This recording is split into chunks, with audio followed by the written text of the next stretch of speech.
Hello, hello, welcome. We are streaming yet again.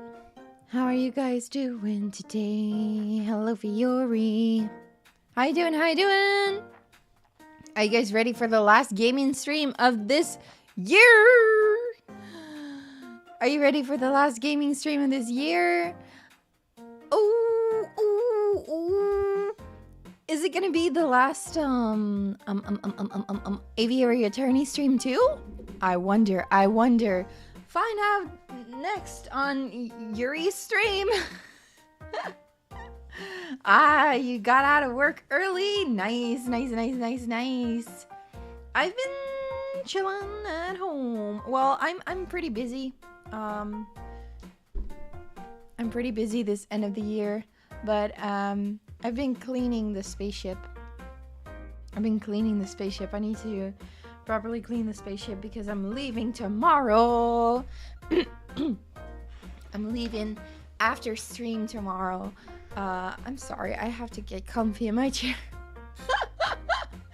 I'm streaming tomorrow, and then right after I'm leaving to go to my star friends' places to celebrate the new year. Let's go. I'm busy chilling, and I'm busy cleaning, and I'm busy working. Konnichiwa senpai, konnichiwa. Konbanwa. Kyomo genki. How are you doing today, Jade? Are you doing well? Welcome back. Today we are playing Aviary Attorney again, and I think it's gonna be the last Aviary Attorney stream. We're gonna play the last case, and I feel like we should be able to finish it this time. So it's gonna be a bit of a longer stream. It's been long streams this week, huh? We've been doing long streams this week, but I don't mind. I've been having a good time. I hope you guys are having a good time too. But it's been long streams this week, definitely. Going to sneakily listen in from work. Ooh, sneaky. But welcome, Lord Jesus. I'm grading yourself. Told you I'd be back. Yeah, welcome back. It's good to see you again. I'm good. I've been very busy today, but and I continue to be busy. But that's okay. Being busy is not a bad thing, and I am very excited about today's stream. I'm super excited about today's stream, so I hope you guys are too. I have been looking forward to the end of this game. I'm really curious to see how it ends because we have one case left and a lot of mysteries to uncover, I feel like. So it's gonna be exciting. I'm excited to get into the game. I'm sorry, I am my nose is a little stuffed. A little stuffy. But that's okay. We're feeling fine. We're doing fine. Alright, shall we get into the game immediately? Shall we just get into it? Huh? Let's go. Here we are again, Aviary Attorney. I'm excited. Another 5.5 hour stream. I hope not, but you never know. I really want to finish the game this stream because I have something fun planned for next week, but I really want to finish this game this week in order to be able to do that. So, continue. Sounds a bit loud, right? Oh, right. There was like revolution and everything. Do I remember the July Revolution? Of course, how could I ever forget? The chanting, the violence, the smell of gunpowder, the 3 glorious days.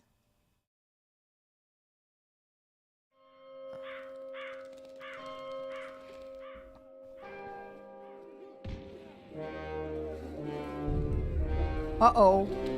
People are dying. Bum.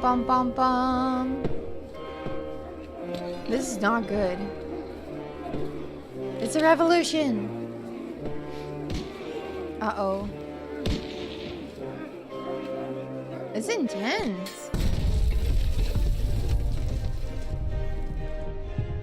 Fights everywhere. Oh, see, that building is all like messed up. Why does the music go hard right now? I do not know. The music is good. The music is good. I'll make it a little less loud, but we want the music. I can't believe he's skipping work again.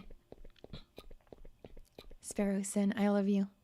I swear, if I find that moping bird brain at Le Canard Joyeux... Ah, finally. Good morning, Falcon. Morning, No, wait. It's 2 in the afternoon. That means the official greeting is... Where the hell have you been, lazy bones? It's far too early for this level of roasting. Pass the Cabernet Sauvignon. No way! We've got important business to discuss, and I can't do that if you're half drunk. I feel like we have a problem. Mon Dieu, give me a break.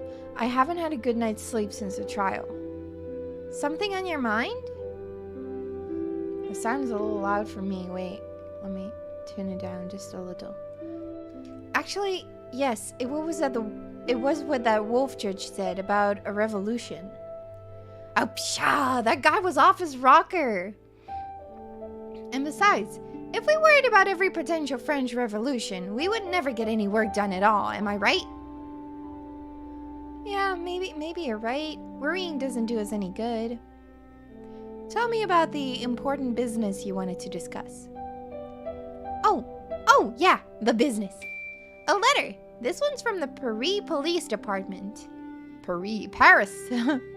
Fancy wax seal and everything. Oh, that is indeed a fancy seal. Well, go ahead, Sparrowson. You may have the honors. All right. What's it gonna be? Monsieur Falcon.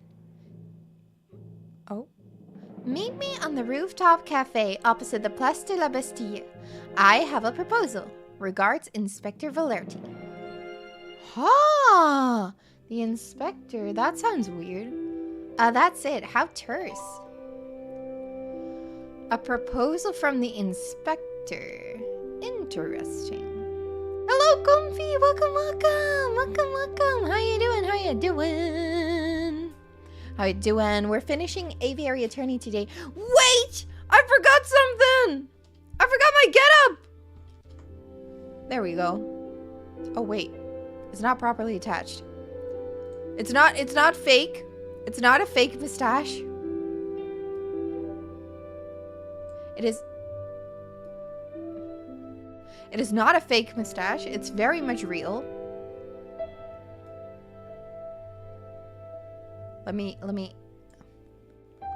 Let me just properly attach my very real mustache. My very, very real one. See? It's super, super real. I grew that myself. Indeed I did. So I do not want to hear any of that. This is not real. That's a fake mustache. This is a real one. It's right inside my nose instead of under it completely. So, I grew it myself. Do you have any idea what sort of proposal he has in mind? Not a clue. So, are we gonna go meet him and find out? I guess, yeah. I mean, I want to know what the inspector has for us. I don't know what sort of proposal the inspector has in mind, but we would be foolish to reject it without even hearing him out. Grab your coat. All right, no dilly-dallying. I like it. Oh, but before I forget, I need to drop by the hospital at some point. Oh, what did you eat this time? No, it's not like that. Well, not entirely. I need to pay for the bill from my last visit. Oh, that's reasonable. Sure, we can pay a visit, but the inspector's call should take priority, I think. I don't think we're gonna have enough money to pay for that, but we'll see. We will see. We shall see. Let's go. Let's see what it's all about. What's the offer? What's the proposal? Oh, it's far too cold to be meeting on a rooftop cafe. Why couldn't the inspector have chosen a comfier location? Who knows? Maybe the inspector likes the view because it reminds him of his days guarding the old Bastille under the ancient regime. Wait, you think the inspector worked here during the ancient regime? Do you think that's how he got his war wounds? It was a joke, Sparrowson. I'm pretty sure the inspector isn't that old. Hey! You're not the inspector! You are not the inspector. Well, well, well. Severine, what are you doing here? Settle down, JJ. Just like you, I was invited here by the inspector. What could he want with all three of us? I mean, Sparrowson, officially you weren't even invited, so... It is hardly unusual for the lawyers and police of France to collaborate. The inspector probably has a big investigative role that requires all hands on deck. A big investigative role? Sounds juicy. Oh, by the by, did you hear what happened to Judge Romulus? No? What happened to him? No! He escaped after committing a murder? He escaped from prison before we could even try him. Rumor has it that the wolf bribed his jailkeeper and then fled for the hills. So he escaped justice. For now, but don't fret. Nobody manages to escape the long arm of the law forever. Speaking of which... Bum, bum, bum. Oh, he is so much bigger than Cocorico. I didn't expect him to be so much taller. He's like a big bird. Cocorico is small. We are also a big bird, but Cocorico is like tiny. A tiny, tiny man. Ah, good. You're all here. Excuse me, Monsieur and Mr. Inspector Valerdi, sir. Falcon and I were wondering, did you get your injuries while defending the old Bastille prison? What? Don't drag me into this, you fool! I was joking! You impudent whelps! I am not that old! I sustained these injuries when in the July Revolution, 18 years ago. Ah, that was 18 years ago. I see. I was a royal guard, just a lowly peon. Peon? The air was thick with gunpowder and blood. Oh, great. Now you've set him off. We were given the order to charge at a rebel barricade. My comrades and I fastened our bayonets. Suddenly, boom! Without warning, a gunpowder keg exploded. My comrades were dead, and I was heavily wounded. That's when I looked up and I saw a looming figure standing between the gargoyles of the Notre Dame. It was the Viridian killer himself. This is a fascinating story, Inspector, but perhaps you could tell us why we are here. Oh, right, of course, why we're here. What I am about to tell you is to remain strictly confidential, you understand. It's a matter of national security. As you've probably heard, France is under threat from a certain heinous group. The... hipsters? Revolutionaries. Indeed, rebels. There's a storm brewing in the shadows of Paris. We, the Paris Police Department, have known about it for months. No, years. In every tavern and on every street corner, people talk of organizing protests and overthrowing the government. The king has ordered for public gatherings to be dispersed and newspapers to be censored, but the whispers of dissent remain. Well, no surprise there. If you take away an angry citizen's ability to speak, they will just get even angrier. Indeed, and that's why it's paramount that we find and strike at the heart of the rebel group as soon as possible. For that, I need your help. What exactly do you want us to do? Interview citizens, scout locations, find the secret rebel meeting location that has escaped the eyes of the police. Do we have any leads? Are we just going to spy? Are we becoming a spy? Aviary spy? Just one. We know that the rebels are having weapons supplied to them by a crooked merchant who is only referred to as the croque-monsieur. The grilled cheese sandwich? Like the sandwich? What? The croque-monsieur. It's a hot sandwich. Cheese, ham, and a little bechamel. Throw on some peppers if it's Friday night. It has nothing to do with sandwiches. Croque Monsieur is the alias? How do you pronounce this in English? I don't know. of an accomplished and notoriously dangerous arms dealer. We're just gonna ignore that I do not know how to pronounce my words, okay? In any case, that's everything the Parisian police know. Oh my god. Speaking is hard. That's everything? That's all you have to demonstrate after years of tracking? Naturally, as a public prosecutor, it is my duty to help with the police with their investigative work.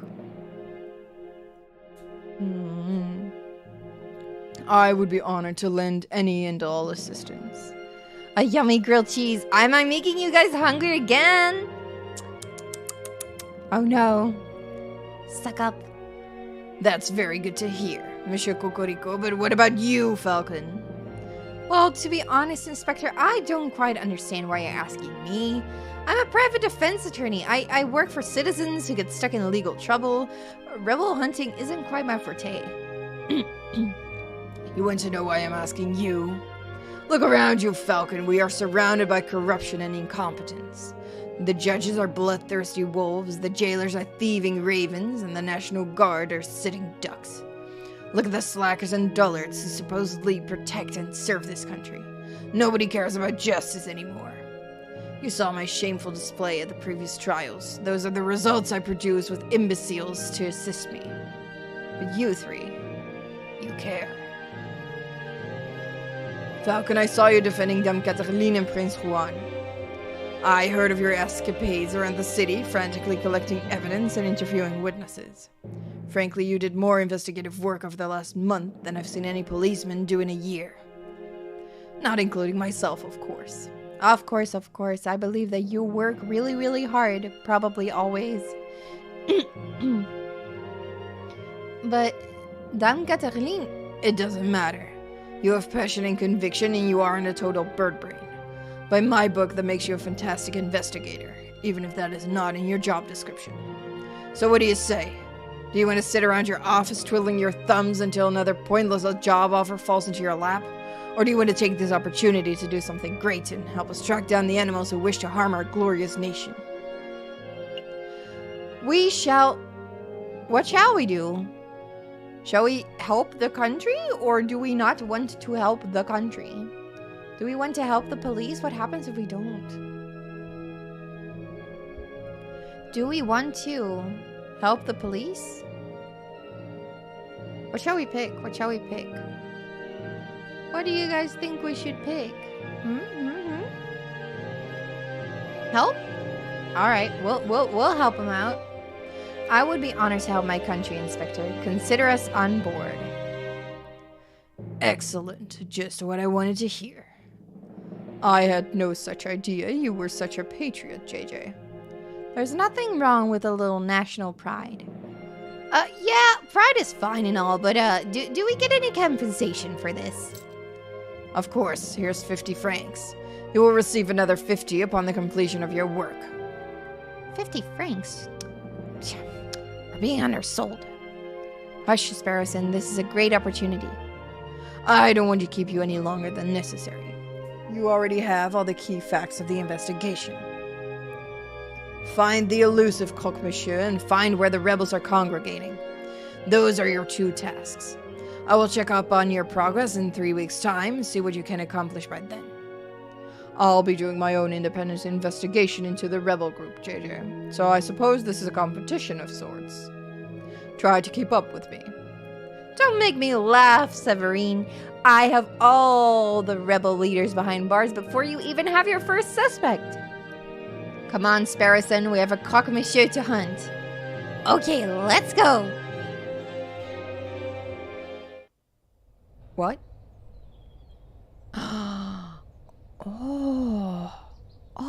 More corruption? I knew a little competition would kick those bird brains into gear. Well, Inspector, this has... okay, good. This has been a productive meeting, so I should probably start my investigation into the Croque Monsieur too. What? They do need to discuss something in secret. Oh my god, Cocorico is your favorite? Bruh. He's your favorite? Bruh. He's your favorite? No, unfair. Not so fast, Cocorico. There is something else we need to discuss. What? Because we're there, we don't even get to know? Aw. Come on. Yo, there are a lot of places to visit. Where do you guys want to go first? Where do you guys want to go first? There are a lot of places. Like, really a lot of places.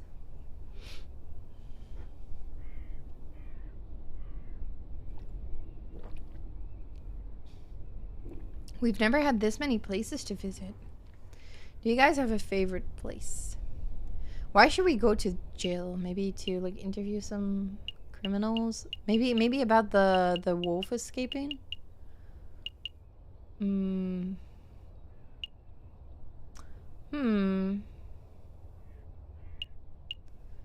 all the places that we have been to before. Shall we just start at the top?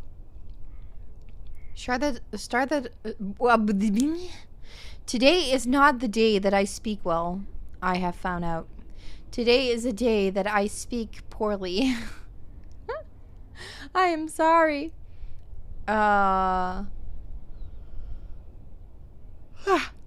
we just start from the top? Or from the bottom? Nah, let's start from the top. Let's go back to the Chocolate Emporium, because then I can do my Dutch accent again. Welkom, welkom. It's you two again. You remember us? I guess that's no surprise. Of course I remember. You are the messieurs who ask many questions and buy little chocolate. I'm afraid we have more questions today, Monsieur Hagelslag. Thanks for being patient with us. Have you heard of the Croque Monsieur? You sell chocolate to a lot of people, so have you come across any unsavory characters in your occupation? Let's go? Of course. One time I was hiking through the mountains of the Netherlands and I was accosted by an overzealous tulip salesman. I threw a fistful of Dutch rubles at him and made a hasty retreat. I can't help but wonder about the legitimacy of Lander's stories. But for some reason, his tangential rants don't bother me. Let me be more specific. We're looking for a person called the Croque Monsieur. Does that name sound familiar? No, monsieur.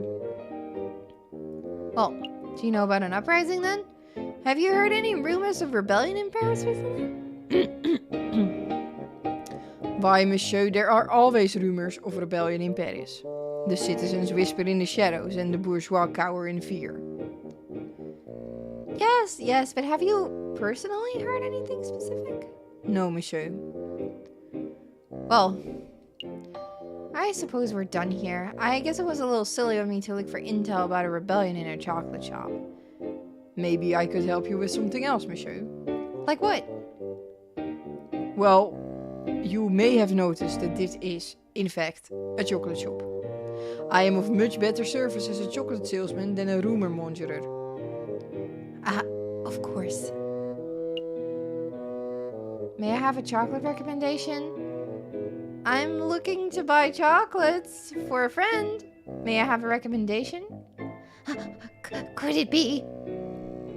Am I the friend, Falcon? Is this a gift for me? Oh, Sparrowson. Sparrowson's just like, is for me? Is for me? Please give it to him. Certainly, monsieur. If you are looking for something romantic, then perhaps an elegant heart-shaped selection from Tuscany would suit you. Romantic, you say? No! We are not boyfriends? Aw, too bad. I don't feel that way about you, Falcon, but how could I decline such a scrumptious gift? No, that wouldn't work. Do you have anything that would be suitable for any occasion? Then perhaps you want this box of 20 cream chocolate swirls from London. They are very sweet. Nobody can resist.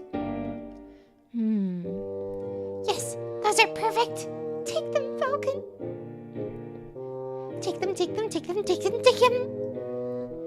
For pity's sake. For pity's sake, Sparrowson, why are you being so fidgety? No reason. Then cut it out, it's weird. I think those would work nicely, Monsieur Hagelsuck. How much are they? 5 francs. Perhaps a little steep for some, but I assure you that their quality more than justifies the price tag. I have to go the Dutch way. Can I get a discount? I have to ask. Can I get a good guy discount, you know, for like being such an upstanding citizen? I really shouldn't, monsieur. I understand. Ha! Just kidding! Of course you can. How about I give you these for free as a token of Belgian generosity? Really? Of course. Because you are such wonderful customers. We are? Absolutely. One moment, if you please, messieurs. I shall go wrap these up. That's very, very nice that I'm getting them for free, because we need that money. Falcon, what is it? I just wanted to say you have been a great friend and an inspirational mentor. I have ample amounts of respect for you as a person, and you do know that these chocolates aren't for you, right? Oh. Aww. Yeah, I knew that. Good, just making sure. You're breaking my heart, Falcon. And mine! So sad. Here you are, monsieur. I'm sure the recipient will enjoy them. That is actually nice to have. I feel like we can probably bribe someone with chocolates. We can probably bribe someone with chocolates later on. Thank you very much, monsieur, and thank you for putting up with our endless questions. It has been my pleasure, monsieur. Alright. That is actually very, very nice. 3 weeks, right? So we have 21 days? Do we have time to visit every place then? Yeah, probably. Probably. Let's just go through the list. Hello. He looks very different from how he looked when he was still Juan. Well, this is most unexpected. Monsieur Falcon, Monsieur Sparrowson, I believe this is our first time meeting without disguises or pretenses, as it were. Oh, but first things first. Mousy, would you kindly fetch our guests some tea? Of course, Monsieur Voops. Of course. Monsieurs, what... Oh, wait. Monsieurs, what sort of tea would you like? Chamomile? Darjeeling, maybe? Darjeeling? Chamomile? Chamomile?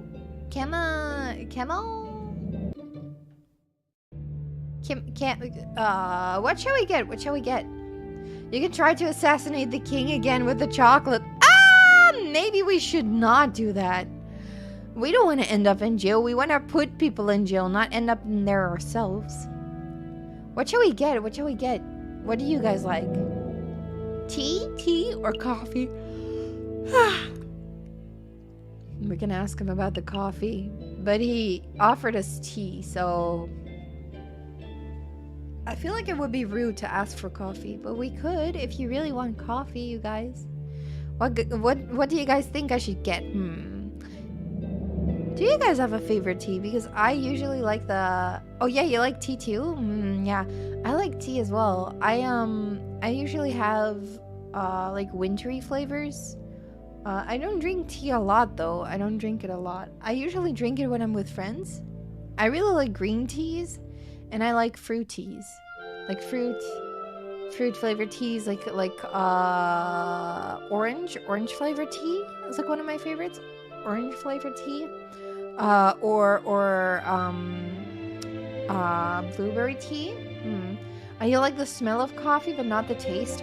I like the smell of coffee too, like a lot. I also kind of like the taste, but it lingers. It lingers for ages in your mouth. That's what I do not enjoy. Let's go with it would be divine. Thank you, Mousy. Sure, sounds good to me too. Okay, 1 pot of Darjeeling coming right up. Let's get down to business. What is it that you two came here for? We just have a couple of questions. Have you heard of the croque monsieur? Have you ever heard of a person called the croque monsieur? And no, we're not talking about the sandwich, unfortunately.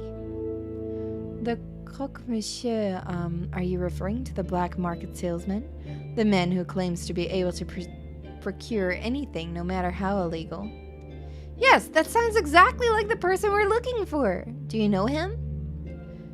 Me, personally? No, monsieur. I just know of his vile reputation. I see. Then, do you have any idea how we can find him?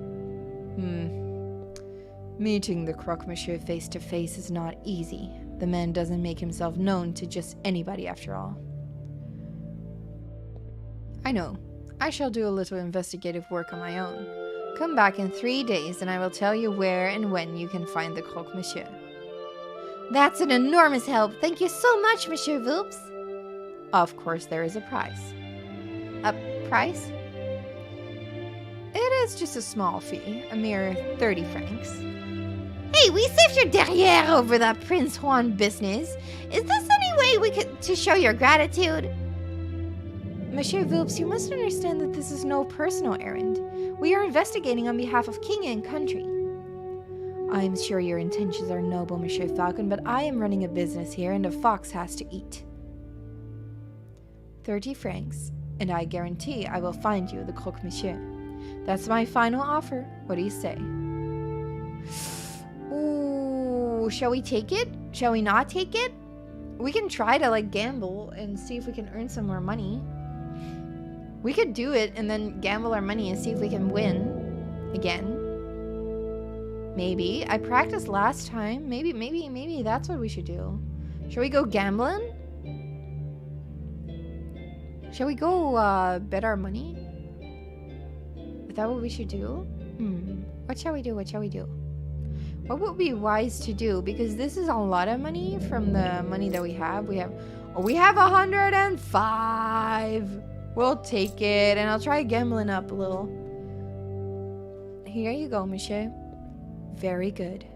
As I promised, return in 3 days or later, and I will tell you where the croque monsieur can be found.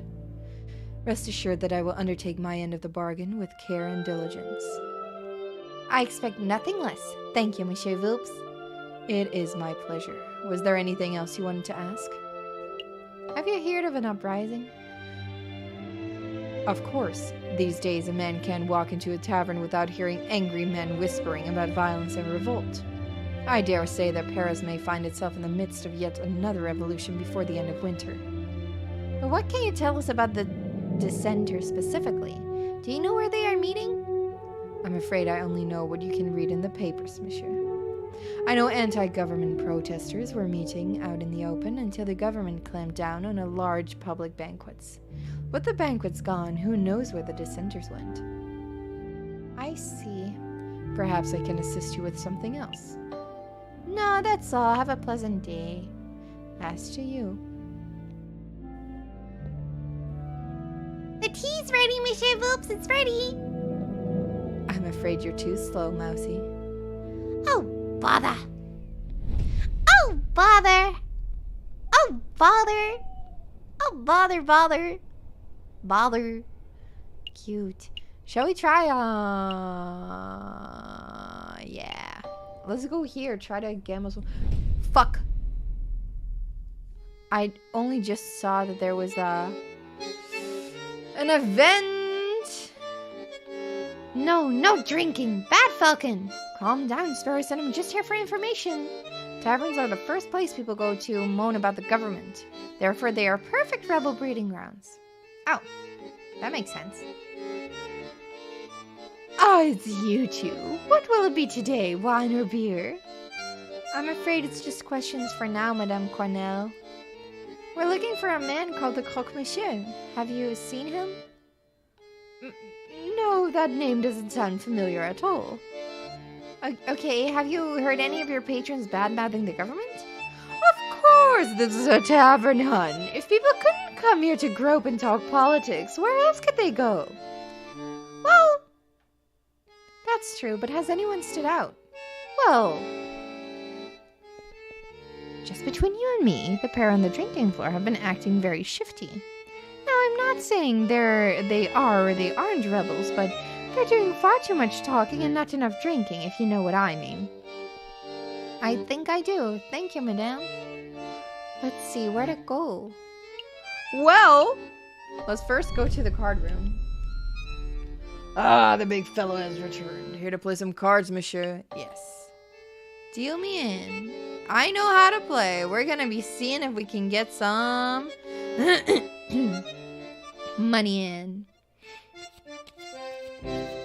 Hit me. Hit. Hit again.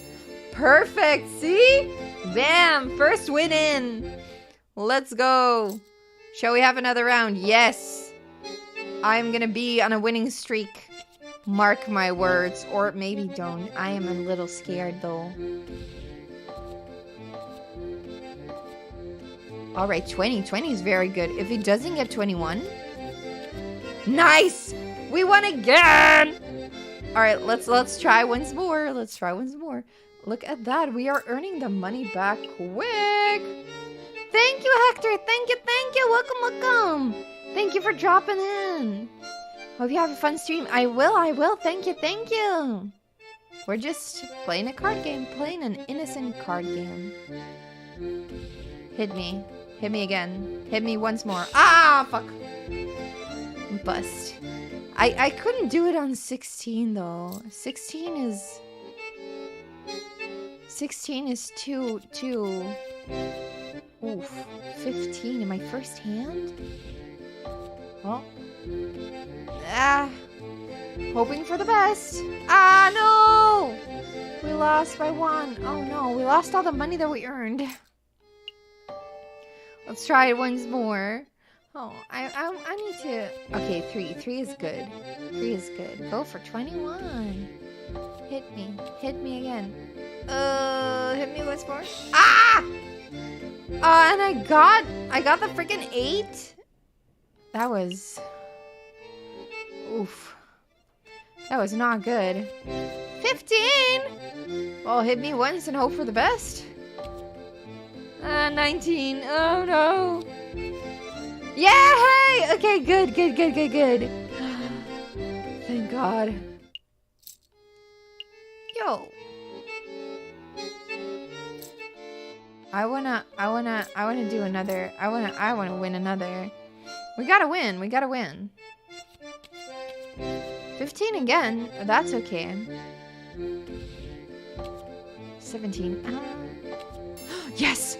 Oh! Lucky. Lucky in that one. I was really nervous for that one. We've got 80 now.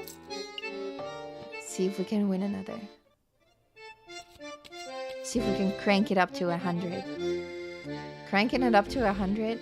I'm not addicted to playing blackjack. Ah! Okay. Oh no. Oh no. Oh no. Oh no! Stand at 19 and hope for the best. What? He had exactly 19. How mean. How mean. I gotta earn that money. We do be gambling. I mean, I gotta earn it. Gotta be in it to win it, but we're losing. Ooh, 65 is not good. Alright. Okay, 16. We can get 1 card in and hope for the best. Yeah.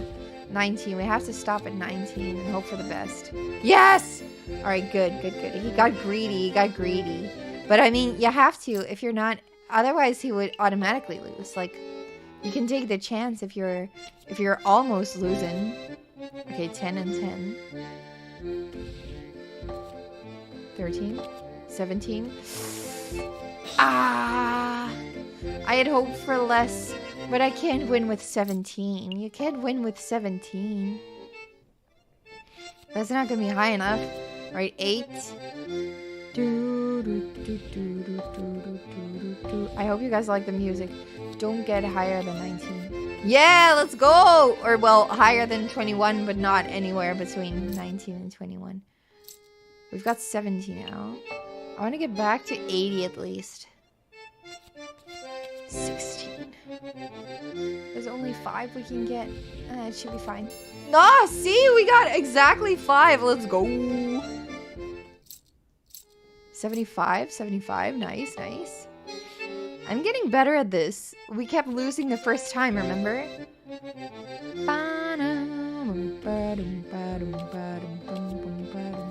Ah! That was too bad. That was just unlucky. That was just very unlucky. 13. He's got the low numbers. He's in the... Oh! Yeah, let's go!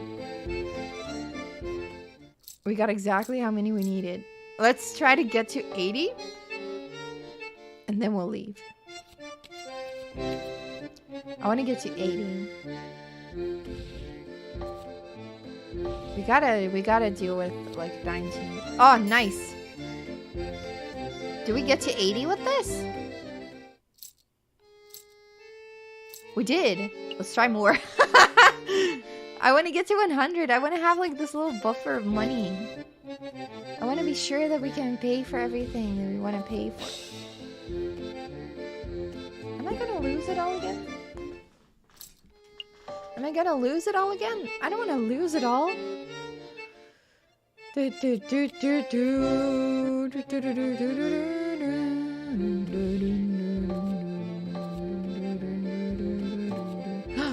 20 is good. 20 is good. Don't get 21. Nice. Hello, right? Thank you. Thank you. I grew it myself, the stash. I grew the stash myself. We're gambling a little.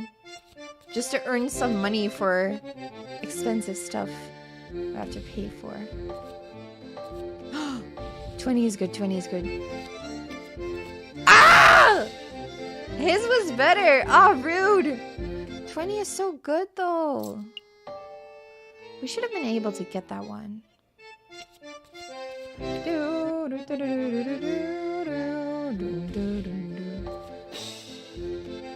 Really?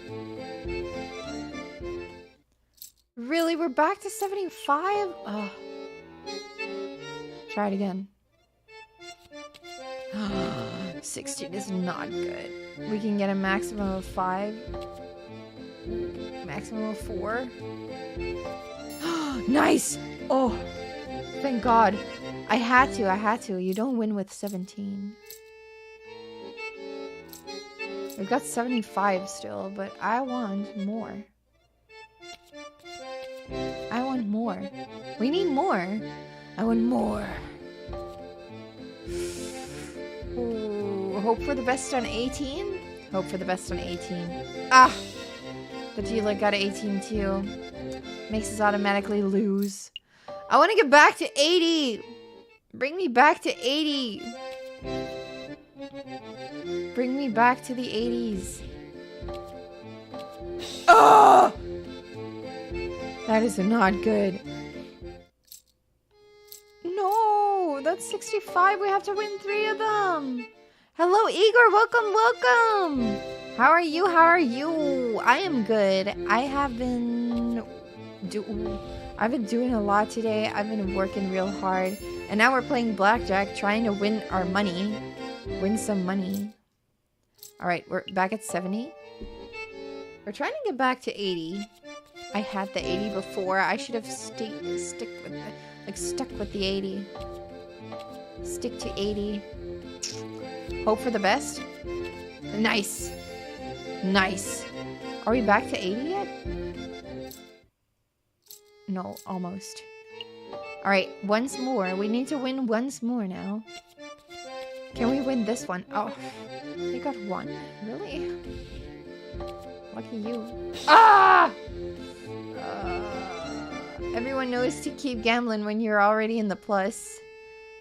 Honestly, I don't know how much we went in with. 18? Really? Yeah, I'm gonna stand and I'm gonna hope for the best. Nice! We did very good hoping.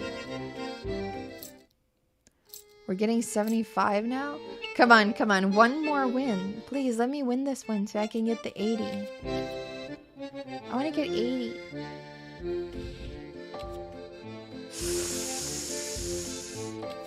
Oh, okay, 19. Stand on 19. Ah, yeah, let's go. We got to the 80. We have 80 francs now. We're done. We're done for today. We're done. It's time to gather information. And that's when the mademoiselle told me to put the order in. No idea where she's going to keep him, though. Pierrot, you know that she hates being called mademoiselle. You're going to get stuck with guard duty again. Oh, right you are. The madame it is then. Wait, she ain't married, is she? Then why do we have to call her madame? Why don't you ask her yourself? No way, she would straight up eat me alive if I asked that directly. Wait, hush up. Do you smell that? It smells like eavesdroppers. Can I help you, messieurs? What were you talking about before we rudely interrupted? I would like to know. I would like to include you in our conversation, but to be perfectly honest, I don't think that's any of your business. It is our business. We want to join the rebels. As a matter of fact, it is our business, you see. We want to fight alongside the rebels. We do? Listen here, you! Hold on, Pierrot. Let me handle this. Listen, messieurs, I've seen you two around a couple of times. We're acquaintances, I suppose, so I do not know who you are, but I do know that your line of work involves a fair amount of investigation. Therefore, I must assume that you're some sort of detective or prosecutor. Am I far off the mark?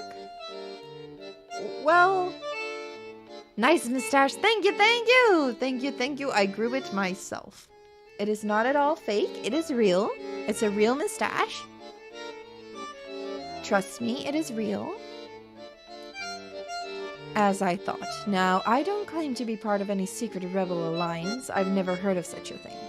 But if I were a member of such a hypothetical group, I would not allow the entry of a man of the law unlike yourself. Understood? You're about to go to lunch? What should you get? Do you have options? What are your options? What are your options? What are your options? I was actually supposed to get like a nice toast with tuna today, but I ended up not having it because I had breakfast super late.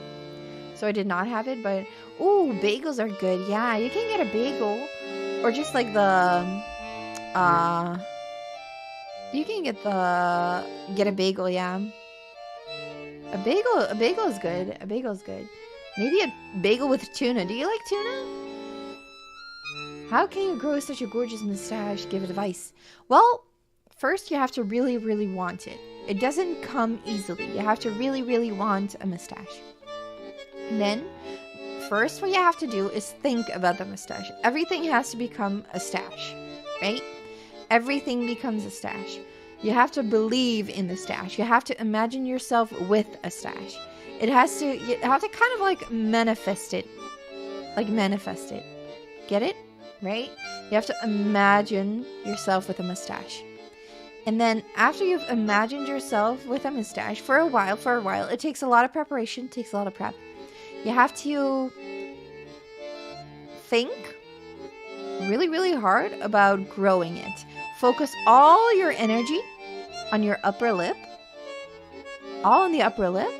Like do lip exercises too. Buff up those lips. But especially the upper lip. And then it shall grow. I promise you it will grow. Just think about it really, really hard. Okay? Got it?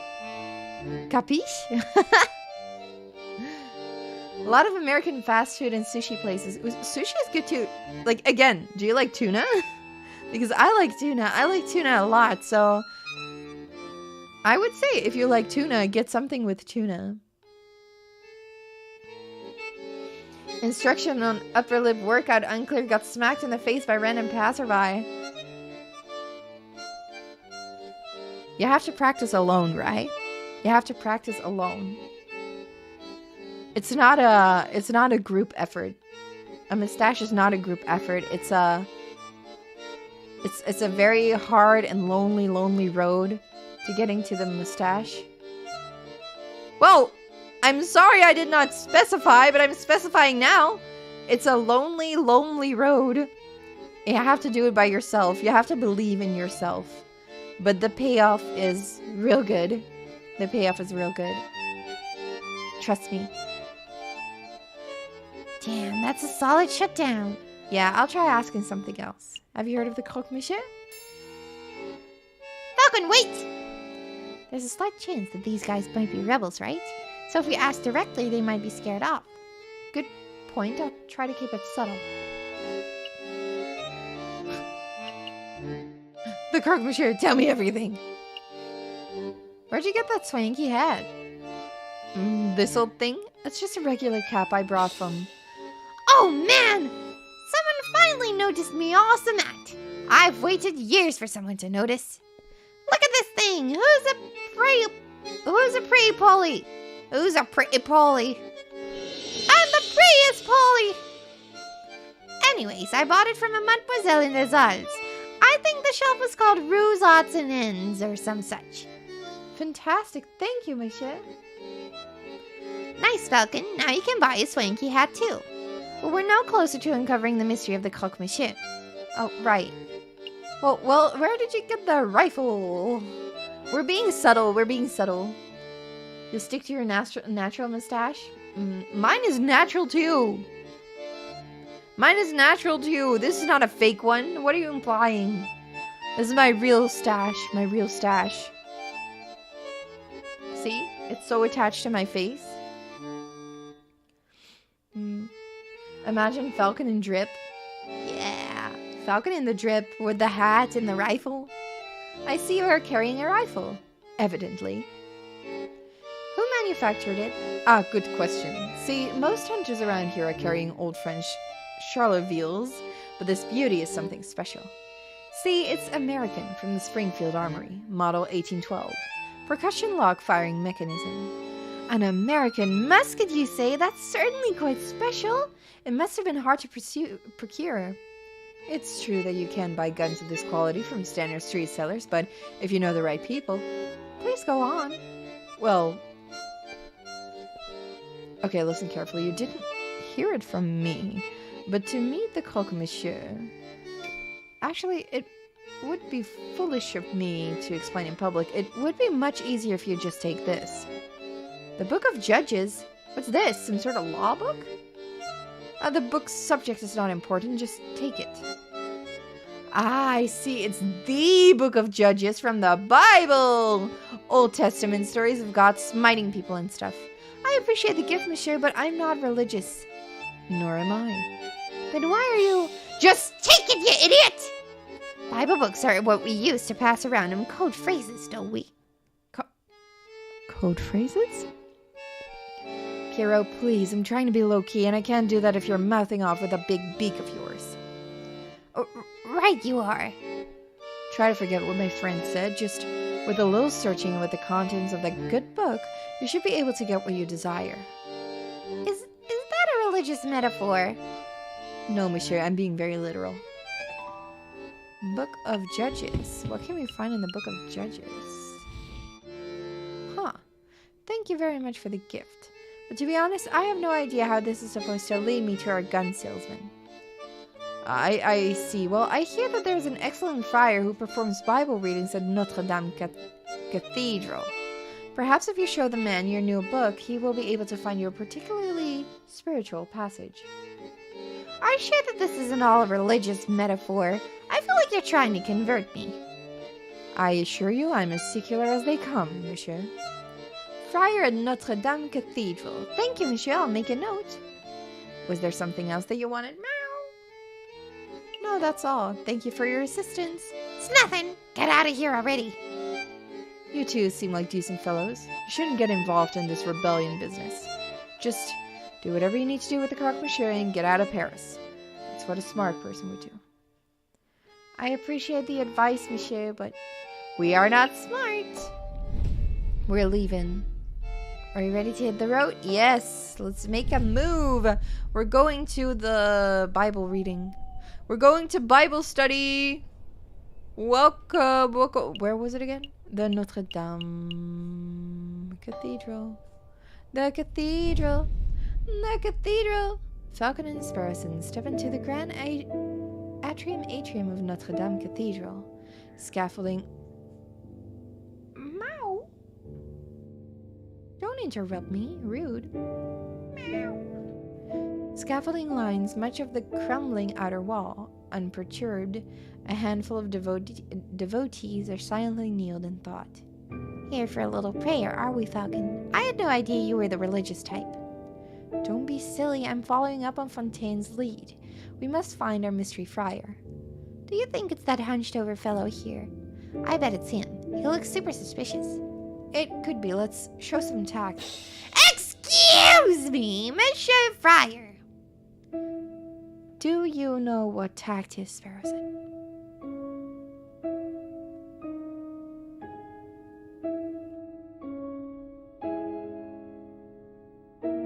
I know who you are. I know who this guy is. This is the one who was talking to Judge Romulus about the whole corruption thing. You are corruption.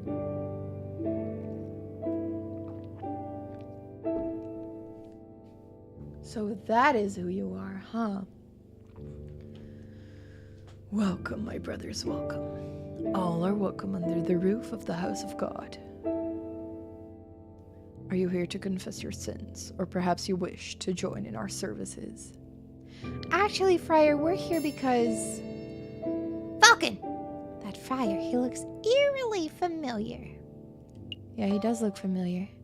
He does look a little like the guy who delivers our post, doesn't he? What? No! That's not who I meant. And how does it look anything like our postman? Am I going mad? Your friend appears to be upset. Don't mind him. He's just in a huff because he thinks you look like this judge we once met. Ah, ha, ha, ha, right. Judge Romulus. I get that all the time. I'm his twin brother, you see. Oh, good. I'm not going mad. Friar, would you say that you had a good relationship with Romulus? We were close, but as you may have heard, he got in trouble with the law recently, and I haven't seen him in weeks. What if this is actually Romulus? What if this is actually Romulus? I mean, he escaped, right? Could be a disguise. Could be a disguise. It could be him. That's my theory for now. That it's him. I see. I didn't mean to pry. It's no trouble. But tell me, why are you here, my brothers? Oh, right. Well, we have a couple of questions. Could you take a look at this? We have something that we would like to show you. The Bible. Could you take a look at this? We heard that you could give special passage readings. Ah, I see. You have your own copy of the Book of Judges. I think you will find chapter 15, verse 11 to be particularly enlightening. Let's see, chapter 15, verse 11.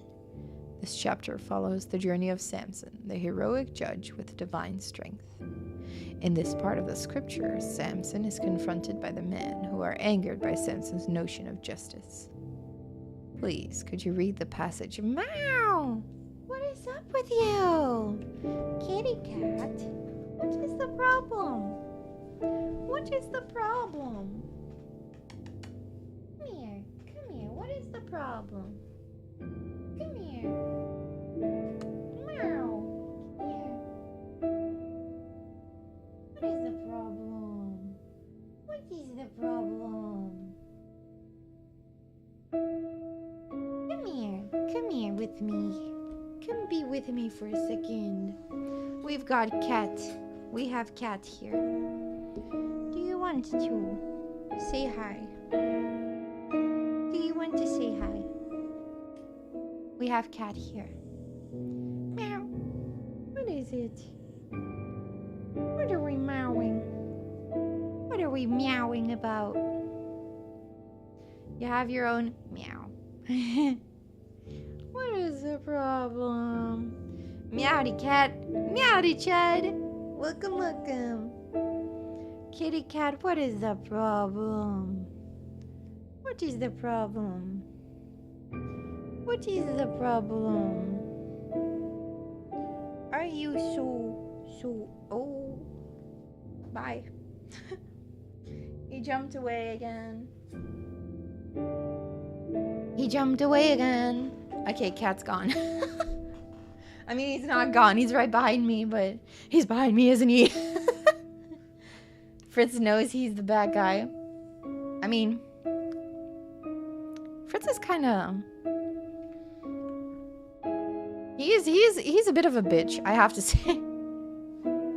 He's a bit of a bitch. But he's cute, though. He's cute, so he gets away with it. He gets away with it all the time. But oh well. Please, could you read the passage? All right, let's go. 3,000 men of Judah went to the top of the rock Edom. They said to Samson, "Knowest thou not that the Philistines are rulers over us? What is this that thou hast done unto us?" And Samson said unto them, "As they did unto me, so have I done unto them. As they did unto me, so have I done unto them." A beautiful sentence, wouldn't you agree?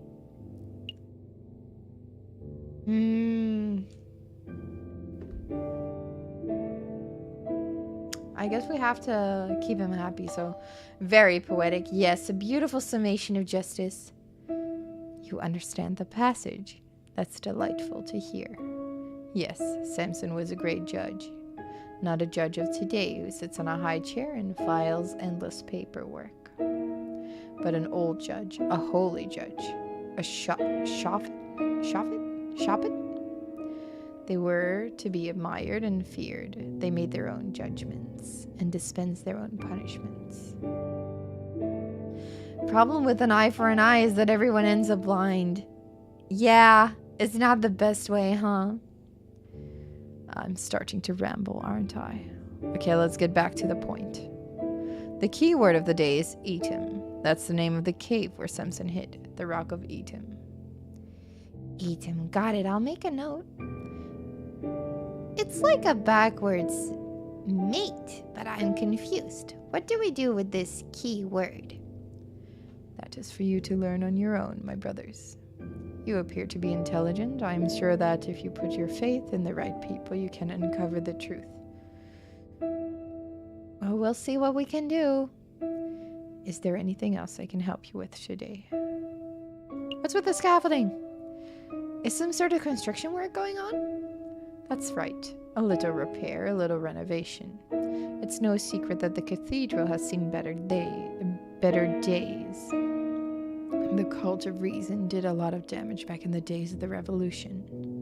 But now we're well on our way to restoring this holy place to its former glory. The cult of reason, the religion of Christianity. Hey, Falcon, what's the difference between a religion and a cult? Oh, don't be rude, Sparrowson. Don't worry, my brother. I understand how it is. To a young person, all ideologies look like gobbledygook in different packaging, don't they? Pretty much. Then maybe you'll come to learn the differences as you grow up. I promise, some ideologies are worth following to the very end. How old is Sparrowson? How old is Sparrowson? Is he that young? No, right? But let's not talk any more about cults and ideologies. Did you want anything else? I think we're done here. Thank you for your time, Friar. Go in peace, my brothers. It's a new dawn, it's a new day, and let's see where we go. We can go back here. Has it been 3 days? I think yes. Shall we get back? Let's just get back. Let's see. Monsieur Vilps, you've managed to dig up some good information, I trust. I don't like that silence. There is good news and there is bad news. Well, hit me with the bad news first. The croque-monsieur refuses to speak with anyone who does not know a secret password, and I'm afraid I wasn't able to procure that particular password. I see, that is a problem. So what's the good news? Nice. If you want to meet the croque-monsieur anyway, I've learned that he lurks around the Rue de Marmousets on Friday evening.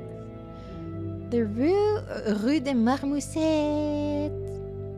Oh, the Monkey Road by Notre Dame. That's easy enough to get to. I apologize that I could not be of more help. It's no problem at all, monsieur. You've given us a fantastic lead. Fridays. And I think we know what the password is. Wait, we do? Yeah, come on! It's the city, the item. Come on, Falcon, don't be a bird brain. I shan't delay you two any longer. I'm sure you have a lot of investigative work to do. That we do. Thanks for all the help, Monsieur Voops. I think we're doing well. It's Sunday, though. Alright, so we have to wait for a Friday.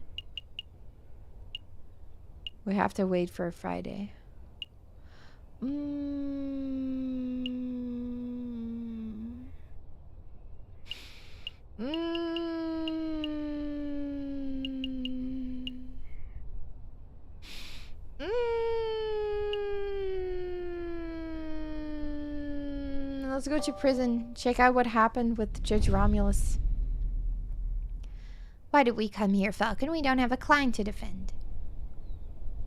I had a thought, if we wanted to find criminals, then we should probably talk to the person who deals with them every day. Oh, I get it. You're looking for Quark, the pesky jailer. Where is he? Could be his day off. Maybe we should come back another time. I ruined the day. Oh no. That was not good. Alright, well, that's fine. That is fine. Where do we go? Shall we go to the hospital? Let's hear the damage. The damage. There he is, Sparrowson. Go ahead, say what you need to say. Excuse me, Dr. Felrit. He's so scary. I just wanted to thank you for, giving me an antidote and making me well and stuff. It's no trouble at all. Sparrowson, wasn't it? Of course there was the small matter of the debt. Right. Let's see. 1 hospital bed, 1 dose of specialized antidote, expert medical care from the attending physician. 500!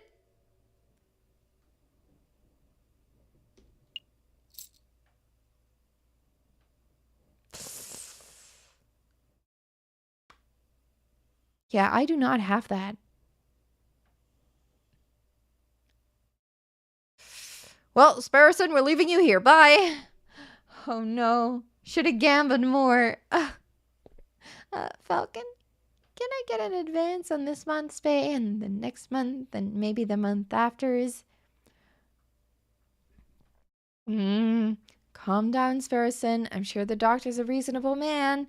He will surely allow you to pay in installments. Of course, of course. Oh, thank goodness. With my current wages, I should be able to fully pay off the debt by the 20th century. Hey, your pay isn't that bad. Now, there is no need for quibbling. I have a suggestion. You messieurs are... Oh! Okay, what kind of work do you want us to do? If you do some pro bono work for me, I may be able to knock the bill down a little. Maybe to say 100 francs. Still 400 then. Well, that sounds much more manageable. What kind of legal work do you have in mind? Debt collection. Sounds time-consuming. No, sorry, doctor, but we don't have time to be playing hired muscle shenanigans. We're actually in the middle of a very important investigation. Falcon, please! I don't want to spend my whole life paying the price for eating a bad chocolate wrapper. Let's hear the good doctor out. All right. There is a man I treated for a small injury a couple of years ago. He's been evading my attempts at collecting on his bill ever since. I wouldn't normally pursue medical bills so aggressively, but I know that the man is a successful inventor. He can easily afford to front the bill. I would greatly appreciate it if you would pay him a visit and strong-arm him into loosening his purse strings. Well, I'm not making any promises, but maybe we can swing by the inventor's house if we have a free minute. Thanks, Falcon. And thank you, Doctor. We will dedicate every waking moment to collecting this debt. Wait, I didn't agree to that. Every waking moment. Where the fuck does that guy live, though? We know absolutely nothing. We know none. Oh, this guy. Let's go there first. Whatever. We'll go there first. We'll see. Oh, fuck. That sound scared me. Why did that sound scare me? The knocking sound scared me. Come in. Are you Monsieur Gustave Trouvé? I am, and you are. Debt collectors, cuff up, scumbag! Or liars. Let's talk. Let's go the kind way. We're lawyers sent on behalf of Dr. Falret. We're here to collect a debt that you owe. It's time to pay up, monsieur. Oh, mon Dieu, I completely forgot about that. Listen, I would be happy to pay, but it looks like I don't quite have enough money on hand. Oh, what to do? I know. I have a brand new invention that will blow the doctor's socks off. It's a device that will completely revolutionize the surgical field. I imagine the doctor would prefer hard cash over some gadget, though. No, trust me, this baby will easily be worth 10,000, no, 100,000 francs. The doctor will love it. All right, then, hand the device over, and I'll pass it along to Dr. Falret straight away. Well, it's not that simple. The device isn't finished yet.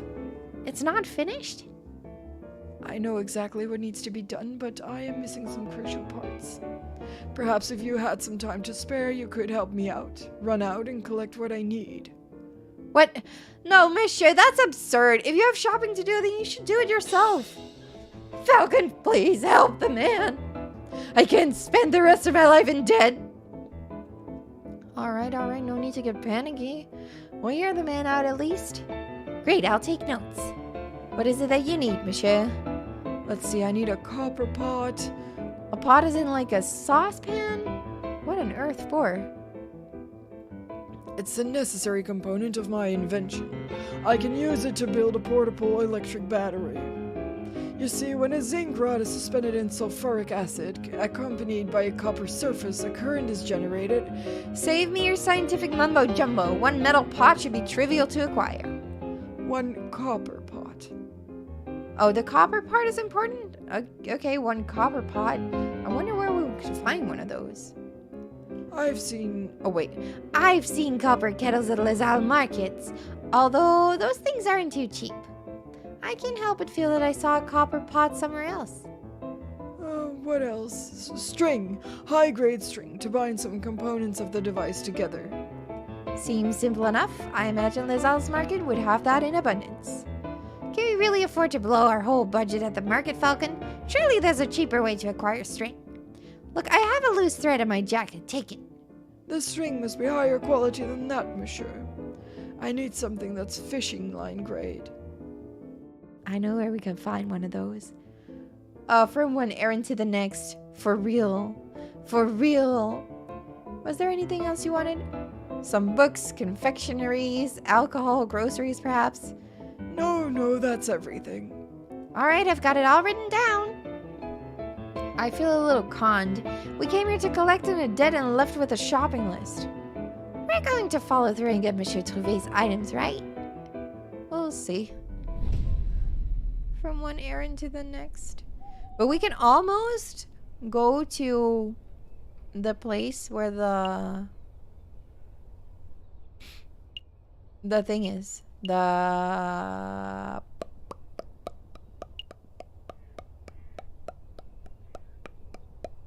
guy. Croque monsieur. Yeah, we're gonna get that fishing. Well, well, if it isn't the rude lawyers. You know you owe me, Big Eye. I owe you? Yup, my fishing line snapped when I dragged you out of the water the other day. I had to buy a new reel. So the way I see it, you owe me 2 francs for the fishing line and 1,000,000 francs for saving your life. I don't have 1,002 francs. Really? But you look so bourgeois. All right, I'll tell you what. 2 francs for the line and we'll call it even. Yeah, sure. Fine, here's 2 francs. Consider it a gift of gratitude for saving my life. Much thanks, monsieur. Now, why are you here? Why are we here? Oh, right, we have some questions. How's the fishing? Caught anything good? Today, not a kipper. This new fishing line is really good, but I've run out of good bait, so it's practically useless by itself. That's quite an issue. Hey, Falcon, do you think that fishing line would work as the high-grade string Monsieur Trouvé wanted? I think so, yes. I think that is what we need. I think this is exactly what we need. It just might. Say, Monsieur Kingsley, since you aren't catching anything, would it be possible for us to take that new fishing line off your hands? Sure, what's it worth? Didn't we already go over this fishing line payment business? Yes, but that was compensation for the old fishing line. If you want to buy this new line, that's a whole separate matter. Also, I saved your life, remember? And I was polite enough to not rub that fact in your face much. Fine, fine. So, how much did the new line cost? 10 francs. There is no way the line cost 10 francs. You're right, it cost 1, but I added a little markup. That's obscene. We need to find bait for him, really? I guess it is a bit. I'll tell you what. If you can provide me with some killer bait, I'll give you the line for free. Killer bait? Like worms? Sure, worms, sweets, whatever. So what will it be? Do you have some bait or do you just want to pay me the cash? I have bait that you can use, and I got it for free. Here you go. Would these work as bait, monsieur? Are these fancy chocolates? Wow. Yeah, these would definitely work. So I'll just take these chocolates off your hands, and then I'll give you my fishing line. And the deal is made.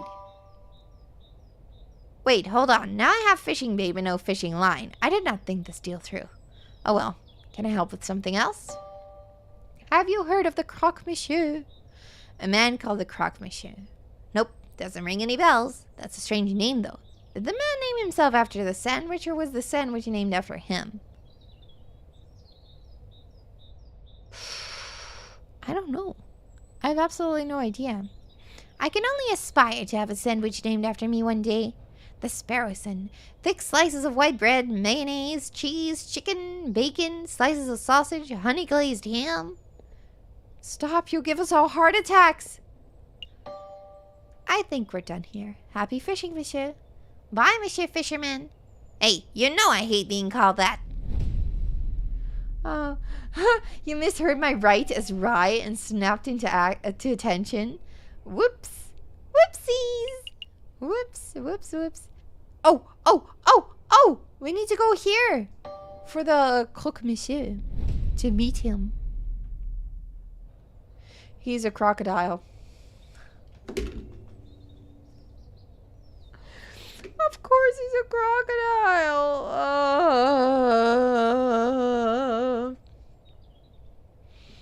I am done. I am done with this game. The puns are too much.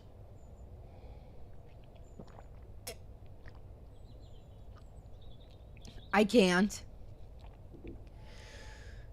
do this anymore. Oh, is that him?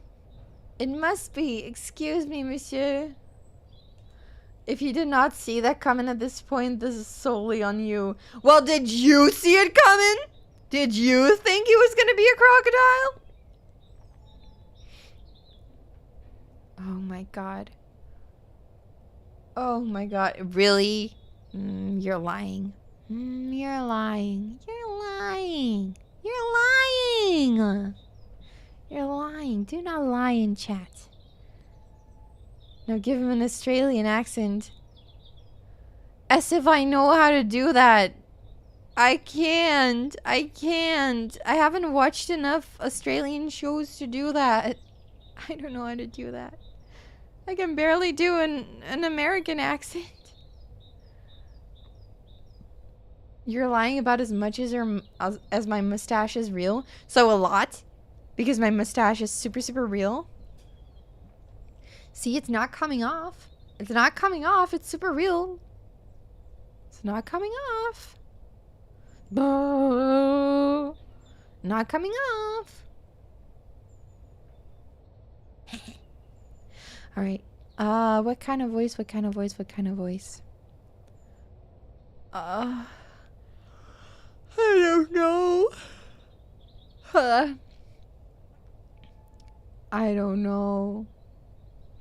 I don't know. I don't recognize those fellas. What's the password? The password,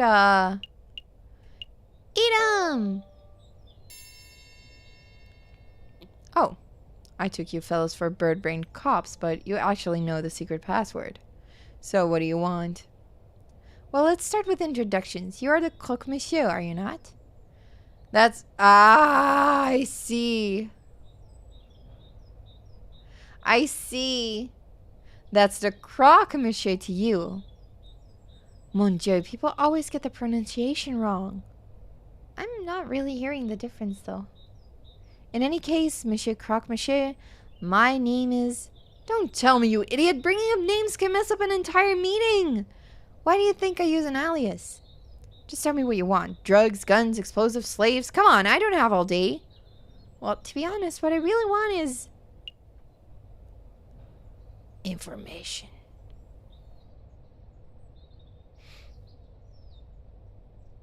Should we just ask about the information?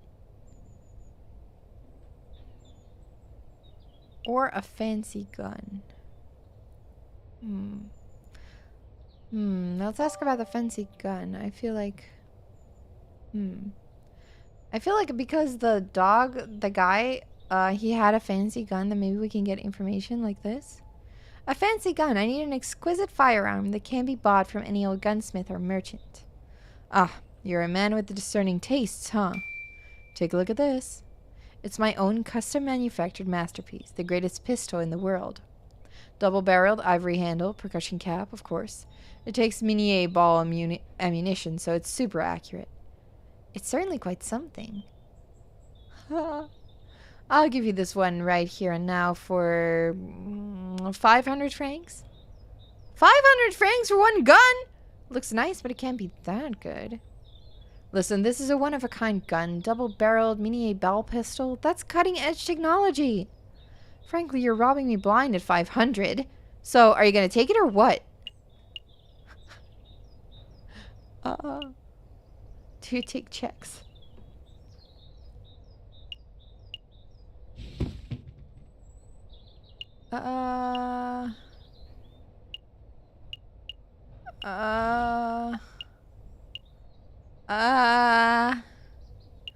Don't spend money you don't have.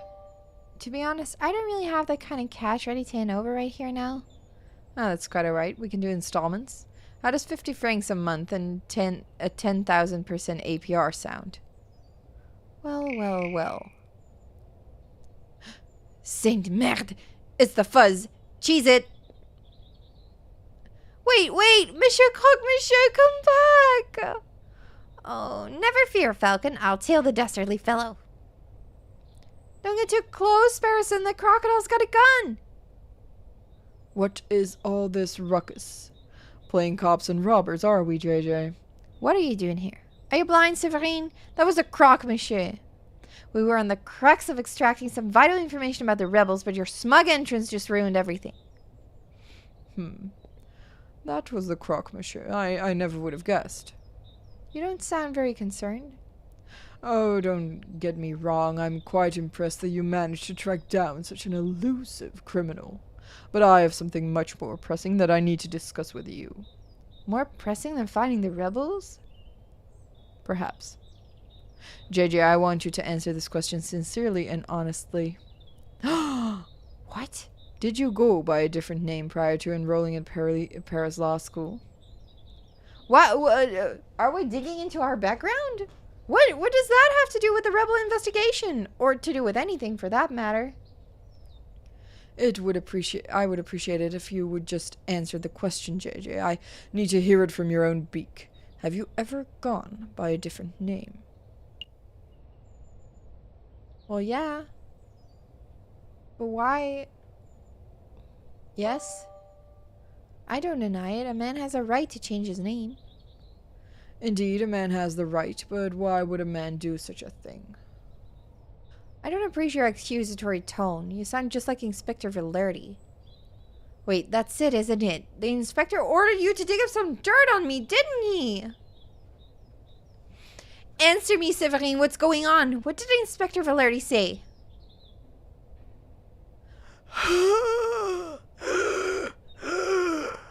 Man, the croc can run.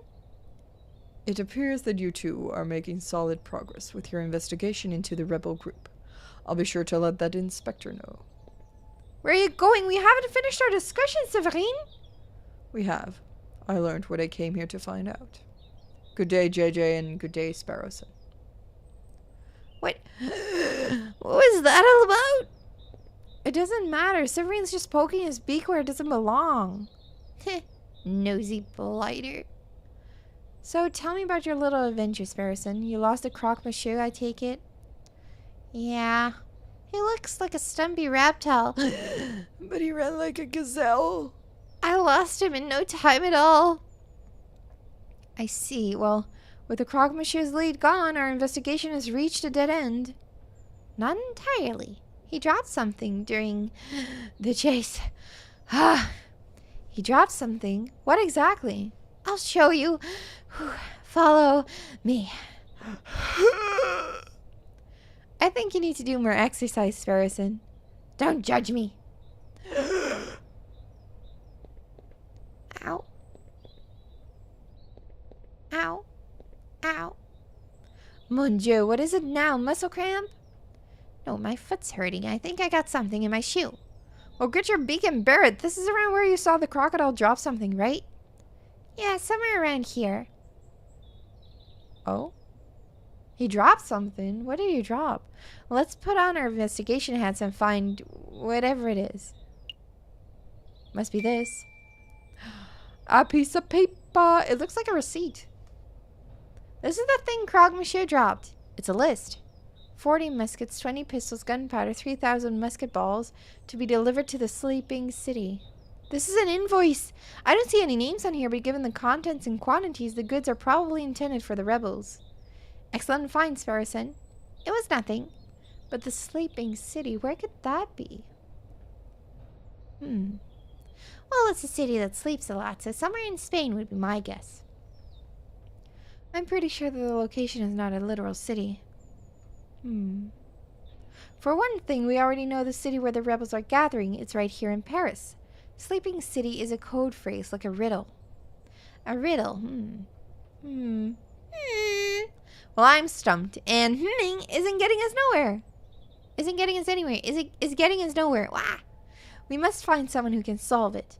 We need a person who is knowledgeable about all manner of riddles and puzzles. A know-it-all, huh? Precisely. In the meantime, I'll file this away for safekeeping. Do you think the croc dropped anything else? I don't know. All animals welcome. Except mosquitoes. You bloodsuckers can go get your fix someplace else. Yes. Noah feels pretty strong about mosquitoes, huh? Well, he has a point. I'm not saying all mosquitoes are bloodsuckers, but... Whoa, Falcon, keep it classy. We're just stating facts. Not all mosquitoes. Did he drop anything else? What could he have dropped? I see hanging bushels of onions. Bushels, that can't be right. It's sprigs. Sprigs of onions. How about bundles of onions? That's pretty neutral. Under Sparrowson's foot? Yeah, that's what I'm thinking too. Confederacies of onions. Okay, we're done. Flocks of onions. We're done.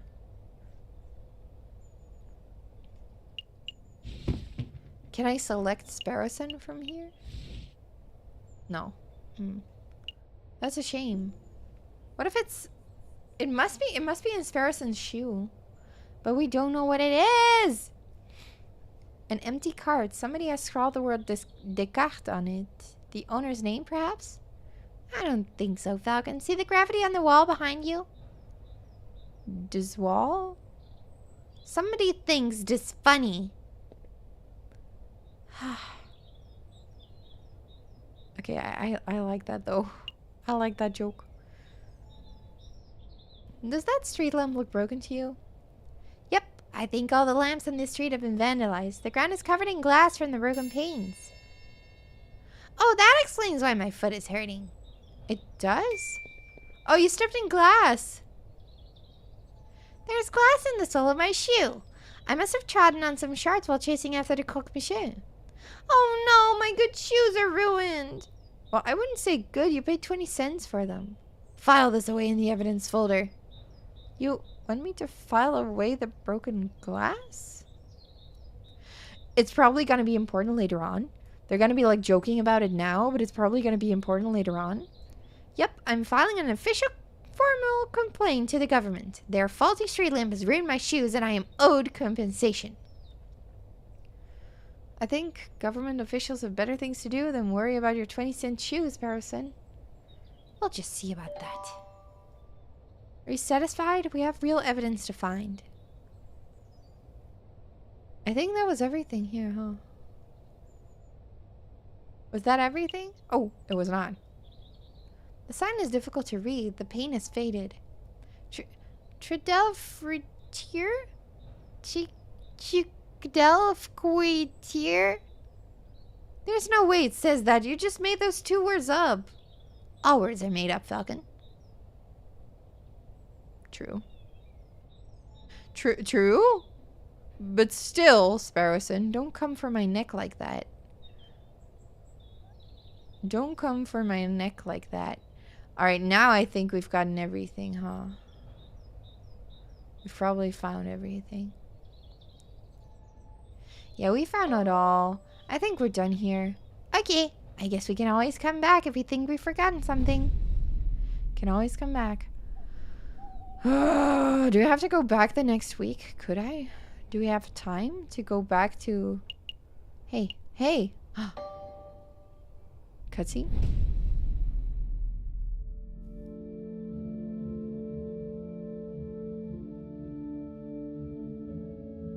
Who is this and what is going on? Is the room to your liking, mademoiselle? Don't call me that. My apologies, madam. But what are your thoughts? Is the room suitable? It's dark, crammed, and more than a little macabre, but it will do.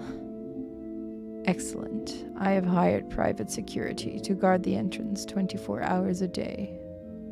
Rest assured your weapons are safe. She must be the... You can always fix the timeline later too. Yeah, that's true. Tell me, Friar, are we doing the right thing? Of course we are, madam. There cannot be change without bloodshed. No revolution without revolution. Surely you aren't having second thoughts. Of course not. I want nothing more than to serve justice to the corrupted rulers of this country, and when the time comes...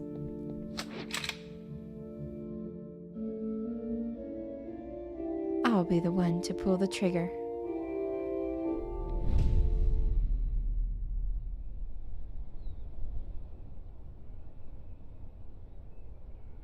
Huh. Interesting. Interesting. I think that here we can get the riddle solved. Do you think the librarian likes riddles? Of course, all librarians like riddles. Seems like a bit of a stereotype, that's all I'm saying. Stereotype or not, we have to hope that it's true. That Boffin is our best chance at getting to the bottom of this. Time to put our polite faces on. He's here now.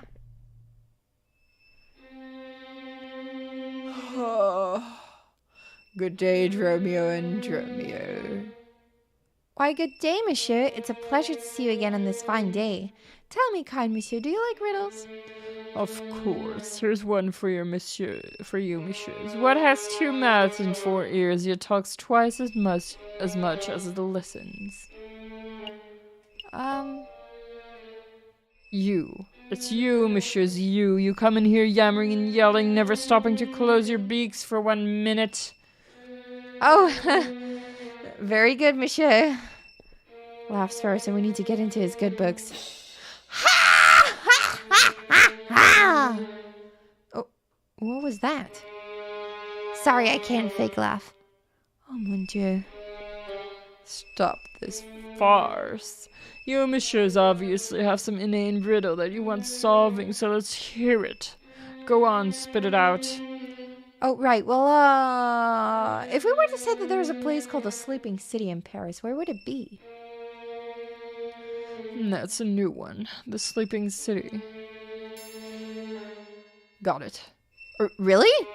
Of course, the riddle was trivially easy. There are plenty of locations that could be called a sleeping city, but only one place earns that title in Paris. Oh, and where would that be? We know the answer, of course, obviously. We're just fact-checking to make sure that you got it right. Think it through, messieurs. What kind of city is only inhabited by those who sleep all day and all night? I got it! Spain! Don't be daft, Sparrowson. Spain isn't a city. Perhaps the monsieur is referring to the capital of Spain, Madrid. Nice, sleepy place. Spain. Madrid. You two are remarkably dense, aren't you? Sleep is a metaphor. Actually, it's one of the oldest and most powerful metaphors in the history of literature. It symbolizes death itself. Huh. Oh, what? The Sleeping City obviously refers to a city of the dead, a necropolis. Think, messieurs, think. Use your puny avian brains. Do we have any written necropolises in Paris? I don't know. I don't know. I don't know. I don't know. Am I too dumb? Am I too dumb for this game? I have no idea. I actually have no idea what he's referring to. I have a bird brain. Can you, if we say is he gonna tell us? There's one, really? Alright, you know it. The catacombs. Catacomb?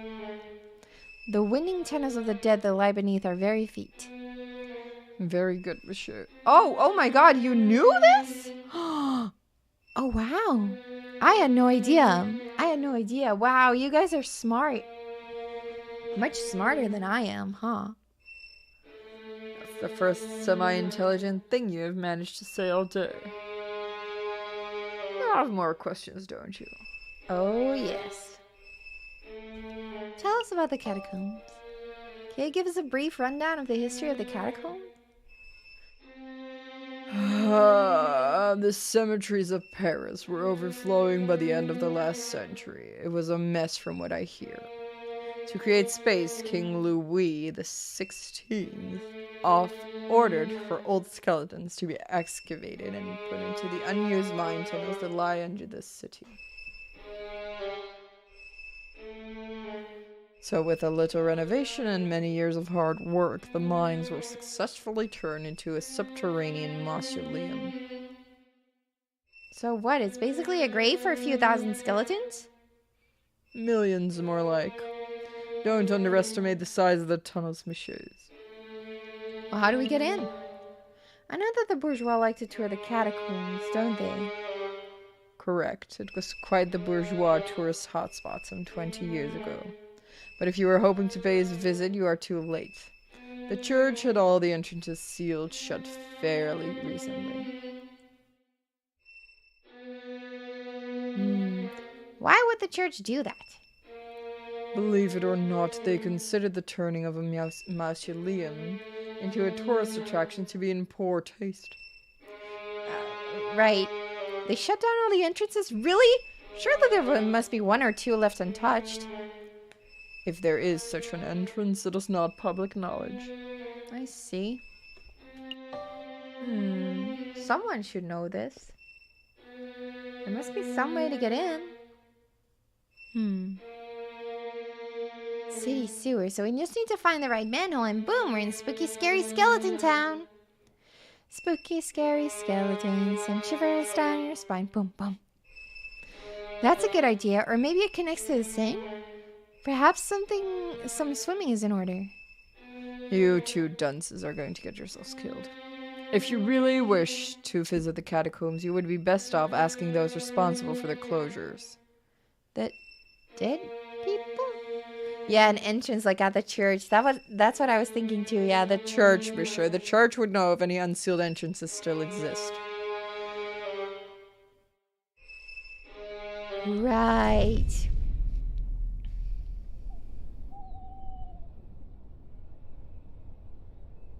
All right.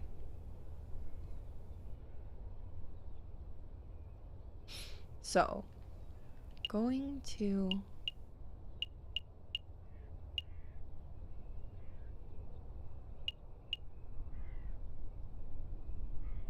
the church. The cathedral. You should...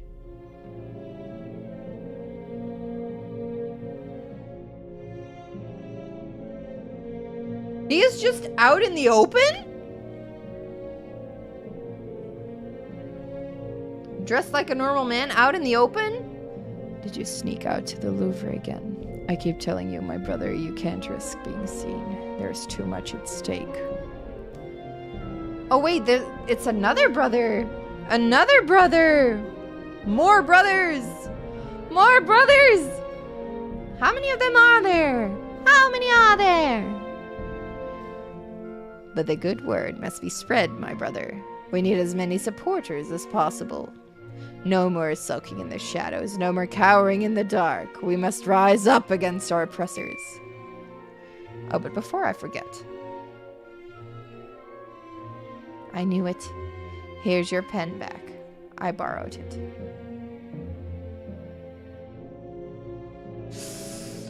It is Judge Romulus. It is the judge. It is the judge. It is the judge. Again. What happened to yours? I lost it. So careless. Oh, wait, is it? Is it? Do they all write with the different colors of ink, maybe? Don't sweat the petty things, brother. Let's focus on removing the obstacles that stand in the way of our father's dream. Right. Like the annoying little bird who's been poking his beak into our business. He's dangerously close to uncovering our secret. You want me to take care of him? It would be in our interests. I have a trap in mind, but... Ah, someone's coming. Go hide. Hello, we're back. Oh no. My brothers have returned. What can I do for you today? A confession, perhaps? Actually, Friar, we're here for information. We want to learn about the catacombs that lie under Paris. The catacombs? You don't want to go there, my brother. It's a wretched and haunted place. A whole pack of brothers. Yeah, that must be it. A whole pack of them. That makes sense. A whole pack of brothers. A whole pack. Just came to wish you a good stream. Happy early New Year. Thank you, thank you. Thank you, thank you. Thank you, thank you. Thank you, thank you. I hope that you're having a good New Year's too, that your day is good. We're trying to finish this game, but I have a feeling that it will take a little longer than I anticipated. That's probably okay. That's probably okay. That's probably okay. But, yeah, I hope you have a good New Year's too. I hope you have a good New Year's too tomorrow. I'm so excited. Are you excited? I'm sure it is, but we know that the church was responsible for having the entrances sealed shut. So we figured that maybe there's a super secret friar-only entrance that only you know about. A secret entrance. That's an interesting idea. You know, you were not the first birds to have asked about that. We aren't?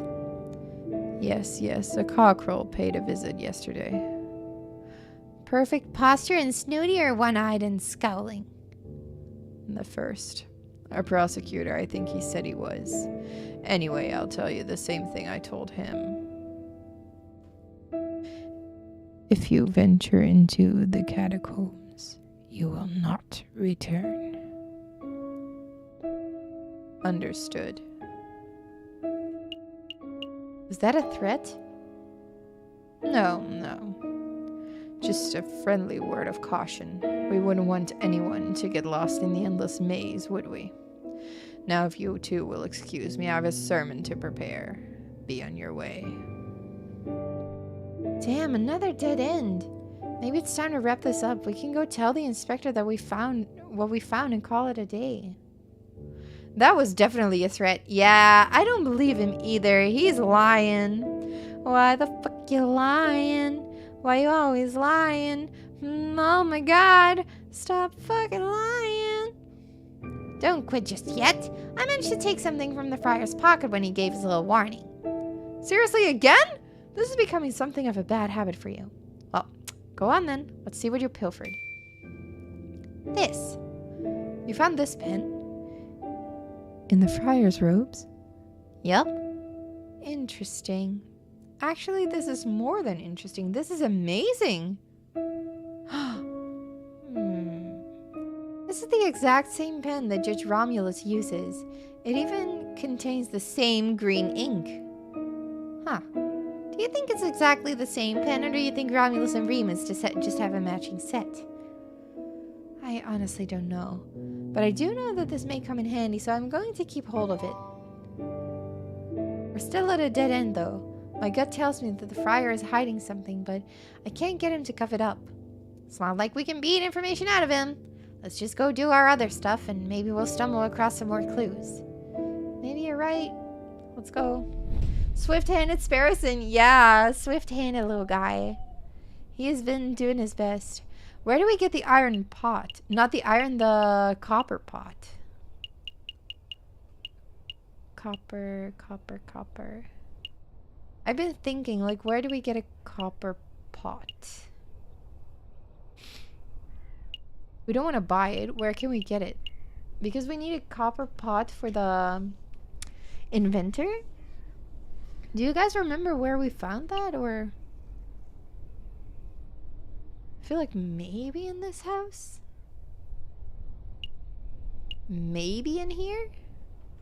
Should we go here? Just see if we can get it? Maybe a copper pot? I don't know. Let's check out this place. Let's check out this place. Let's see if we can find a copper pot. Ah, you there. I remember you. You guys can help me out with this little dilemma. What is it, mademoiselle? Which country is better, Great Britain or the United States of America?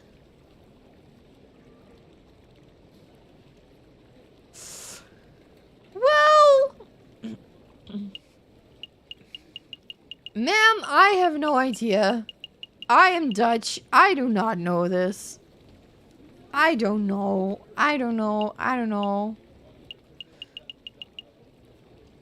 I'm just gonna have like I'm just gonna like twist them, do like the drrrr, and then pick. So I'm gonna do 3, 2, 1. Oh, USA? USA! I'm going to have to go with the USA. Because they kicked Britain's derrière in the battlefield, right?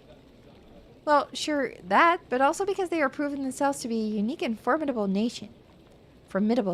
It's quite remarkable what they've achieved in such a short period of time. You prefer the USA, huh? There's a lot of opportunity there. What's this about, mademoiselle? Well, I'm thinking of taking a trip. A long trip. Everywhere I go in Paris, people are angry and depressed. It's like violence is about to break out at any moment. I've saved up enough, so I'm going to get out of here. Follow my dream of starting a new life overseas. Who's going to look after Chateau Crinière? Well, with the Baron's passing, they've decided to auction off his estate. I think the demi-elves were showing some interest in the household, so I guess they can handle the household duties themselves. The demi-elves, you say? Interesting. Anyway, this might be the last time we'll see each other, so I'll just say au revoir, Sparrowson. Au revoir, Monsieur Falcon. Farewell, mademoiselle. I wish you a pleasant voyage. So long, mademoiselle. Don't let those Yanks push you around. Well, she's gone. Falcon, I think we forgot something. Yeah. The rebels, the croque monsieur, all that juicy investigation stuff. We're supposed to be asking questions. Oh, right. That completely slipped my mind. That's no matter. Colleen didn't seem like the type to get involved with rebels and arms dealers. She probably knew nothing. Watch her know everything? I suppose. In any case, she seems to be the only one with enough sense to escape before the violence starts. Yeah. Ah, we didn't get anything out of that. Where do we find a copper pot? A copper pot. Copper. Copper. Copper.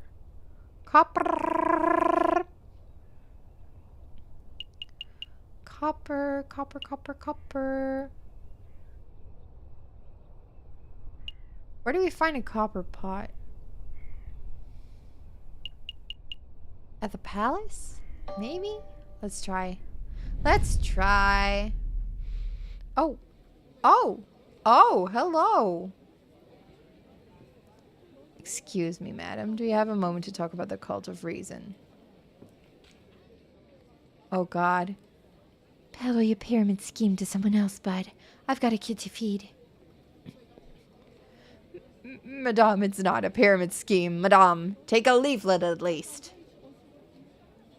Sparrowson said something about a shop, but I don't remember what shop. Well, he said that they were expensive at Les Halles, but I don't want to go there to pay. They were like, yeah, they're expensive there, but you could probably get them somewhere else. I'm like, what's the somewhere else? Well, what about you, monsieur? Would you like to learn about the glorious teachings of Jacques Hébert? A cult, is it? Not today, monsieur. I've already been in my fair share of cults. But this cult is different. But we're different. We're not the same. We are not the same. We are different. We are special. I'm different. This cult is different. It's not like other cults. This is a special cult. It's not like the others. A member of the cult of reason, huh? Strange. I thought the cult died out way back in the old revolution. Hey, Falcon, that person. It looks like the run-of-the-mill cultist. I can see that, but doesn't his face look familiar to you? Very familiar.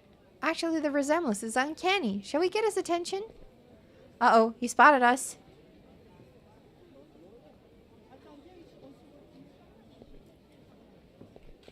I think he's... Oh, he's running away. Wait, Miss we would like a quick word.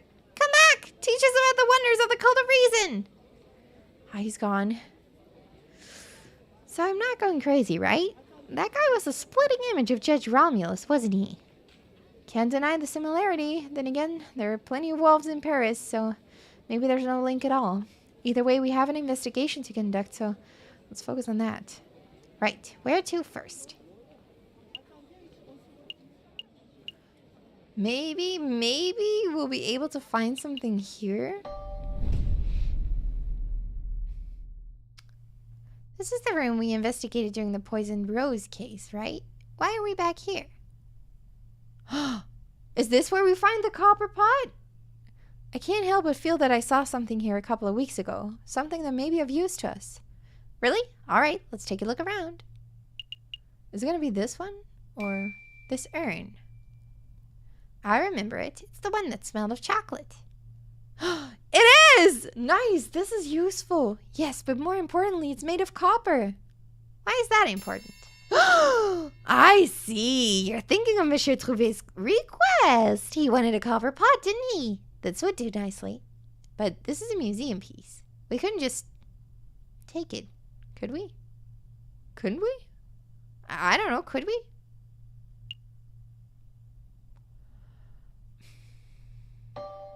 We could.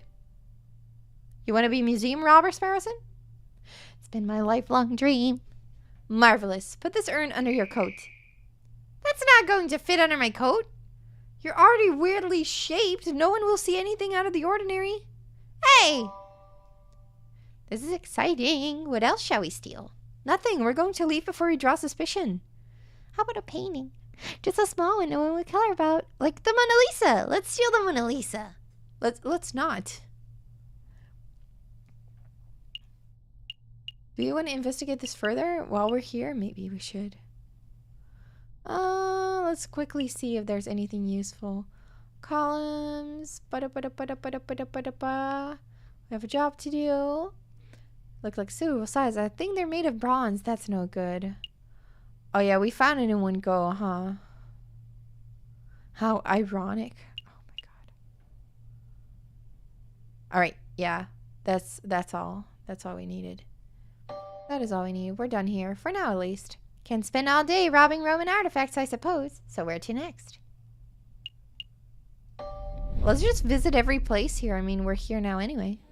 Let's see. Who to question? Who to question? Oh no. Poor you. Poor Eric. Poor Eric.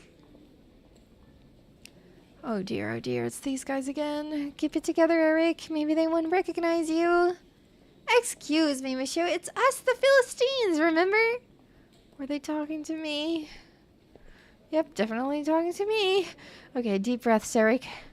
Hi! We have a couple of questions, if it's no trouble. Oh, it's no trouble at all! What's the deal with the cultist outside?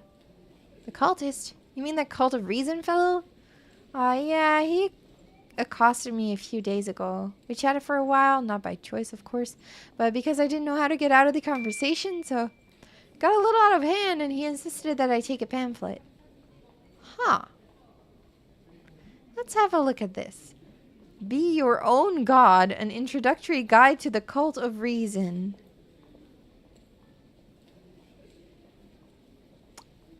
That sounds special. He even added his own signature, see? At the bottom there. To my new bestest bud, Eric. Happy reading. Best wishes, Sylvius. Green ink too. What a fiendish color choice. That guy was such a slime ball. We aren't even close to bestest buddies. At least we now know the cultist's name. Sylvius. Do you mind if we keep this pamphlet, monsieur? Be my guest. I don't want it. Did you want something else? Do you know about an uprising? An uprising? You know, people get angry, being violent, overthrowing the government, stuff like that. Goodness, no, I don't know anything about that sort of thing. Never mind then. That is all. Thank you for your time, monsieur. You've been a great help. It's no trouble at all. Going to the garden now? To see the garden? Hey, Falcon, isn't that our old friend? Oh, it's the photographer again. It's this guy again. I remember you. You're already your own god? Yeah, me too. I've built my entire own world here. I've built so much already. I am also my own god.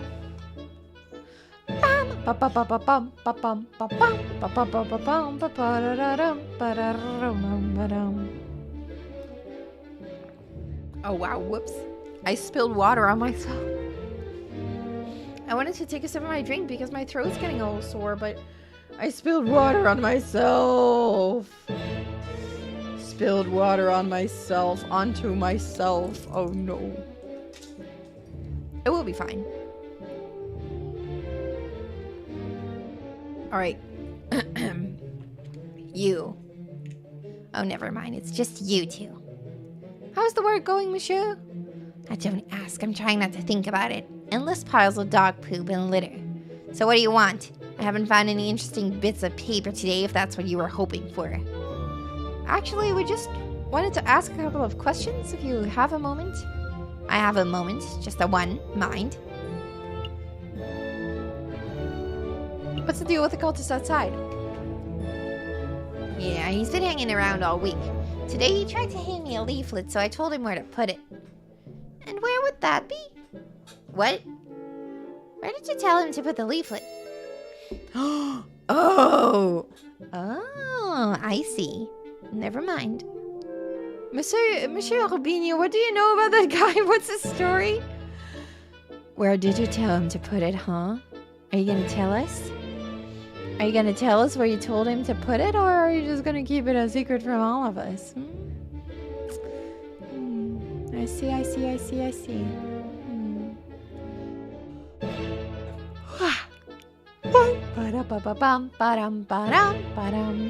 His story, how should I know, is just a cultist loser. The Louvre attracts those types of crazies all the time. I see. Did you two want something else? Do you know about an uprising? You mean like a rebellion? Yeah, I've heard rumors. There are a lot of uneasy people in Paris. What kind of rumors? Nothing specific, just that there's a group planning to form a huge protest before the end of February. Some say it might go violent. If you were wise, you would probably fly out of the city as soon as possible. Oh, poor innocent Sparrowson. Oh, poor innocent little bird. Innocent little Sparrowson. Oh, Sparrowson, you silly, goofy guy. He's just in a silly, goofy mood. So people say, do you plan on leaving? I couldn't if I wanted to. No thanks to you guys. But in any case, I'm sticking around for the photograph opportunities. Wartime photography? Imagine the possibilities. Sounds dangerous, though. Sounds like a good way to get hit by a stray bullet. I guess, but all the danger just means that it will pay really well. I've thought this plan through. Evidently. Anyway, did you want something else? Nope, that's all. We'll let you get back to work. Yeah, we've had everything then. Are we all done? Yes. Let's make a move. Another new day, another new day. It's another new day, it's another new day.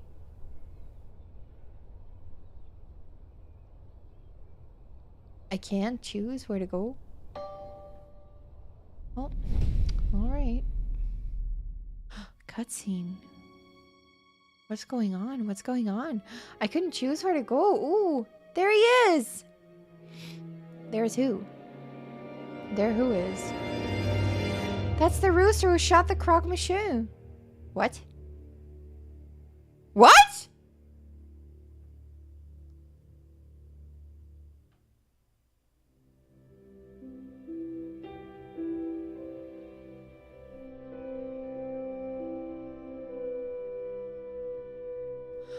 What?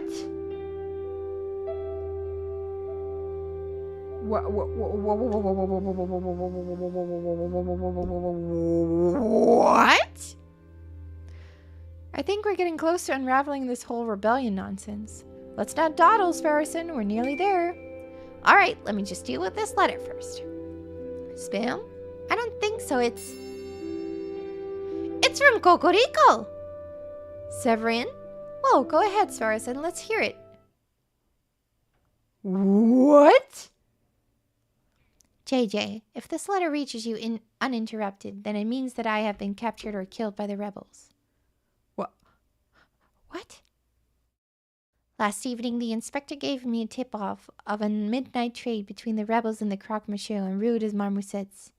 I intended to watch from the shadows, but I know that such a mission is a dangerous one. Wish me luck. If this is the last correspondence you'll ever hear from me, then I suppose I should end on a positive note. Falcon, you're a good friend and an excellent lawyer. I'm sorry for belittling you all those years.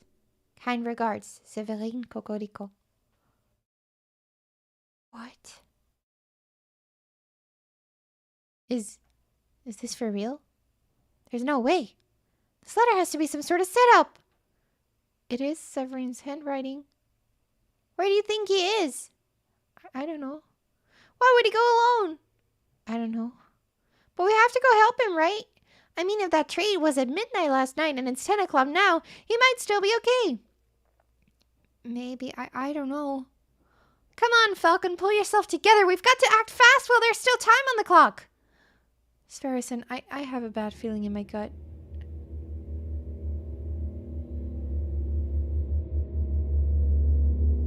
Why is the music so intense? Oh yeah, me too. This letter is terrifying stuff. No, you don't understand. I know that if Severin isn't already dead now, he will be very soon, and there's nothing we can do about it. What are you talking about? You don't know that. What? Did I fail? I do. I am certain. We've messed up and I've missed something and we've overlooked something vital and now Severin's fate is sealed. You're spouting defeatist nonsense. Come on, Falcon. Let's go visit the Rue de Marmoset so we might find a clue. Oh, I did not mess it up. But still, we can only go here now. What's going on? Come on, Sverison, keep up. No time for wheezing. If Cocorico was last seen around here, there has to be a clue nearby. Right. There's a lot of blood here. There's a pool of blood here and it looks fresh. Cocorico's? See drag markings heading down towards that tunnel, which leads straight to the Seine. Oh no. If I had to guess, someone was killed here last night and their body was hastily disposed of in the river. Blood? But I see several sets of bloodied footprints too. Some are faint, but they head that way towards the main road. So he could still be alive? Let's see where the footprints go. The Notre Dame Cathedral. To the catacombs? Maybe? Here, the footsteps lead right into the Notre Dame? Seems that way. What? Can we still save him, or are we already in the bad end? I have no idea. Unbelievable. I hope he's alive. Me too. I actually liked him. He was actually pretty nice. He was just a bit tsundere. But he was a nice guy at heart.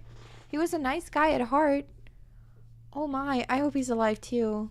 Where's a friar when you need one? Forget the friar. Let's keep following the blood trail to see where it ends up. Wait a minute, Falcon. Should we get the police involved before we go any further?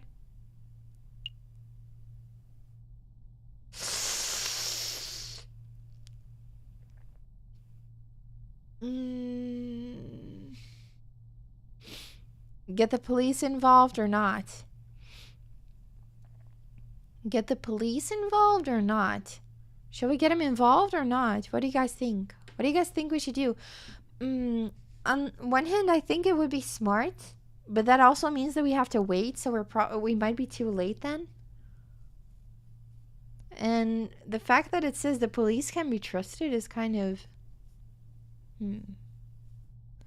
weird. Can we not trust him? I have no idea what to do. What shall we do? Are we gonna get messed up by the police, or we're either gonna get fucked up by the police or by the rebels? I think it's one of the two. Or both. both is good. What shall we do? You have no idea either, huh?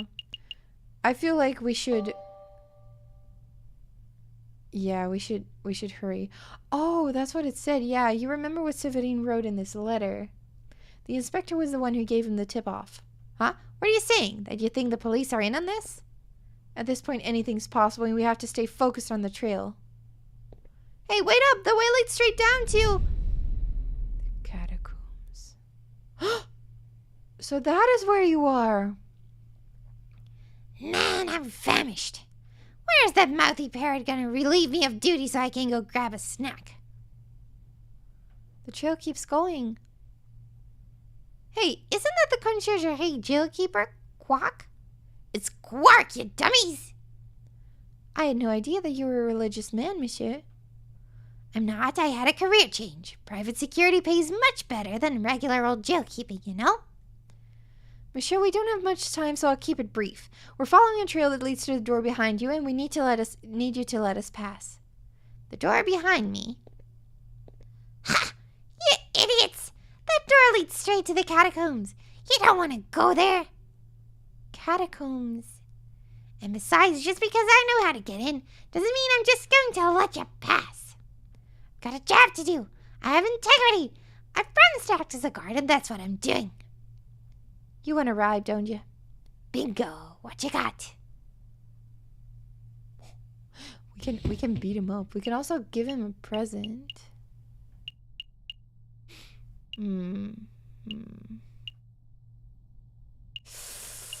We don't really have a present. We can pay the 10 francs. Let's pay the 10 francs. Let's not beat him up. Here, for your troubles. 10 francs? What? Are you trying to insult me? Alright, 10 more. Again? Okay, you started to warm up. What else you got?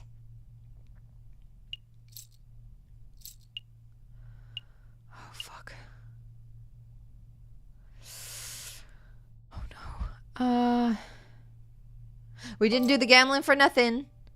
Good enough. So the door's right behind me. Go ahead. That's the door to the catacombs? It's that simple? Yeah, it's that simple. What were you expecting? A hidden bookcase or something? Go on. Go look. He's gonna lock us in there.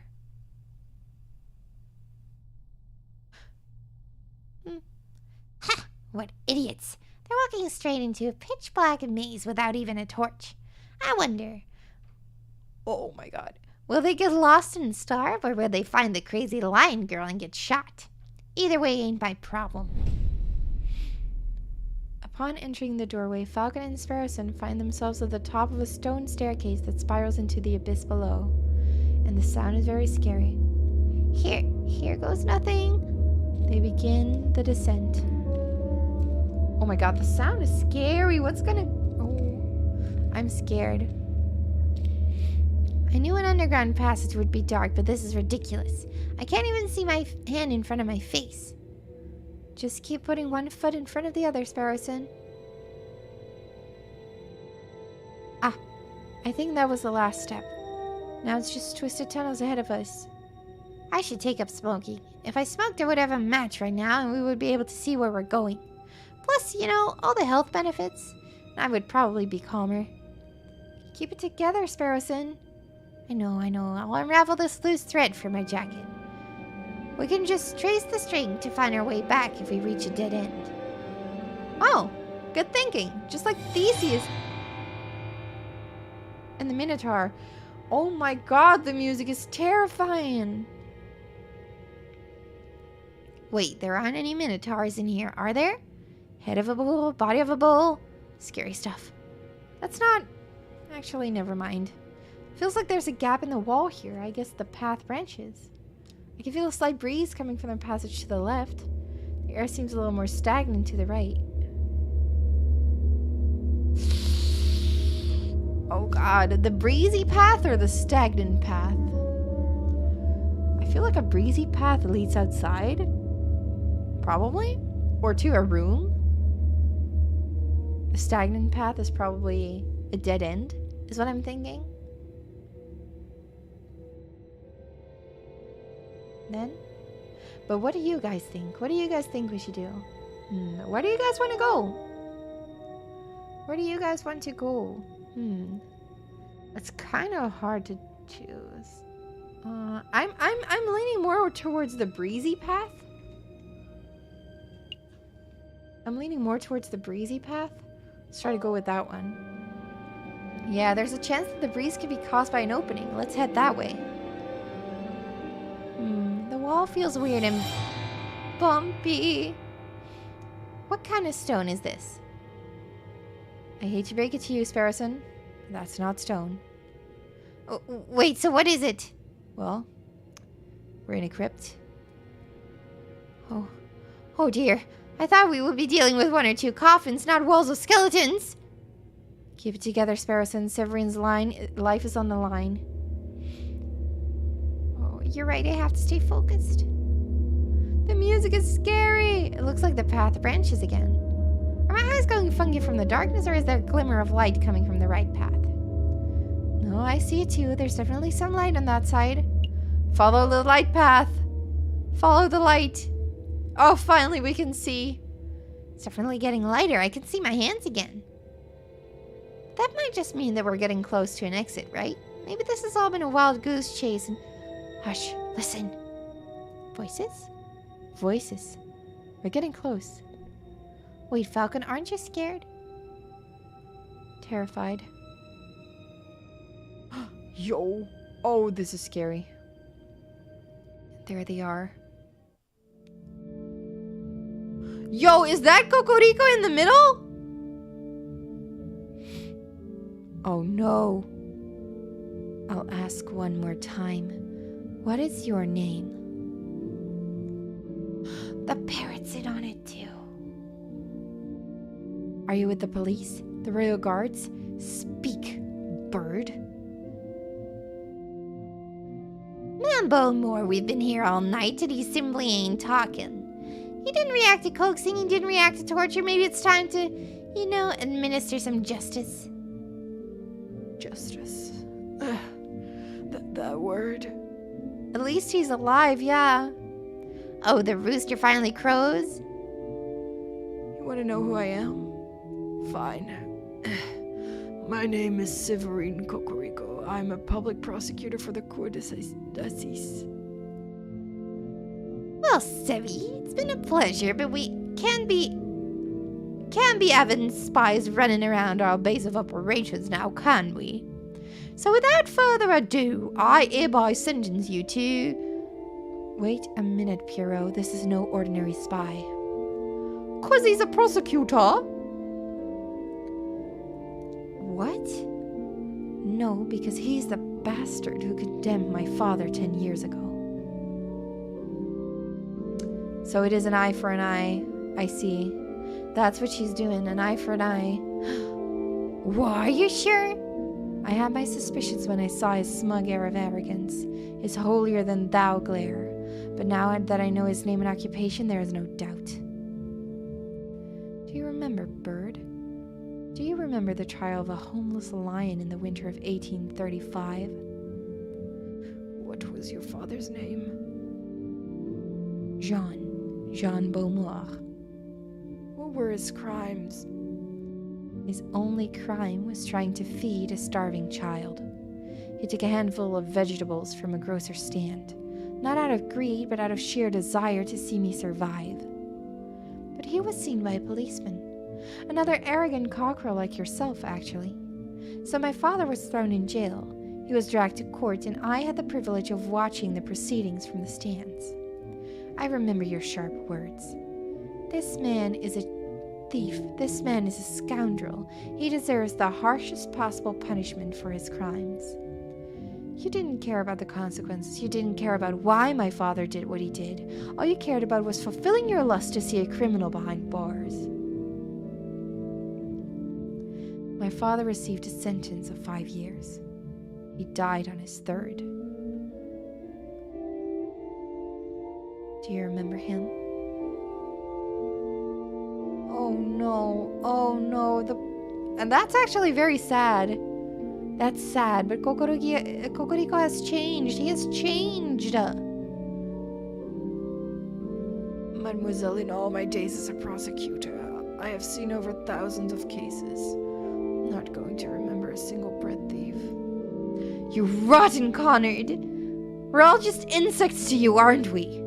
Who cares if a child starves in the streets as long as you put enough criminals behind bars to meet your quota? Am I right?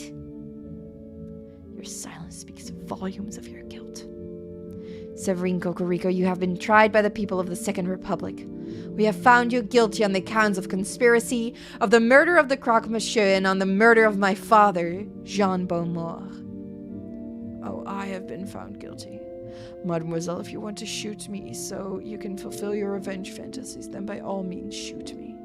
But don't pretend for a moment that this mob resembles a court of justice in any form. So they're making their own justice system. What is their... Is that the only goal they have? Can't be. A court of justice. Now there's a contradiction. Bird, you know nothing of justice. Oh my god, she's gonna shoot him. Frère Remus, read this man his last rites. With pleasure, madam. Falcon, we have to make a move. Say something.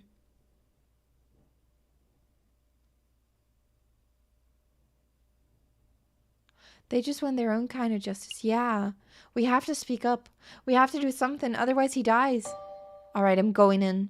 I'm coming too. No, I need you to get out of here. Go find the police, royal guard, anyone. I'll stall for time. Falcon. Okay, I'll go get help. Do you have any last words? Just pull the bloody trigger and be done with it. Wait! Wait.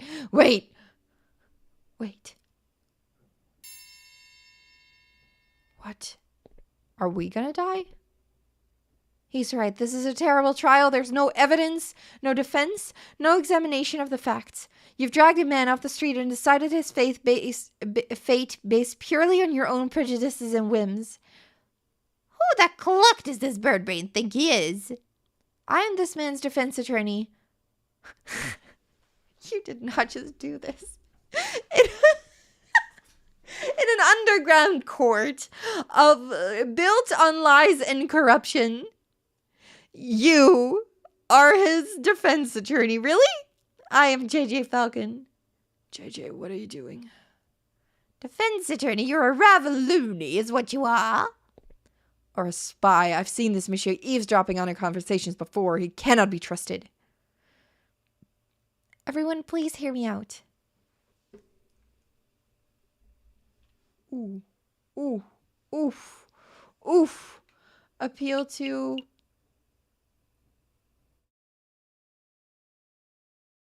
Giga Chad energy.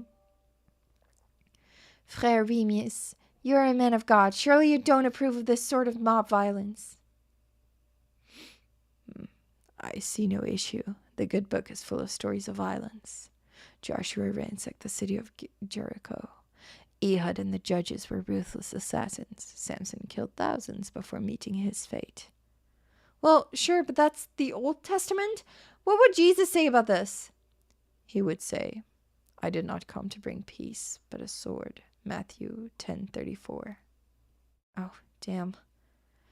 Do you see, Falcon? This man's death is inevitable. For the good of France and in the name of justice, he must be killed. Justice. There's that word again.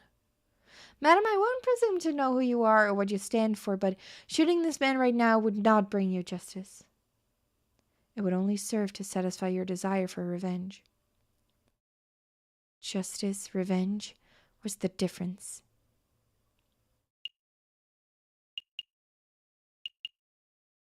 Good thing I brought my sword. Oh god, fairness, rationality, due process.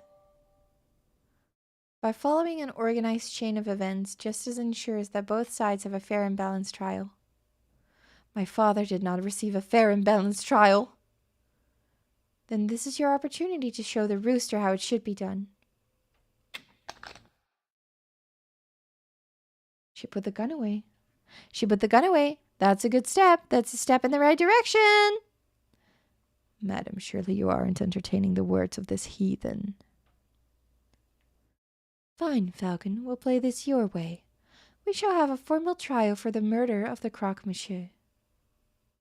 Excellent. Shall we head back to my office and file the necessary papers? Don't take me for a fool. You'll walk us right into a trap.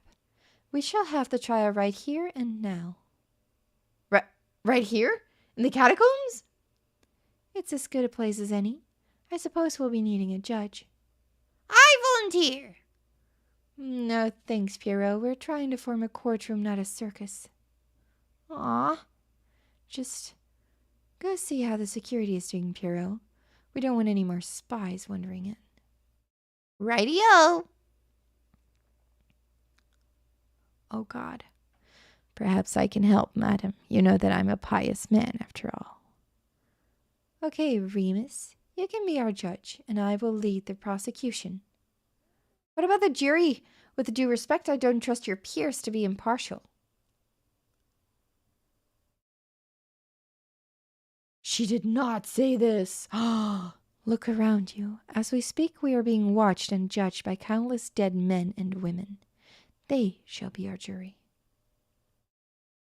That may work as a metaphor, but in practical terms, it's me you have to convince, Falcon. Convince me that this bird is not guilty. After all, I am the one who holds the gun. Well, it looks like we are ready to get started. The trial of Severine Cocorico is underway. He stands accused of the murder of the man known as the Croque-Monsieur in cold blood. Madame Beaumont, please explain the details of what happened. We're gonna do the trial here and now?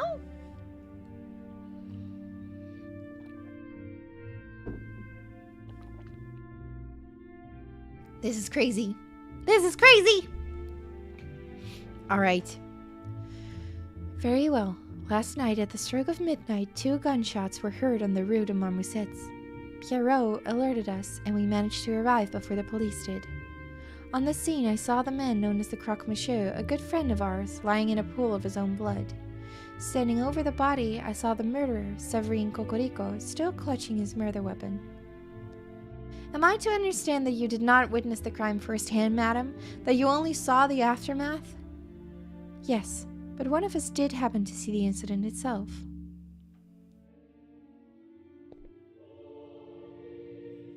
What? Beaumont, I found this here pigeon running round our tunnels. I am no pigeon, Michel. He's a spy in any case. What say I execute him right now? It's all right, he's with me. With you? He's my assistant, he carries my bags and stuff. Falcon, I trust that you do not have any other assistants lurking around the corner. No, madam. The music is good, though. Then take your lackey out of my sight. Psst, Falcon. What is it? I saw someone lurking in the catacombs. I think he was watching us from the shadows. Another rebel? I don't know. But he got spooked when he saw me. He dropped this. What's this? Political pamphlet? Wait, no, not you. A cult pamphlet. It must be by, not Judge Romulus. The other wolf, Sylvius? Sylvius? Have we met everyone? I'm thinking, no, not even. Huh. This one. Sylvius, yeah. Well, I best be getting back to the patrols then. Not so fast, Pierrot. You witnessed the crime firsthand, did you not? I did, ma'am. Then you can be our first witness. Go stand in the center. Okie dokie. Do I need to say an oath or something? That won't be necessary. We trust you. Just tell us what you saw last night, Pierrot. Sparrows and telepers behind you. Got any food? Got any of the chocolates left? Okie dokie.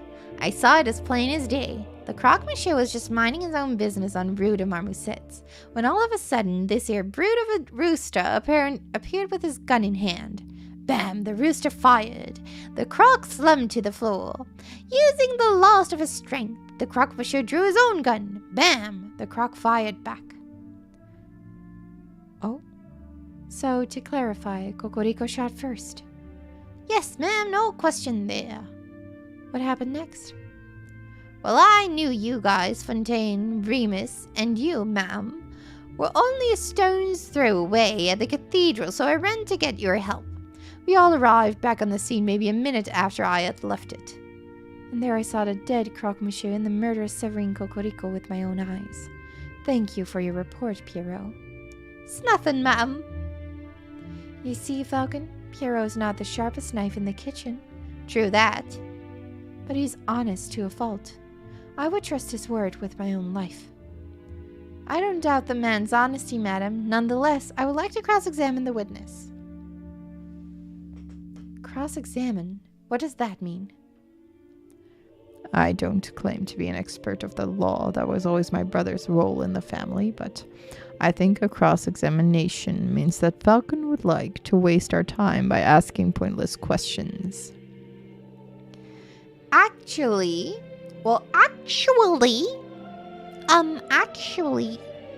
it means that I would like to make sure that Pierrot's story holds up under scrutiny. Yes, I will be asking questions, but only questions that directly relate to the case at hand. Clearly a pointless stalling tactic, madam. Shall we put an end to the trial?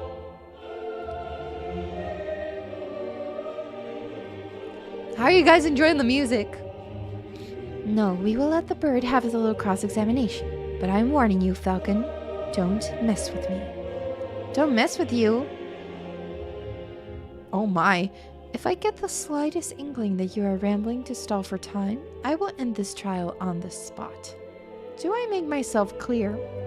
Start questioning Cocorico's shoe size or the color of the croque-monsieur's underwear, and I'll lose my patience. Yeah, I get it. Oh god.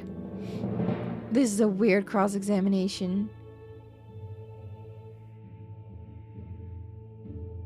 Oh my god. Bam. Fuck. Should we have been able to buy that gun? No, we weren't able to buy that gun. It was really expensive. We never would have had enough money. Unless we gambled. We should have used a check. Huh. No, wait, that was the hospital one. Huh.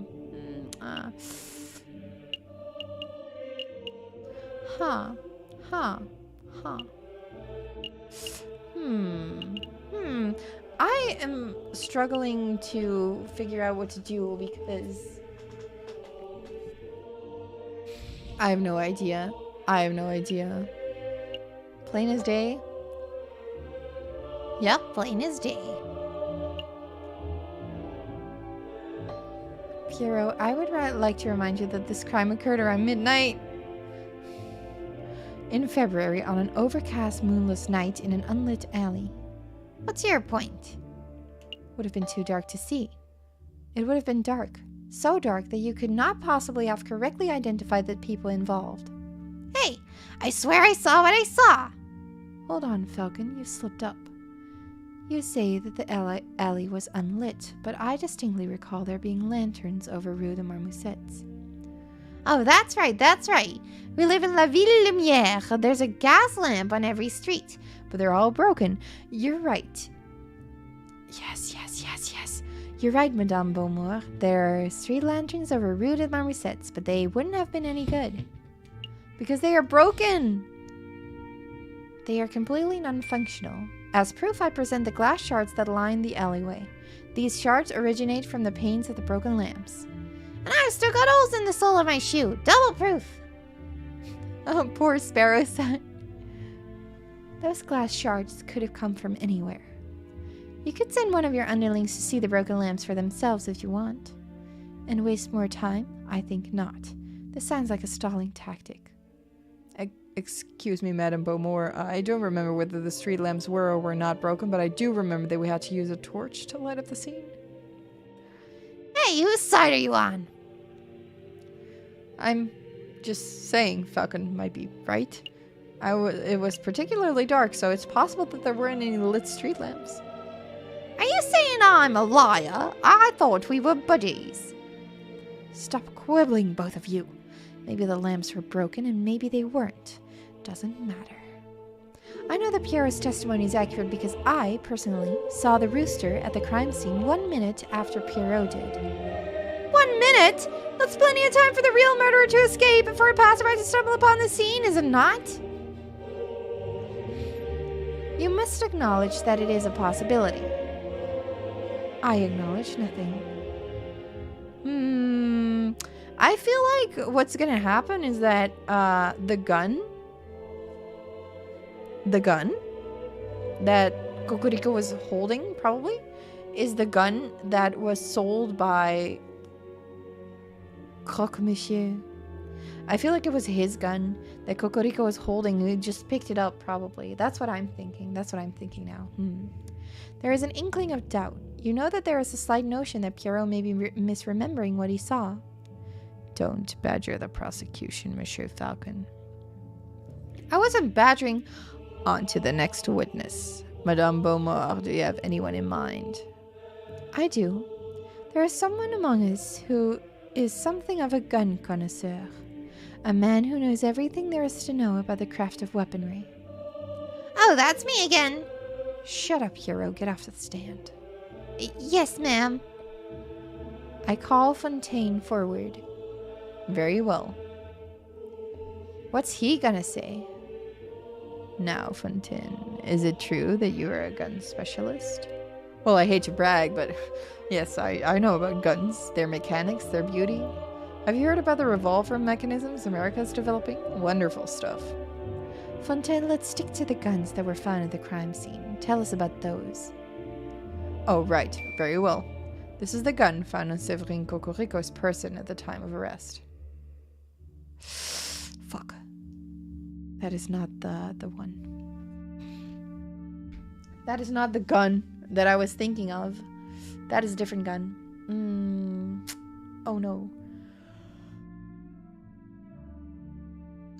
Oh no. It is a standard issue percussion lock. Châtellerault Gendarmerie pistol, 24 centimeter length, 15 millimeter caliber. Lots of police and soldiers carry these dull things. It's a gun that says, I am a reliable man of the law. That sounds like our Cocorico. Does it? Cocorico always told me that the riding crop was his self-defense weapon of choice. It's strange that he had a gun in the first place. You know what I am now starting to think? That this is not Cocorico. I'm now starting to think that this is actually Valerti. Could I be right about that? Let's check the... Because... the one sitting here, he keeps blinking. Look at the guy that we think is Cocorico. He blinks. But his eye is completely white. And Valerti has his eye covered. This eye. Could it be that eye? Could it be that eye? You think? Maybe? That it's him and that it's not Cocorico at all. I wouldn't know. I wouldn't know. Curious. This is the gun found in the Croque Monsieur's corpse, clutched tightly in his hands. It is a turnover pistol, double-barreled, ivory handle, 20 centimeter length, 13 millimeter caliber. This is an exquisite and highly customized gun. It's one of a kind. Whoever used this weapon knew their stuff. The Croque Monsieur was a legendary arms dealer. It's no surprise that his personal weapon would be something so flamboyant. What does it say about the guns? Cocorico was carrying this. Croque Monsieur carried this ornate double-barrel turnover pistol. But what's really fascinating about the Croque Monsieur's gun is the ammunition. See, the bore of the pistol has been fitted with a set of grooves. Please stop, Fontaine. I didn't call you up to hear you show off your gun knowledge. Tell us what you uncovered when you examined the Croque Monsieur's bullet wound. All right. Well, a lead bullet was embedded in the middle of the Croque Monsieur's sternum and appeared to have a straight angle of entry. So in other words, the Croque Monsieur was facing his killer when he was shot. That's right. The other interesting point was that the Croque Monsieur's outer clothes were singed. This typically only occurs if a person is close enough to a gunshot to be directly burned by the gun's muzzle flash. And how close does a person have to be burned by a muzzle flash? Less than 3 meters, I would say. 5 at the very most. Then there is no chance that there was a rogue sniper on the rooftops. The croque-monsieur's killer was standing in Rue des Marmoussettes themselves. As is plainly evident, only one person was found in Rue des Marmoussettes at the time of the incident. Prosecutor Cocorico. Well said, madam. I think you just unequivocally proved this bird's guilt. Not so fast. I would like to cross-examine the witness. I don't think so. You're overstepping your bounds, bird. Let the lawyer try, Remus. When he fails, there will be absolutely no doubt to anyone in the room that Cocorico is nothing but a bloodthirsty murderer. Cross-examination. All right.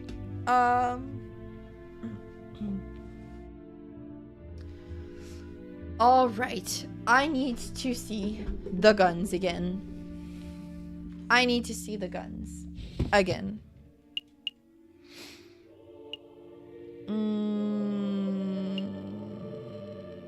A double barrel.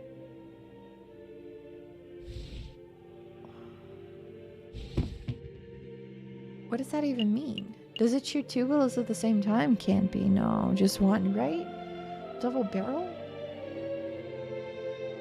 Does it shoot 2 at the same time? Does it?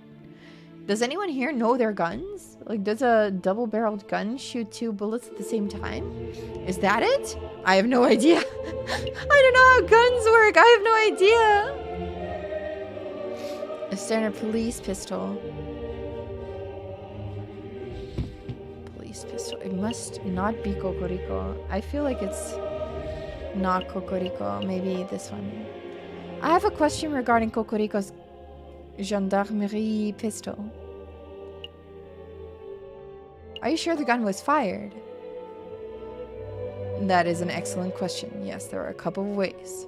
For around a minute after firing, the pistol's barrel is going to be hot to the touch. That's a dead giveaway. But you could also check for gunpowder residue in the barrel and chamber. That would indicate that a gun has been fired since being cleaned. So by your own analysis, would you say that Cocorico's weapon was fired last night? It's difficult to say. None of us thought to check the pistol's barrel temperature at the time of the incident, so we can't use that method. If I check for gunpowder residue now, I see a little in the barrel. That could indicate a recently fired weapon, but it could also indicate a lack of proper maintenance. So basically you don't know whether this weapon was or wasn't fired last night? No, monsieur. If we cannot be certain whether Cocorico even fired his gun, then this whole trial ought to be thrown out. Nice try, Falcon, but Cocorico is still our prime suspect. He was standing over the croque-monsieur's body with the weapon in his hands. If that gun is not the murder weapon, then what is? This isn't working. Try another approach. No.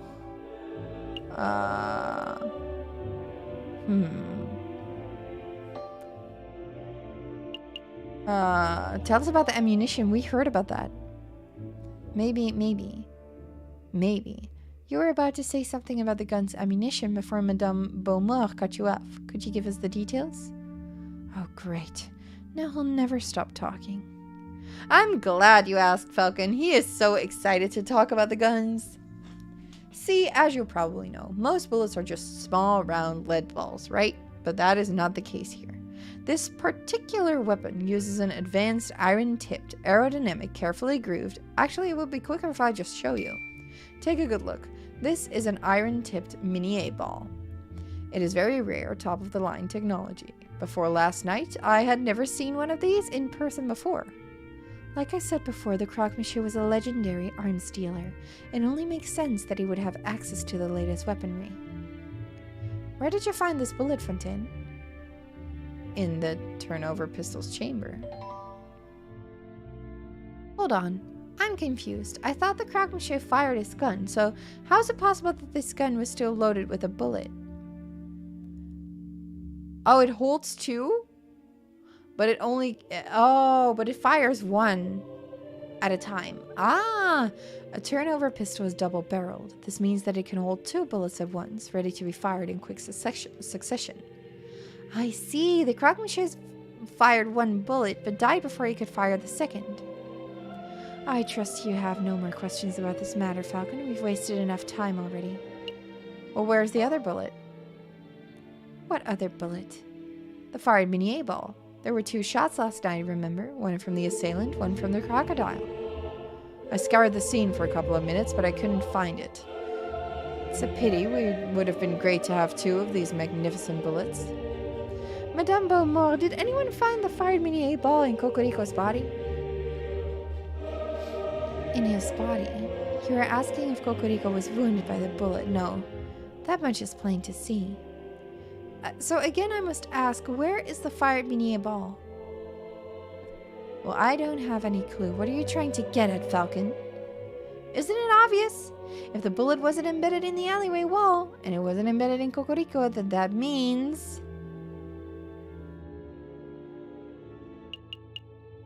it hit the murderer?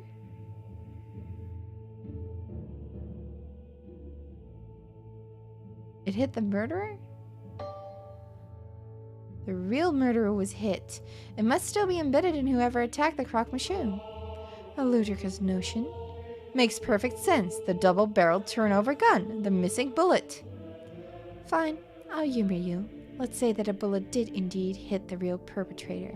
What of it? Well, it's only been a few hours since the shooting. Presumably the person will still have the bullet lodged in them. Find the person with the unique iron mini A-ball embedded in them, and you find the real murderer. That's reasonable, but we don't have time nor resources to search every citizen of Paris to uncover an injured gunman. Yeah, it should have hit the murderer if they were standing less than 5 meters away. Yeah, exactly, right? You don't have to search everyone in Paris. I believe the murderer to be someone in this very room. What? You think? You think we have a traitor in our ranks? I do. This was obviously a planned attack. Someone invited Cocorico and the croque-monsieur to the same place at the same time in order to create a setup. Only someone with a rebel's connections could engineer such an event.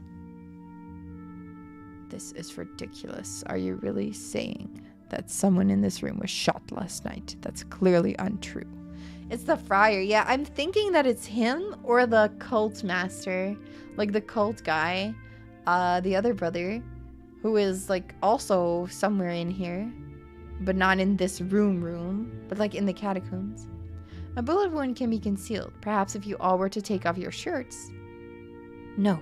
I'm not having everyone in the room stripped down to their knickers just to cater to your outrageous theory. If you can't think of a more reasonable way to prove your stray bullet theory, then we end this damn trial here and now. A more reasonable way? At that moment, a chill ran down Falcon's spine. He knew that his theory was true. It had to be true. He was close to his brother, right? Yeah, the friar was close to his brother. He was close to his brother. But he also knew that he had no way to prove it. Madam, I assure you this will only take a moment. If everyone could please just take off their outer garments. Frère Remus, why don't you go first? I'm not saying that you're the murderer, but if you were to have a bullet wound, then... He's floundering, madam. Agreed. I've heard enough of these rambling theories.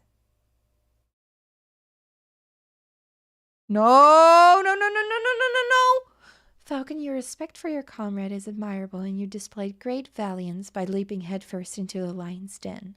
But you have failed to convince me of this bird's innocence. Madame Beaumont, I implore you! Not another word. We humored you, we set up a court and went through the motions of a trial, and now the rooster's guilt has been formally proven. We have more evidence! Enough! The trial is over. Oh my god. Séverine Cocorico, you have been formally tried by the people of the Second Republic. We have found you guilty on the counts of conspiracy, of the murder of the croque-monsieur, and of the murder of my father, Jean Beaumont. Madam, please. JJ, it's all right. I've made my peace. This is far from all right. dying in the name of a new republic at the hands of rebels. There are worse ways to go. It was good enough for Robespierre, right? Severine.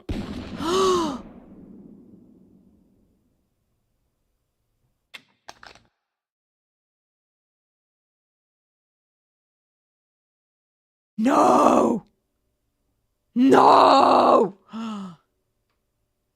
Tend to the body, Pierrot. Yes, ma'am. Do you plan to kill us too? Why would I do that? You two have done nothing wrong. I see no reason for you to be tried, let alone executed. Your mercy is admirable, madam, but I fear if we let these two go, they will tell the police everything. It would compromise us. No, we promised to keep our beak shut, right, Falcon? Oh, but we cannot trust the word of potential traitors. Madam, for the good of France, we must execute the birds right now. Some man of God you are. I hate to admit it, but you have a point, Remus. This is an unpleasant situation. What to do? Well, let us live? Okay, I know. I'm going to give you a choice. You have two options. The first is that I shoot you right here and now. That is not something either of us particularly want, but if it must be done. What's option number 2? You join us. We need lawyers to help bring the new republic into fruition. Your skills would be very much appreciated. Our skills? Somebody has to draft new lawyers. Somebody has to file the paperwork to secure the new republic's internationally recognized legal status. Somebody has to prosecute the officials who corrupted this country. Wouldn't that be a glorious job? You mean prosecute the prime minister or the king? We can discuss the specifics later. For now, I need to hear a decision. What will it be?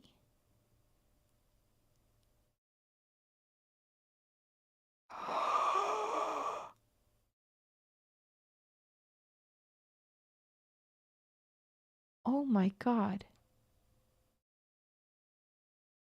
What the fuck? What are we going to do? Are we going to join them? I think that if we say we would rather die, she's like really going to kill us and it's going to be over. What shall we do? Join or die? Join or die? What do we do? Oh no. Do we join or do we die? Oh my God. I mean, I wonder, does the game go on if I join them? If we join them, does the game go on? Do we get to like play? Or is that just the end too? Is that like different endings?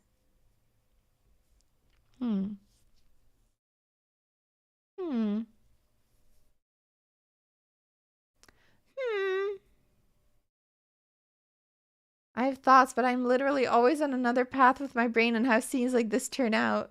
I mean, yeah. Yeah, me too. Usually. I usually think wrong. We can just try, but... Oh, God. I would rather die personally. All right, we'll go with I would rather die. I would rather join you. We would love to join you. The rebels and the aviary attorneys. What a team. Sparrowson, this is serious. Let me talk. No, I know what you were about to say, and it was stupid. I'm not going to let you throw away both of our lives just so you can satisfy your stupid pride. I refuse to work with a monster who murdered Severine. You don't have to be happy with the task. Just play along. Sparrowson! Sparrowson! Sparrowson, you're in a silly, goofy mood. What are we doing? Are you two done conferring? We can't draw this out any longer. Fine, we'll work with you. Good, then a verbal contract has been made. So, what happens now? Pierrot and Fontaine will lead you to Le Canard Joyeux. I will finish up here and meet you in 2 hours. Needless to say, they shall be keeping a close watch on you. Don't even think about running. Of course. Then we're done here. Fontaine, lead the way. Yes, madam. Come along, you two. What? What? You can't seriously be trusting these filthy lawyers, madam. They're probably plotting revenge for their dead friend at this very moment. Huh. I do trust them. Throughout that trial, I got the impression that Falcon was trying to de-escalate the situation, avoid violence. Such a viewpoint is naive, but it is exactly what we need in this revolution. But they will betray you. If they are stupid enough to even raise one feather against me, they will regret it.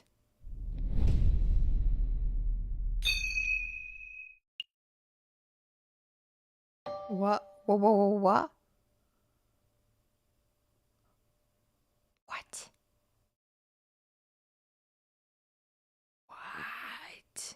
What? You can come out now, brother. How did it go? Better than we ever hoped for. The rooster is dead and the madam has tasted her first blood. Ha! Amazing. Completely worth getting shot for. See, I said it. It was him. A meddlesome falcon tried to disrupt the execution. Falcon? Really, that tenuous wretch? Don't worry, he floundered and bumbled around hopelessly. The madam thinks that he's of some use, but really he's as good as dead. This is marvelous. Every piece is falling into place. Our dream will be a reality in no time at all. To reason, brother. To reason!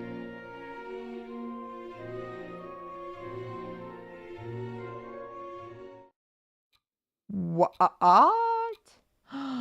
That is Act 4C. All right, we got fraternité. Well,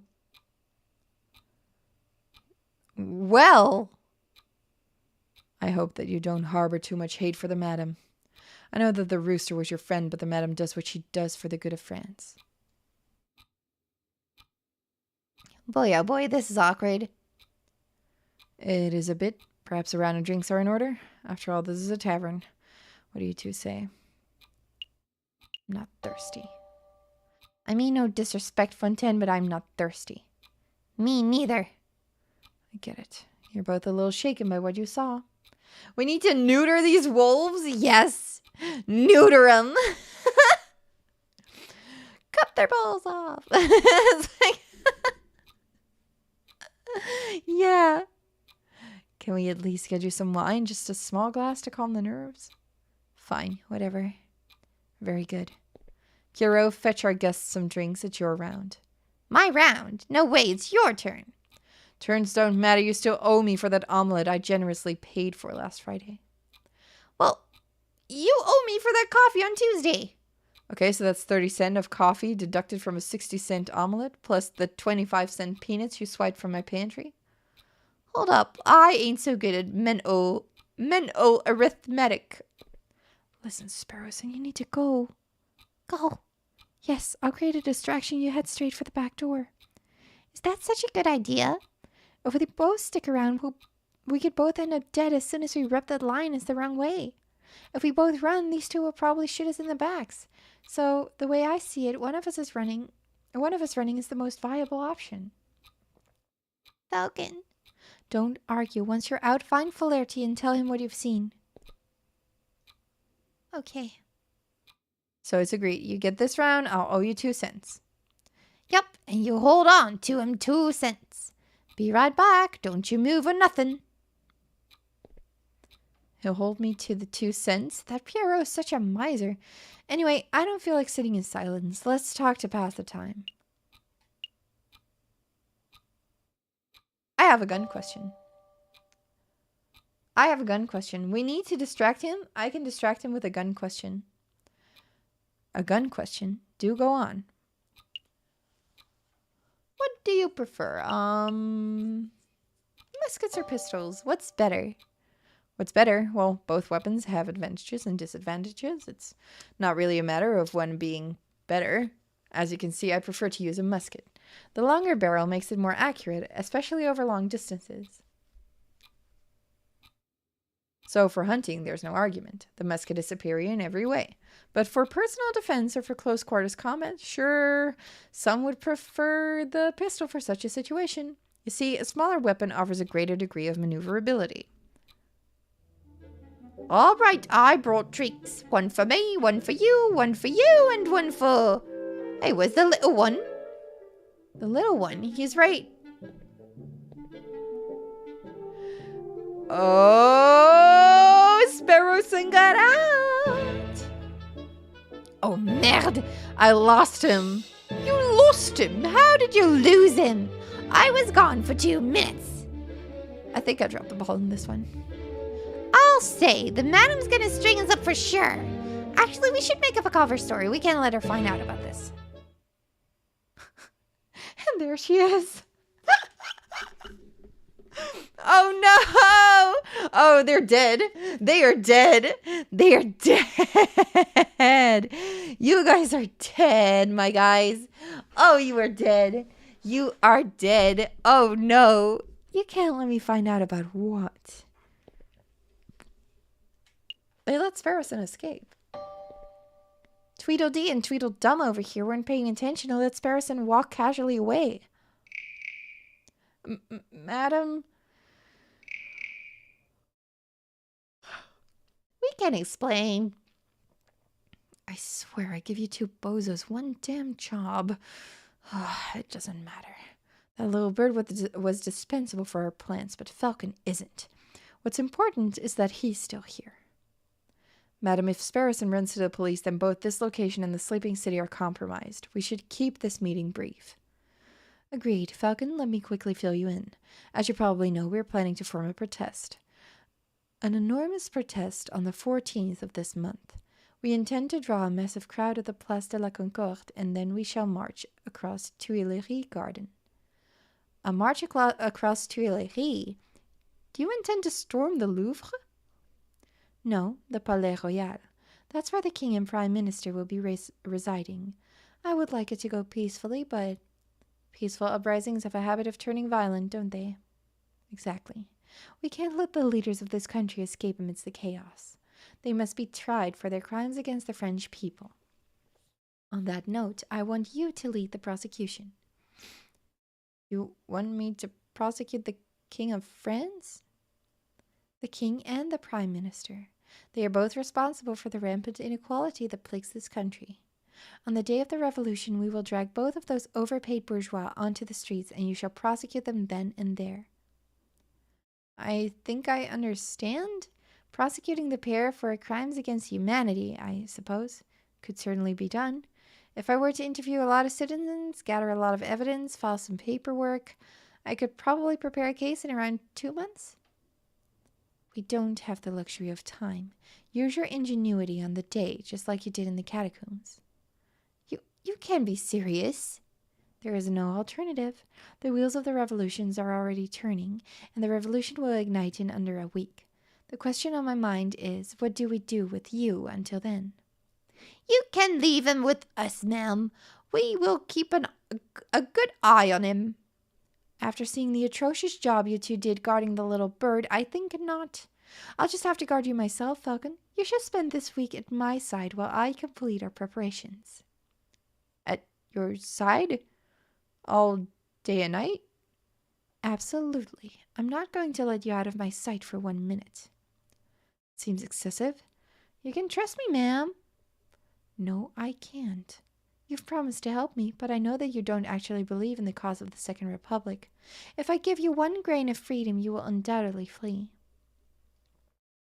This meeting is over. Come along, Falcon. So now we are her bitch? Basically? We are her bitch? Alright, let's go see a story. Let's go see a story. I wonder if you can save Cocorico. Yeah, I wonder about the two. Oh, it's not it was Cocorico who died. Alright, well. Oh my, he is really like telling the police immediately, huh? And then, while we were sitting in the tavern, Falcon gave me the opportunity to escape. He created a distraction, I sneaked away, went straight to the police, then you called a meeting, and well, here I am. So, yeah, that's the whole story. I see. So Severine Cocorico died at the hands of the rebels. That's right. And Falcon revealed his true colors as a traitor. Traitor? No, that's not right, Inspector. Falcon's not a rebel. He's just playing along so he can save his own life. Oh, no! He's not going to believe me? Don't be so naive, Sparrowson. Put the puzzle pieces together. Falcon willingly leapt into the lion's den for the specific purpose of siding with the rebels. He let you escape because he could see that you weren't truly sympathetic to the rebel cause. It doesn't make sense at all. Falcon's never shown a rebellious streak.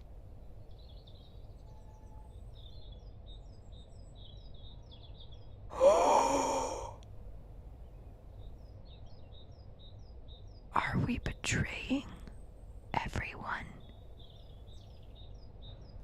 Are we betraying them all? Tell me, Sparrowson, what do you know about Falcon's past? Not a lot. He's a private person. Has he ever told you what he did during the July Revolution, before he changed his name? No, he hasn't told me anything, really. Sparrowson. No!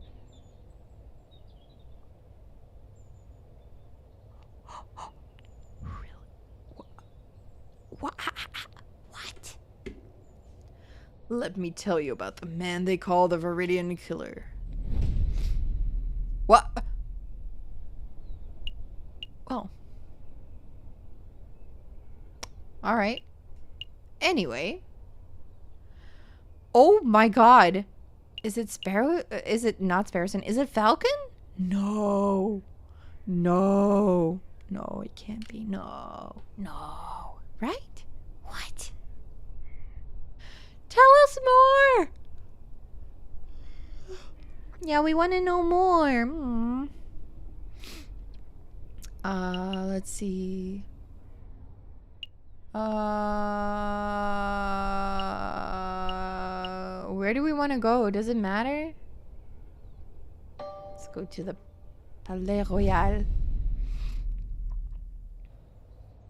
The Palais Royal. Just to look at that disgusting den of fat cat bourgeois and hypocritical politicians.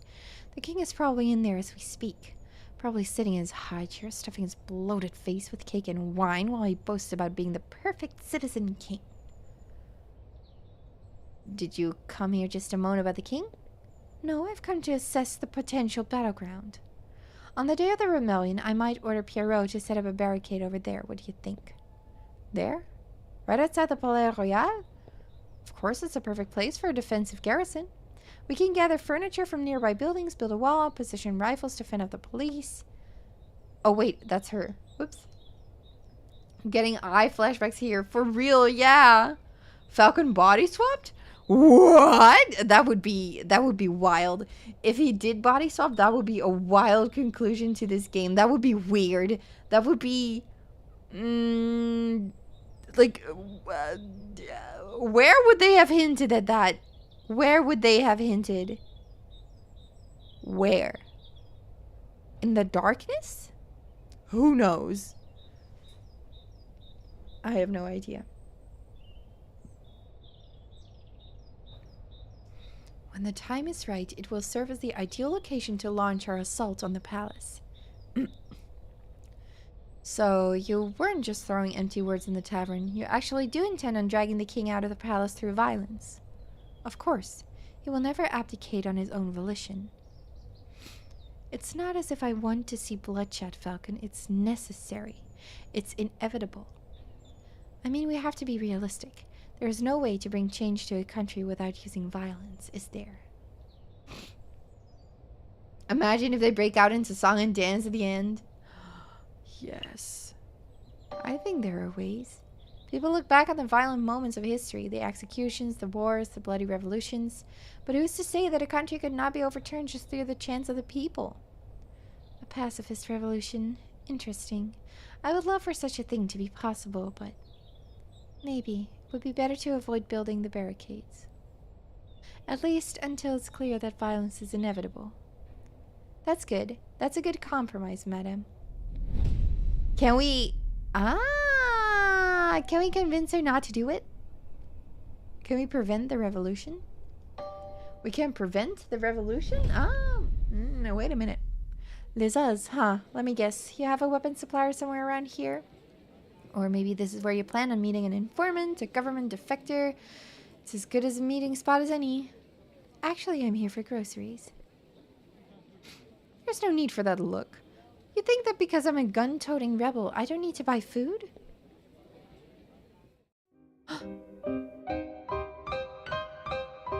Oh.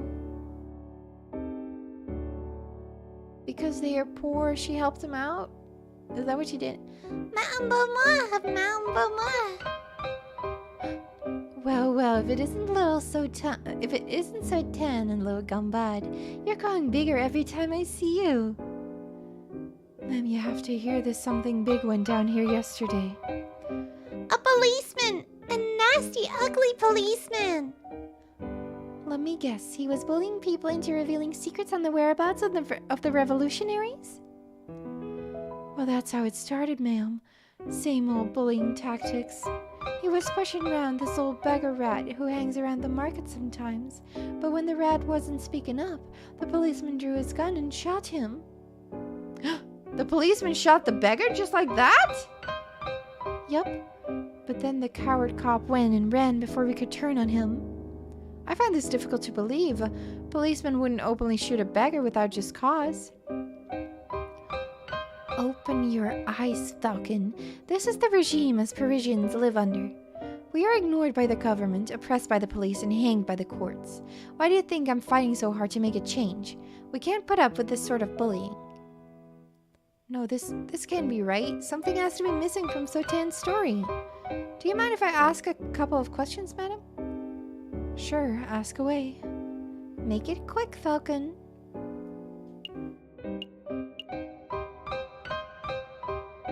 Who was the rat? Who was the rat? I didn't really know him well, monsieur. None of us did. He was kind of a loner who hanged around, asking for scraps of food and cents. I don't even know his name. That's so sad. Did he have no family, no means of support? Falcon, do you have any idea how many beggars there are on the streets of Paris? How many people go hungry? How many people are forced to turn to crime? I'm well aware, madam. I'm asking these questions to see if there was perhaps some reason why that particular rat was killed. But no, it appears that this was just a loss of one unarmed beggar rat among many. It's tragic. That it is, monsieur. Is there any other way that I can help? Why did nobody investigate the shooting? If a policeman did shoot an innocent person, then there would surely be an investigation. Huh! Your naivety knows no bounds, Falcon. You think the police care if one of their own is out of control? Actually, there was one bloke asking around, but I don't think he was a policeman. Oh! Go on, madam. Oh! Well, he was this charming fox. Renard. A friend of yours, Falcon? Wait, was it Mousy? Mousy is not a rat, but a mouse.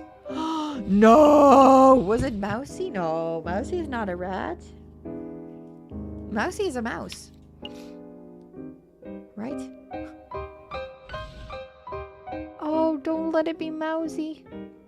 I love Mousy. Something like that. We should probably pay him a visit to see what he's up to. Pay him a visit? I suppose we can set aside a little time. Did you want something else? What did the policeman look like? Well, I didn't get a good look, but... He was tall and ugly and mean looking and he had one eye! It was flirty. Yup, he had one of them pirate patches. There's no way. Ring any bells, Falcon?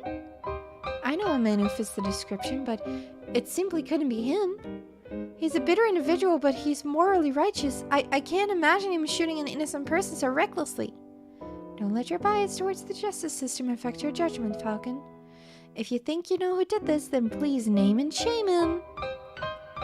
I think I should bite my tongue until I am a little more certain. Did you want to know anything else, monsieur? That's all, madam. Thanks all for all your help. No problem. Anything to help Madame Beaumont. We'll try to get to the bottom of this, Satan. Just make sure to stay safe when the revolution starts. Stay inside, keep combat safe. Of course, ma'am. You stay safe yourself, you hear? Kangaroo woman. It's a new day. Again. Do-do-do-do-do-do-do. Let's see. He wasn't a good detective.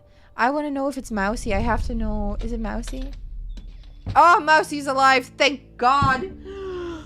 Thank God he lives. He lives.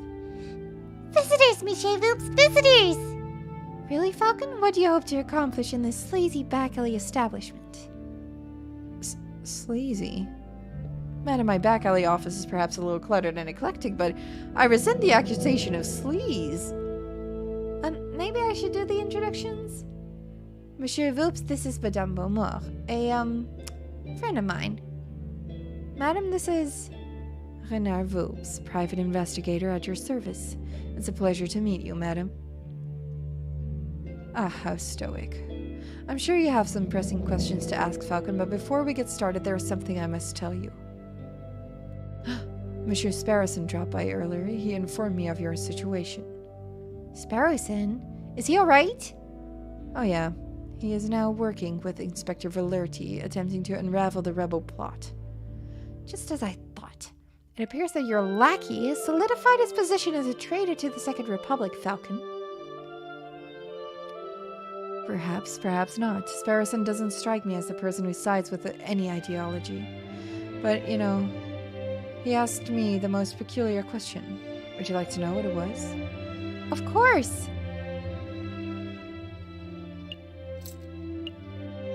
Such information is quite valuable. It would cost, say, 30 francs. Yes. Here's your money. So, on the question, Sparrowson asked if you were the Viridian killer. The one responsible for the random bombings during the July Revolution 18 years ago. I would like to know that too. Why on earth would he ask that? Perhaps the inspector had been telling him stories. So what did you tell him? The truth, of course.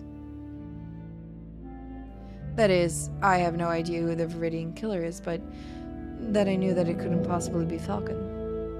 Oh? And how do you know that I'm not the Viridian killer? Falcon, please. You're a semi-drunk, bumbling oaf, not a ruthless killer. Anyway, I've started my own investigation into the Viridian killer. It's fascinating stuff. Apparently he was seen in multiple places at once, which leads to some believe that he was actually more than one person. Huh. And do you know why they call him, or should I say them, the Viridian killer?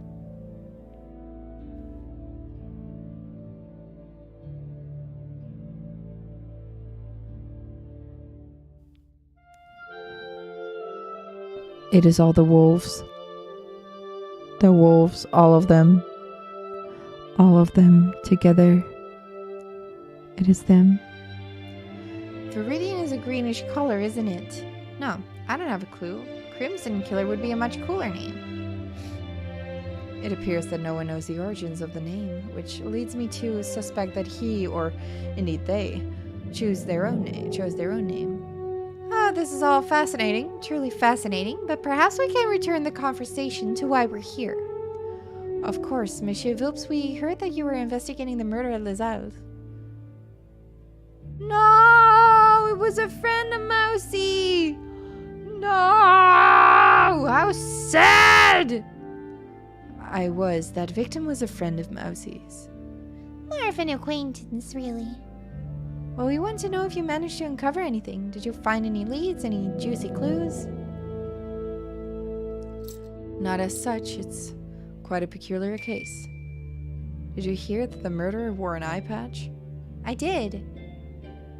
You know what that implies, don't you, Falcon? You only know of one police officer, or indeed one person, who wears an eye patch. Hola! Welcome again! King Java, welcome, welcome. ¿Cómo estás? Está bien, está bien, está bien. Is that how I say it? I don't know. I still do not speak Spanish. Hello, hello. Hello, hello. How are you doing? How are you doing?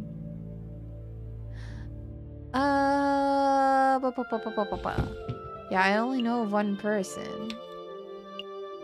This person, the inspector. But that can't be right. You wouldn't describe him as a murderous man, would you, Monsieur Voops?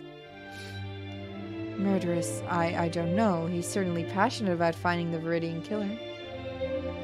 Who's to say that he wouldn't kill in the pursuit of his archenemy? Falcon, I want to solve this mystery as much as you do, but time is pressing and we have other matters to attend to. We must take our leave. Understood. Until next time, Monsieur Voops. Goodbye and good luck, Monsieur Falcon. It was a pleasure meeting you, madam. Monsieur Voops, the lioness looked pretty angry. Is this revolution going to end in blood, Monsieur Voops? Just like in 1830? Yeah, I think so. Maybe not if we can prevent it. If we can make it a pacifist. Can we make it peaceful? Maybe? Let me think. So it takes 10 minutes to walk from the Place de la Concorde to this very spot. And the Palais Royal lies 5 minutes north of here. But the crowd will be fairly large and slow. It may take twice, maybe 3 times as long to make the move. Having a logistics problem, madam? Perhaps. The plan is to walk the crowd from here through Tuileries to the Palais Royal. But if we take too long to pass through Tuileries, the police will trap us in. We could be flanked and slaughtered. That is quite an issue. Why not go around? There's a nice wide main road that leads straight to the palace front door. You can avoid the gardens entirely. Marching across the gardens makes for a better political statement, but I can't fault your reasoning. Going around would diminish our chances of being stopped and trapped. I'll pass the idea to Pierrot and see what he has to say. He's the one in charge of leading the crowds, after all. The bird-brained parrot would probably just shoot the idea down, right? Probably, but I appreciate your input. I don't know if you genuinely want help or if you're just telling me what I want to hear out of fear, but thank you, Falcon. It's no problem, madam. For the Second Republic, right? Right. For the Second Republic. I wonder, are we becoming friends? Are we friends? Are we friends? Is that it? Are we friends? What do we do? What shall we do? What are we gonna do? I'm confused. I am confused. I am so confused. I am so confused. Alright. Pon des arts, pon des arts. Boom, boom, boom, boom, boom, boom. This is it, Falcon. This is the day we make our stand. Everything is coming together. As we speak, Fontaine is gathering the protesters at the Place de la Concorde. Pierrot is making preparations to build and arm a barricade near the Palais Royal. Just as a precaution, you understand? The only question that remains is, are you ready? Of course. Is there really no way we could save our rooster dude? I have no idea. I have no idea, but this is the ending that we're in. So this is what's happening. But I can look it up after. I can look it up after. But this is the ending that we're getting. Absolutely, bring in the revolution, I say. That's the spirit. Come on, let's see how the protest is going. Falcon and Beaumont arrive at the Place de la Concorde. Thank you for subscribing, Kiara King Devil. Thank you. Gracias. right? That's it in Spanish, right? I don't speak Spanish. No hablo español. No hablo español. Sorry. I just know how to say I do not speak Spanish.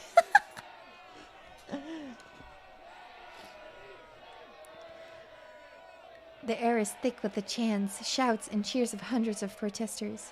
A line of mounted soldiers stand shoulder to shoulder outside the entrance to Tuileries.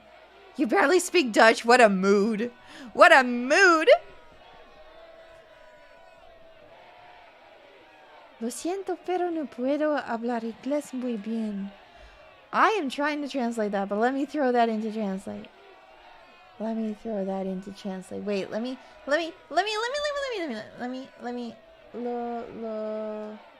Ah! Okay. Wait. Wait.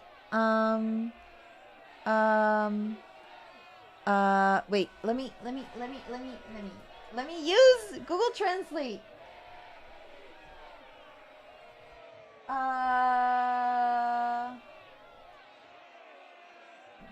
Thank you for coming, guys.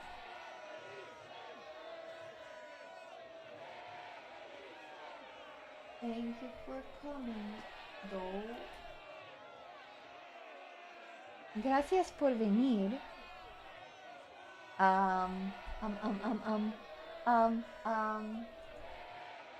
No hablo español.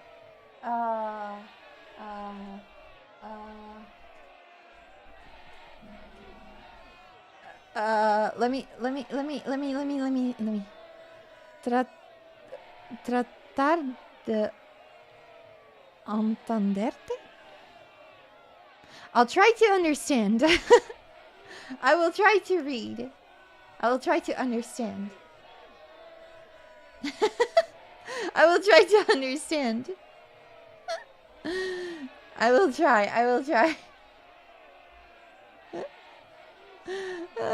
I don't speak Spanish. I want to learn Spanish still. Wait. Let me say that. I still want to learn Spanish someday. Todavía quiero aprender español algún día. I think that's that's good. I think that's it. Wait, let me. You can understand some words in English. I can understand some words in Spanish, but I don't speak it at all. Puedo entender algunas palabras en inglés. I see. Oh, I let's try to understand each other. Wait. Let's try to understand each other. Let's try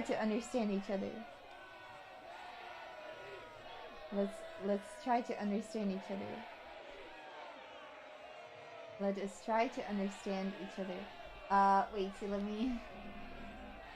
You always wanted to speak English. Let's try to understand each other. Tratemos de entendernos. Tratemos. Thank you. I saw that. It's like a good, it's a good opportunity to practice your English. Yeah. It's a good opportunity to practice English. It's a good opportunity to practice. You were never good. You gave up. No, don't give up. Duolingo stream when? Oh my, yeah. Don't give up. No te rindas. Duolingo stream. Maybe sometime soon, huh? Maybe sometime soon. We should do Duolingo stream. We should do Duolingo stream. Let's practice languages together. Don't give up. English sucks ass, but you can do it. Yeah, English is hard to learn. It's hard to learn. But you can do it. You can do it. English is not my first language. I speak Dutch. Soy holandesa. Soy holandesa. Is that I think that's Spanish for I am Dutch. I'm not sure. I'm not sure. I'm not sure what that means, but I think it means that I am Dutch. But I don't speak Spanish at all. But you can do it. You can do it. All right. Let's see. How is the revolution coming along? This is amazing. I had no idea the Second Republic had this many supporters. But of course, you didn't think that we were just a few animals huddling in a cave, did you? The desire for revolution runs deep in this city.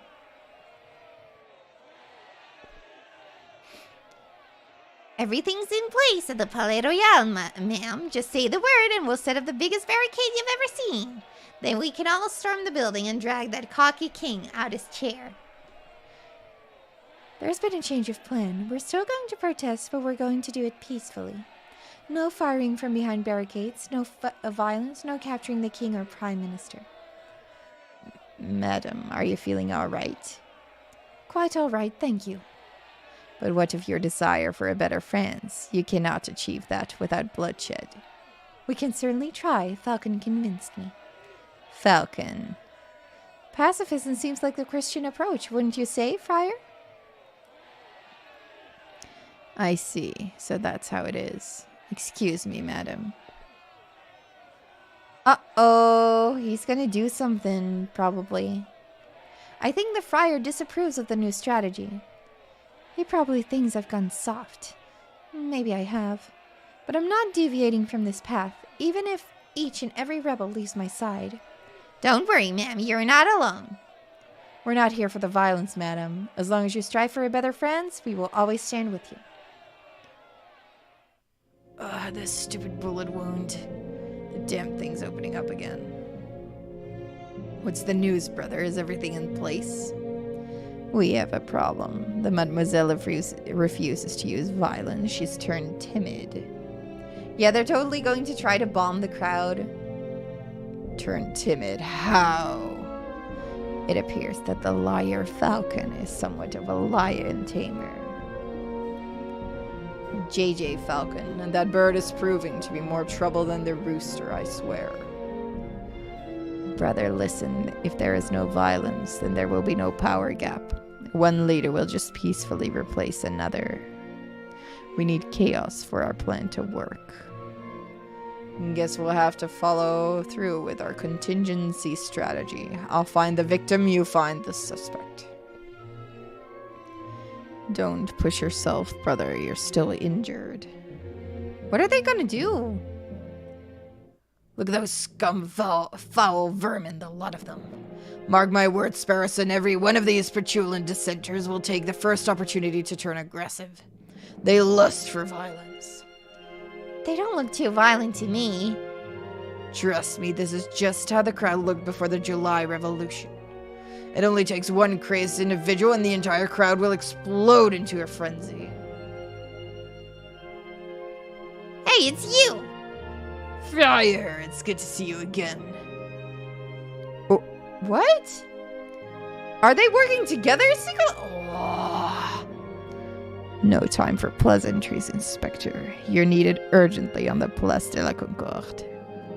Me? Why not ask one of the officers on active guard duty? There's no time to explain. Any minute now. Uh-oh. Oh no.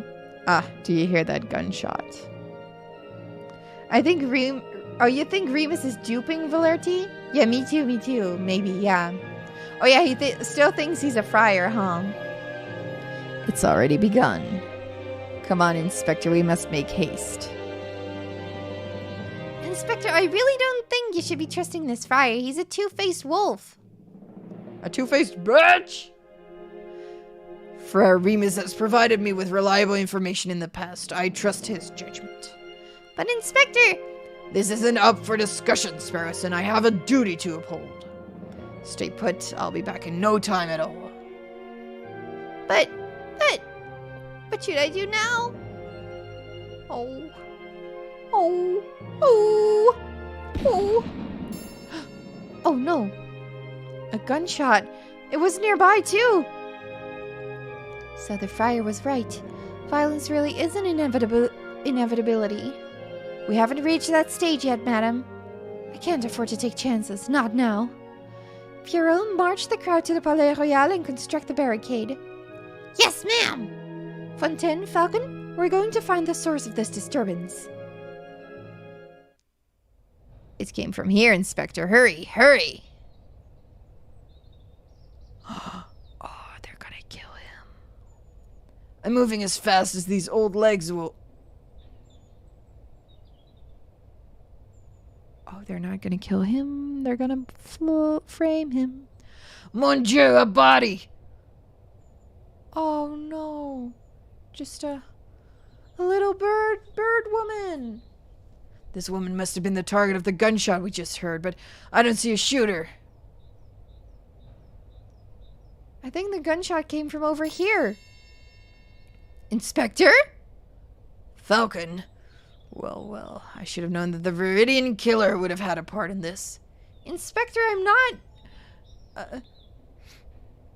Uh-oh. What do we have here? A filthy cop and a dead girl. Madam, thank goodness you're here. I saw the whole thing. This poor innocent mademoiselle was approaching the police line with her hands in the air, when all of a sudden this brute of a police inspector yelled, "Get back, you filthy rebel!" He drew his gun and shot the bird point blank through her heart. She was clearly shot from the back. What is this nonsense? What are you prattling on about, Friar? Thank you for your input, Remus. It hardly surprises me that a member of the police would be the one to cast the first stone. I think we're all being a little rash. Let's just take a breath, examine the situation, and... Wait a moment. You wear an eye patch.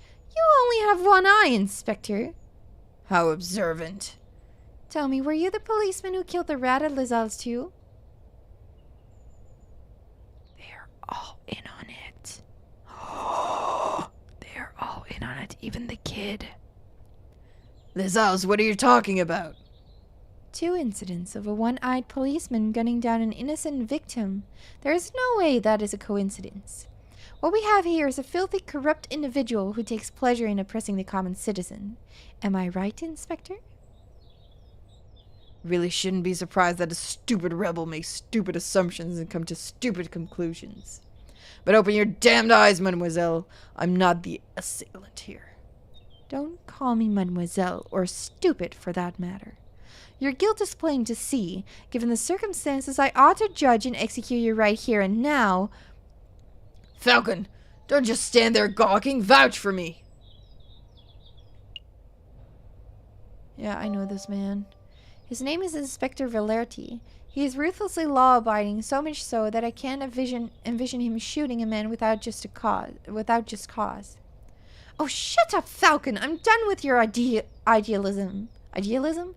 I listened to you. I took your words to heart about avoiding violence, and now a girl is dead. Well, I'm done taking chances. Remus, help me escort this invalid to Pierrot's barricade. I'll decide his fate there. With pleasure, madam. Come along, Inspector. Fontaine, Falcon, deal with the corpse. Meet us at the barricade when you're done. There's no way this was the work of the police. You know what, Falcon? I think you might be right. An isolated gunshot this far away from the police line doesn't make any sense at all. But that's rebellions for you. They're messy affairs. Sometimes innocents get caught in the crossfire and there's no reason for it. Well, there's no use dawdling. Help me get the corpse off the streets. Not yet. I'm going to examine the body first. Good. Examine the body? We agreed that this wasn't the work of Inspector Valerti, right? Then there might be some clues on the corpse that point towards what happened. An impromptu coroner's examination, eh? Fine, you have 2 minutes. After that, we're heading to the barricade, whether you're done here or not. This is a bullet wound. It's in the back. She wasn't shot in the heart. Not shot through the heart, but shot in the back. This is a bullet wound, right? What can you tell me about it, Fontaine? Well, it looks like the bullet took a fairly straight angle of entry through the mademoiselle's back. The shooter was probably sitting right behind the victim. What's the bullet's size, you know, its caliber? Let me guess, you're hoping that the caliber of the bullet is different to the caliber of the inspector's gun? That would conveniently get the one-eyed police officer off the hook, wouldn't it? Maybe a pen with green ink? For real, yeah, maybe green ink. Is that a handprint? Yeah, it is. I'm gonna look at that next. I'm afraid I can't help you. I couldn't possibly know a bullet's caliber without having a good look at the bullet itself. And as you can plainly see, the bullet is 3 centimeters deep in flesh. So you need to see the bullet itself. Help me retrieve the bullet, Fontaine. Retrieve? You mean dig it out? I assume you have a little more experience in this area than I do. Well, you're not wrong there. Fine. This will only take a moment. Ugh, the sound! One used bullet.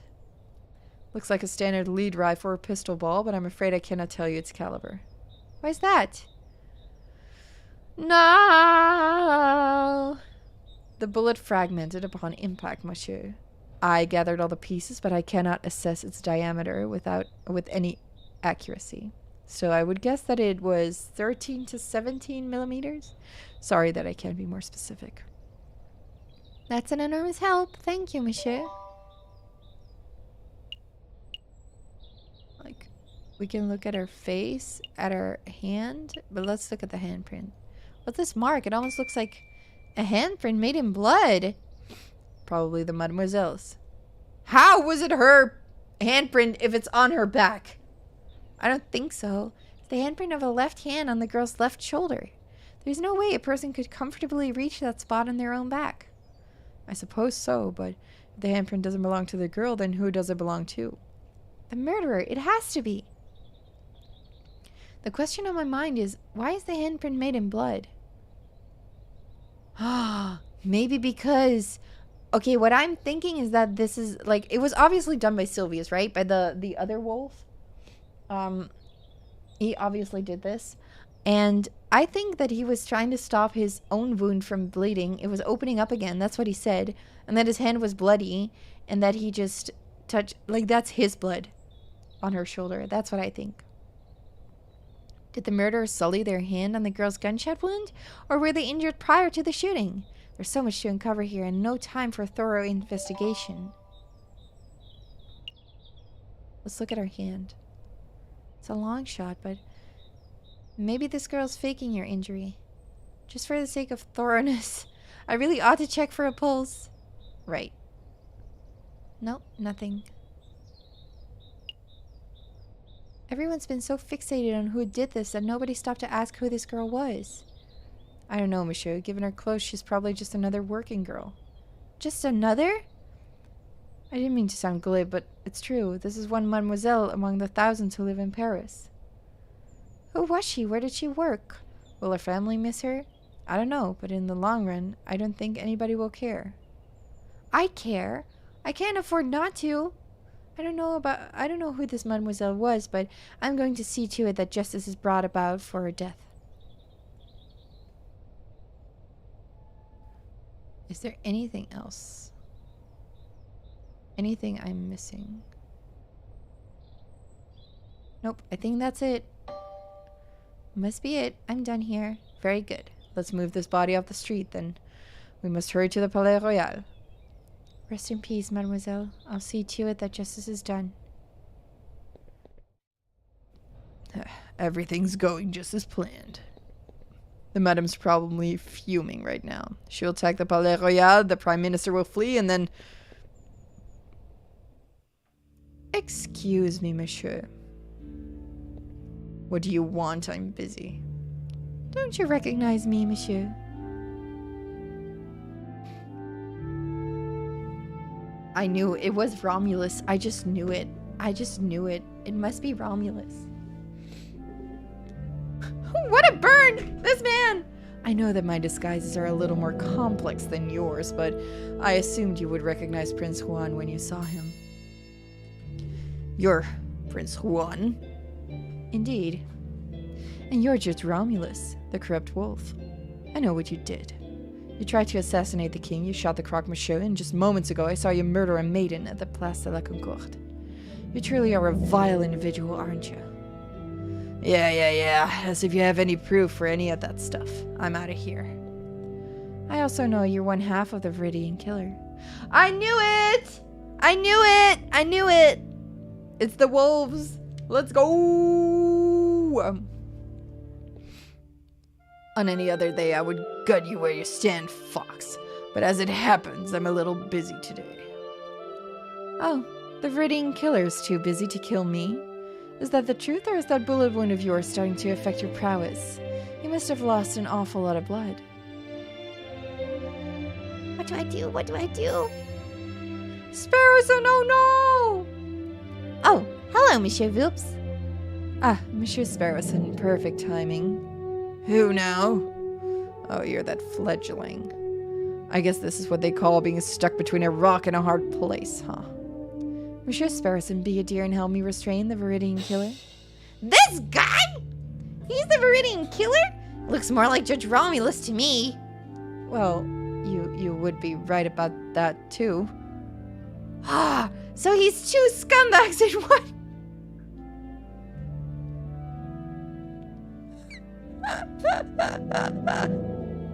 He's two scumbags in one. All right then. Oh, Sparrowson, I love you. Ow, mind the wound. Quit your whining, Your Honor. Very nice takedown, Monsieur Sparrowson. You may want to check his pockets for weapons. He's something of a notorious killer after all. Of course. Let's see what we've got here. Aha! Here we are. A pistol. Probably the one used to kill the maiden, I suspect. What else can you find, Monsieur Sparrowson? Sparrowson has less brain cells than there are Viridian killers. Yes. Yes. This, an eye patch? Weird. What would this wolf want with an eye patch? Oh no. This is bad. Very bad indeed. I don't get it. What's wrong with an eye patch? There is no time to explain. Mousy! What is it, Monsieur Voops? What is it? Take this eye patch to JJ Falcon, and if my fears are correct, he'll be somewhere around the Palais Royal right now. Tell him that this belongs to Remus's brother. Hurry now. Right away, Monsieur Voops. Right away. I love Mousy. Mousy is my favorite. And Sparrowson. I must go too. I need to find the other half of the Viridian killer pair before something terrible happens. Wait, Monsieur Voops. What am I supposed to do with this guy? You have his gun, don't you? March that wolf to the nearest police station and collect your reward for capturing Judge Romulus. Oh, so we can pay the hospital? What a strange day. Godspeed, Mousy, yes. Outside the Palais Royal, the rebels have constructed a makeshift barricade out of furniture, branches, rocks, and anything else they can find. From behind the walls, the rebels taunt the police and royal guards with chants. I'm growing impatient, pig. Confess your crimes. I have nothing to confess, you filthy rebel. You and all your rebel friends, however, should confess to 1,000 counts of treason and public disorder. I will see each and every one of you hanged for your flagrant disregard of the law. Your stubborn attitude is disgusting. A few days ago, you were seen in Les Isles. The witnesses saw you murder a beggar in cold blood. Today, a friar has testified to seeing you murder a girl, again completely unprovoked. I don't know why you continue to plead your innocence, but it doesn't matter. I don't need a confession to know that you're a killer. Well, Madame Beaumont, stop! The inspector didn't shoot that mademoiselle. Keep your beak closed, Falcon. I'm done listening to your suggestions.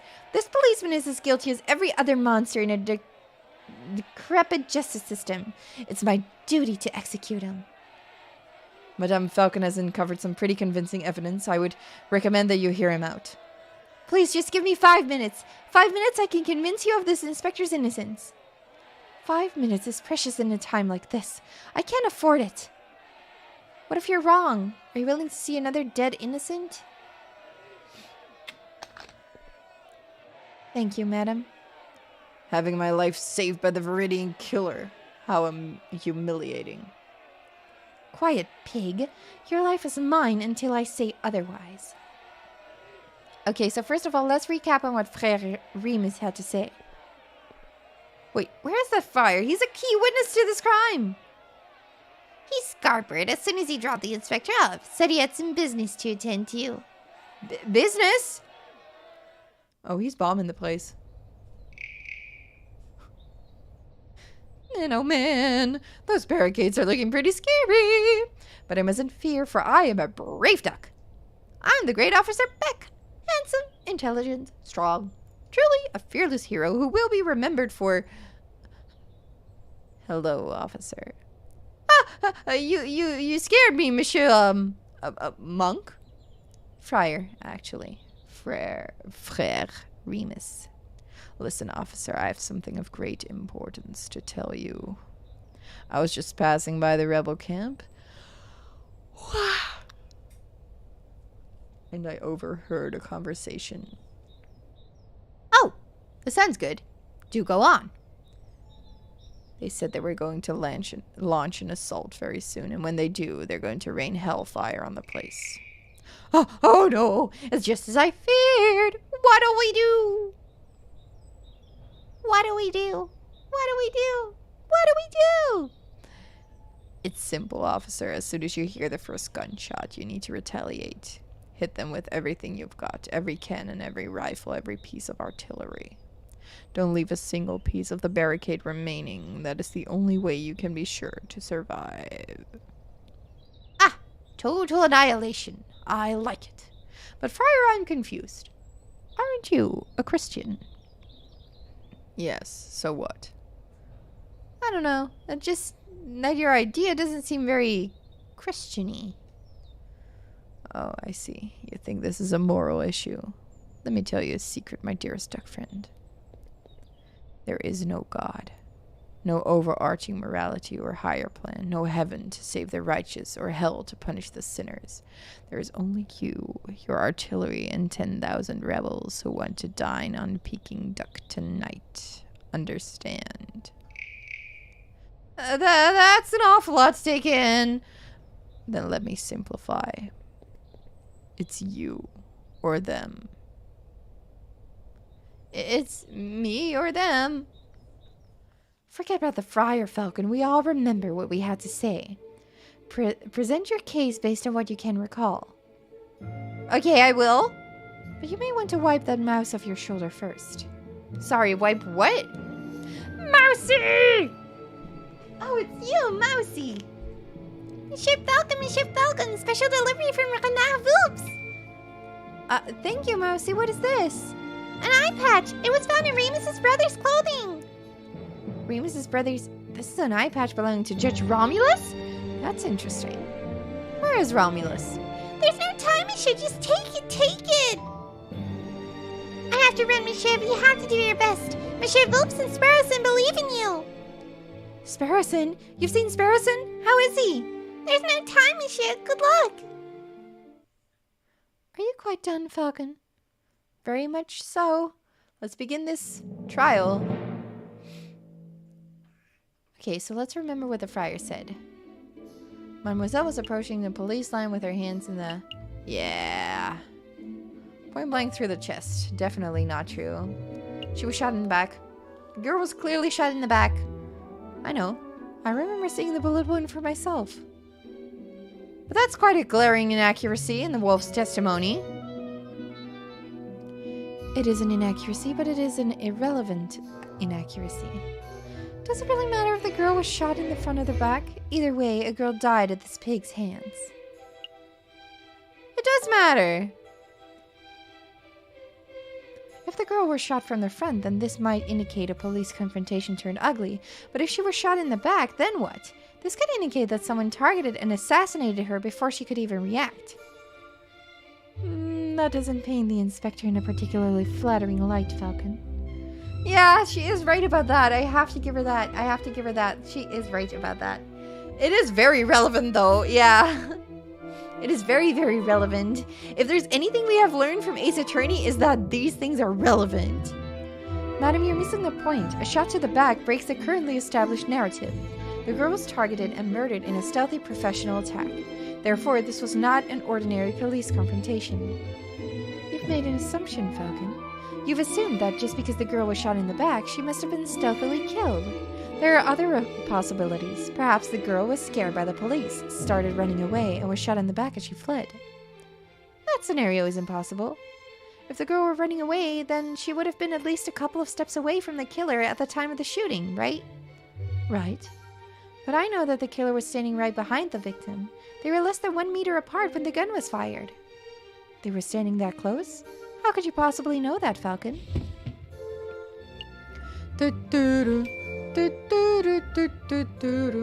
We saw the handprint on her back, and it couldn't have been her hand. We saw a bloodied handprint on the girl's shoulder. What do you make of that, madam? Well, I assume any bloody stain would belong to the victim.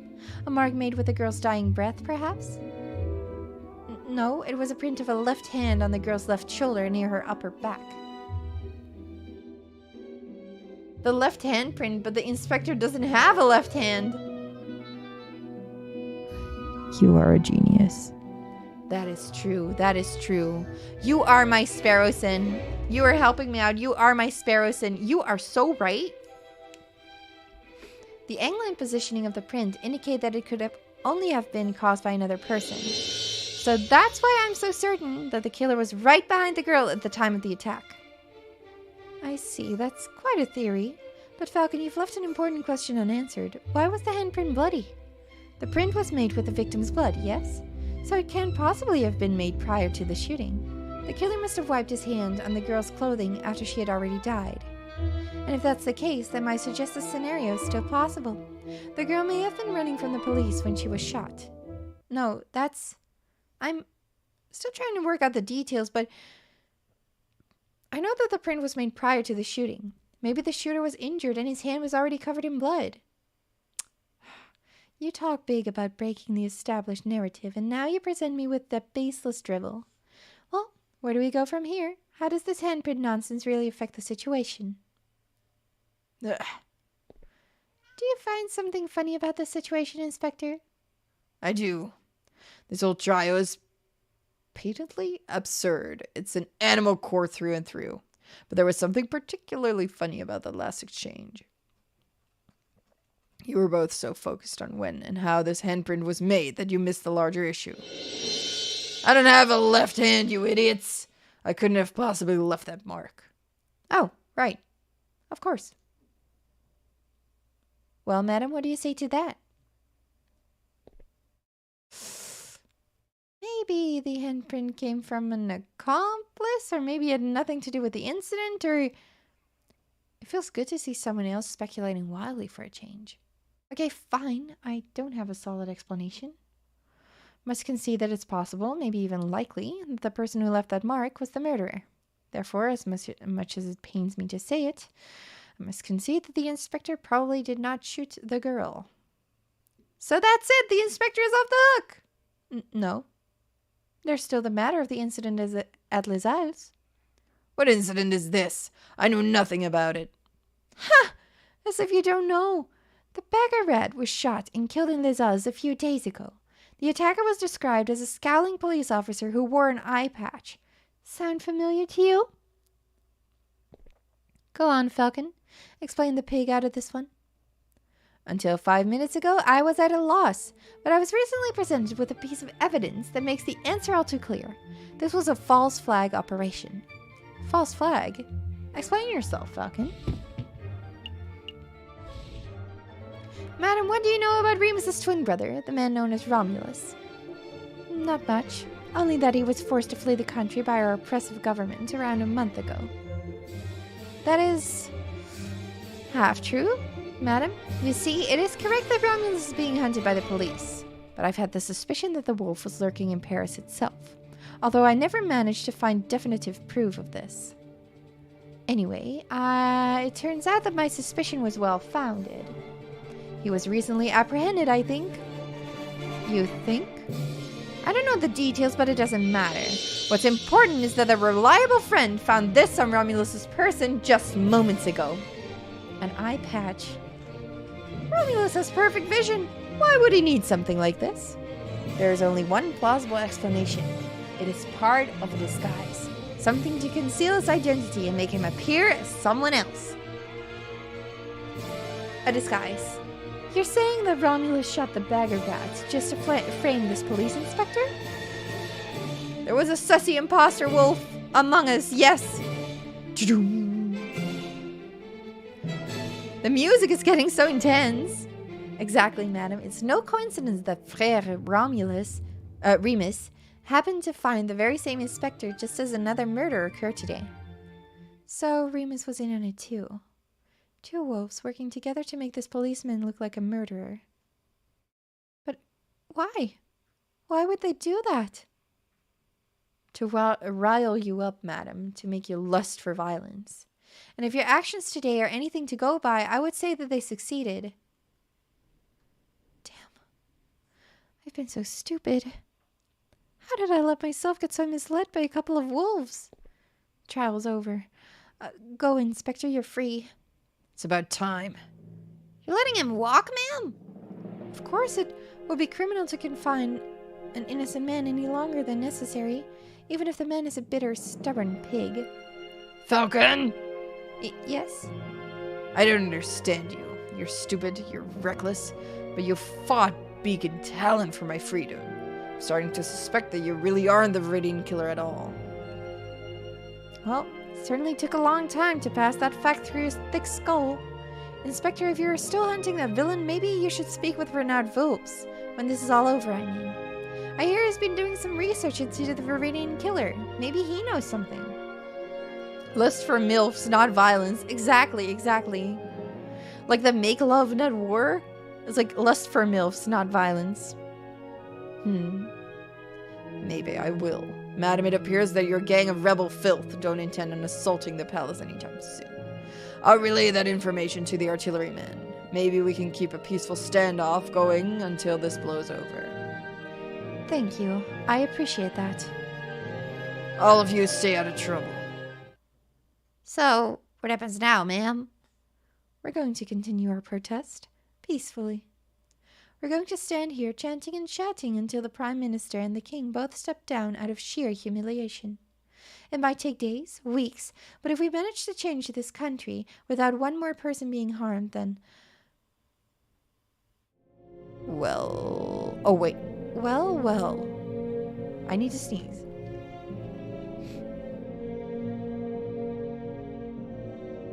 I need to sneeze, but it's not... It's gone. Look who returned. Madam, I just saw the police inspector strolling out of here unharmed. Why did you let him go? That's simple, Remus. We all had a discussion. And we came to the conclusion that I had been misled by a couple of wolves. Oh? How many lies have you fed me, Friar? Just how much damage have you done to further your own goals? Did you help your brother kill a bagger rat in Les Halles? Did you watch the girl die by the Place de la Concorde? I need to sneeze, but my mustache is in the way, yeah. Oh no. Now that I think about it, even the croque monsieur's death was surrounded by details that made little sense. I don't know what to think anymore. You know that this guy's a scumbag at least, ma'am. I say shoot him. Pierrot's right. We won't judge you for killing this man, madam. It's the least I deserve for my sins. Go ahead, madam. What are you waiting for? Pull the trigger. Do it. Falcon, you have proven yourself as having clear judgment. What do you say?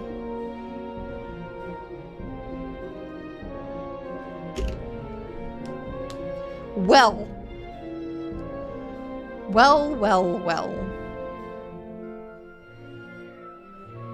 am a pacifist at heart. Lord Jesus is not. I'm thinking letting him live for now. See where that gets us. We're no better if we have her shoot him. Then she will just. He still has the artillery gunning. Yeah, that too. Madam, you know what the right thing to do is. Show us what kind of leader you wish to be. You're right. I said that this will be a bloodless revolution, and I can't make any exceptions. Not even for a monster like this wolf. Wow, this is amazing. Completely precedented. I don't know. You've buckled all of my expectations, avoided every temptation, and opted for an option that shouldn't even exist. Well done, madam. Well done, Falcon. You have demonstrated the power of pacifism in its purest form. But unfortunately for both of you, I'm no pacifist. Everyone get down! No.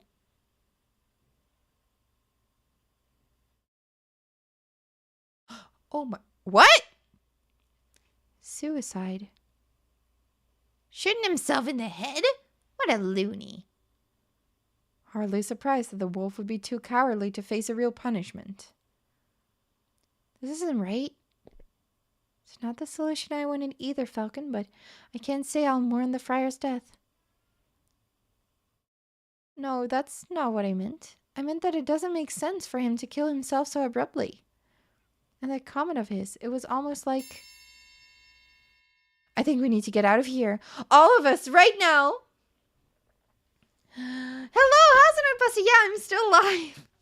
Oh my, we're getting so close to the ending. I can feel it. I can feel the end. The end is near. Falcon, what are you talking about? Yeah, this. That was a gunshot. Really close too. I can't afford to hesitate. It's me or them. Officer, hold your fire. No way, I can't afford to take chances. It's me or them. It's me or them. Fire every cannon. He's doing it. It's happening. It's happening.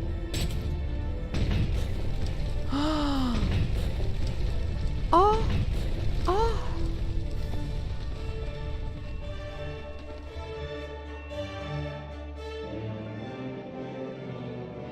Oh my god. Do we get a lot of people out of there safely though? Oh no. Can anyone hear me? Pierrot, Fontaine? Hello? Anyone? I'm here, madam. Falcon? Of all the people, I think I made a mistake, Falcon. Meow. Meow. Where did I go wrong? Was it when I lost my temper over seeing that dead girl? Or was it earlier when I shot the prosecutor? Or was it earlier still when I first listened to that monster's friar in the first place? I've made a lot of mistakes. We've all made mistakes, madam. Most people's mistakes don't spark bloody revolutions. Can you move, madam? I don't think so. Give me a minute. I think I can clear some of this rubble.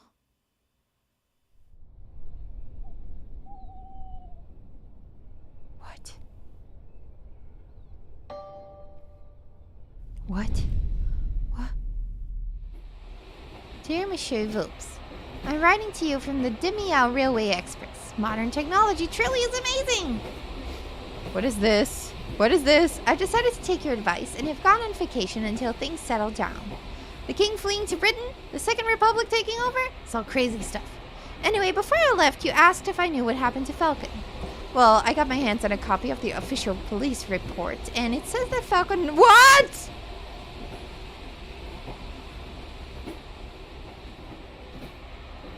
That Falcon died during the attack on the barricade. Huh.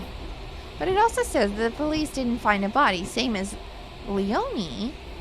Ah, I like that name for her because she's alive. Beaumont. Weird, huh? Rumor is that he was probably blown away by cannon fire, but that doesn't sound right to me. The Falcon I knew was tough and intuitive. I think he found a way to escape and survive. So, in my opinion, he's still out there. It's possible, isn't it? Anyway, I should wrap this letter up because I'm about to reach my stop. Vienna. I'll let you know how Mademoiselle Signe and her parents are doing. Maybe you should come pay a visit sometime. Send my regards to Mousy. Yours sincerely, Sparrowson. P.S. I see a person selling Millerum strudel. What is it? What? P.P.S. Delicious. That's what. I love Sparrowson. This cannot be the end. This was the end?!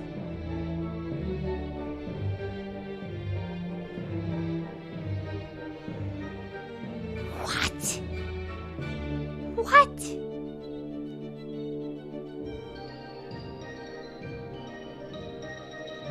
I feel like with the lioness said at the end, it indicates that yes, we can go back and probably save our dude, like, save people and prevent this. We must fix the timeline. Oh my, we got bad ending. I think we got a bad ending. We got a pretty bad end. Pretty bad one, huh? Oh my. That was intense. Fun. The end. You have reached the end of Route C, Fraternité. The ending you received was determined by the decisions you made in Chapter 3. Try tackling the trial in the catacombs differently in order to see a different ending. Ah, alright. I mean, I'm not gonna do it. But not now, at least. Oh my. Oh my. Oh, you can do... Oh my. The real bad ending? Which is this one? What is this one? Complete Act 4C. Oh my. It doesn't say anything about this being the bad ending. There's 3 endings and this is all just that is all just achievements. Oh my. Shall I look up for you what happens in the other endings? Shall I look that up for you? Or do you guys, because I'm not going to be playing it. I'm not going to be playing it. I'm sorry, I'm not going to be playing it. But I can look it up for you guys if you want. Or you can look it up yourself. But we can take a look at it. Why is my keyboard is uneven? No, it's not. Yes, please. All right, I'll look it up. Aviary attorney endings. But let me go to my just chatting screen in the meantime because we don't have music here. Oh my. All right, I'm looking up the other endings. Let's see. Okay. We could have done, let's see, the last case.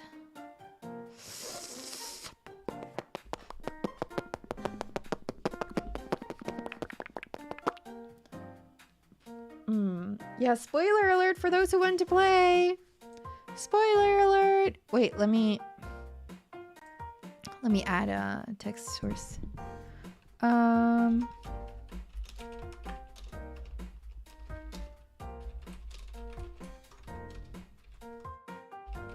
Spoiler alert.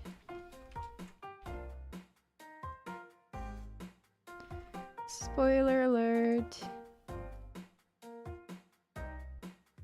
I'm putting it in. I'm putting it in.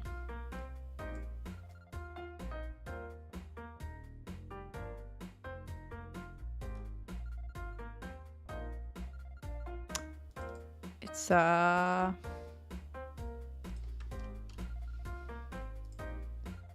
right. Putting it in, putting it in. There it is. All right, we're talking about the other ending, so spoiler alert for the game. You're gonna go because of spoilers. Yes, of course, of course. Of course. You watch the VOD. Yes, yes, yes. Thank you for coming, though. Thank you for coming. I hope you have a good night. I hope you have a good night. We're gonna be doing the spoilers. Let's see. All right. Ah, if you do the inventor thing, he gives you a device which finds and extracts bullets. I see, I see. We could have probably used that for the bullet finding in the room. Let's see. There is more to investigate if you want. Blah, blah, blah. The evidence. The evidence you need are the inventor's Explorer Extractor device, the broken street lamp, the fountain pen, and the signed cult guide. Oh yeah, you can use all of that. I want to see the other endings. I don't want to. Aviary attorney ending 4A. Let's look at 4A. What is Aviary attorney ending 4A? Yo, what the fuck? Okay. The villainous main protagonist. Wait a second. What? Oh, we are the villainous main protagonist in the 4A ending of Aviary Attorney. Once serving as a defense attorney who wanted to save clients. This is about Falcon, JJ Falcon, from false convictions. After witnessing himself accidentally acquit a guilty party from murder, along with seeing his friend murdered at the hands of revolutionaries, he went insane and drove himself into madness. As a result, he destroyed Paris as a part of a revenge plot against the corrupt system. What the fuck? Oh my god. This is actually a thing? Like, this is ending 4A. Wait. It's wild. It's wild, guys. It's wild. I'm looking it up. I'm looking it up.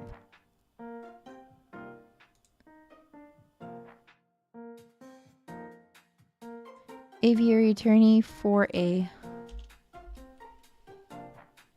4A, 4A. 4A. Where can I find what it is like?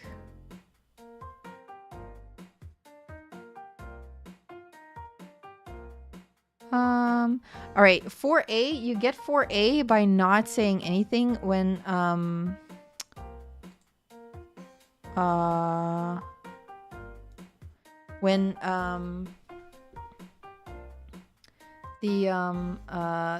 lion is trying to shoot Cocorico. If you don't say anything, this is what happens. All right, listen.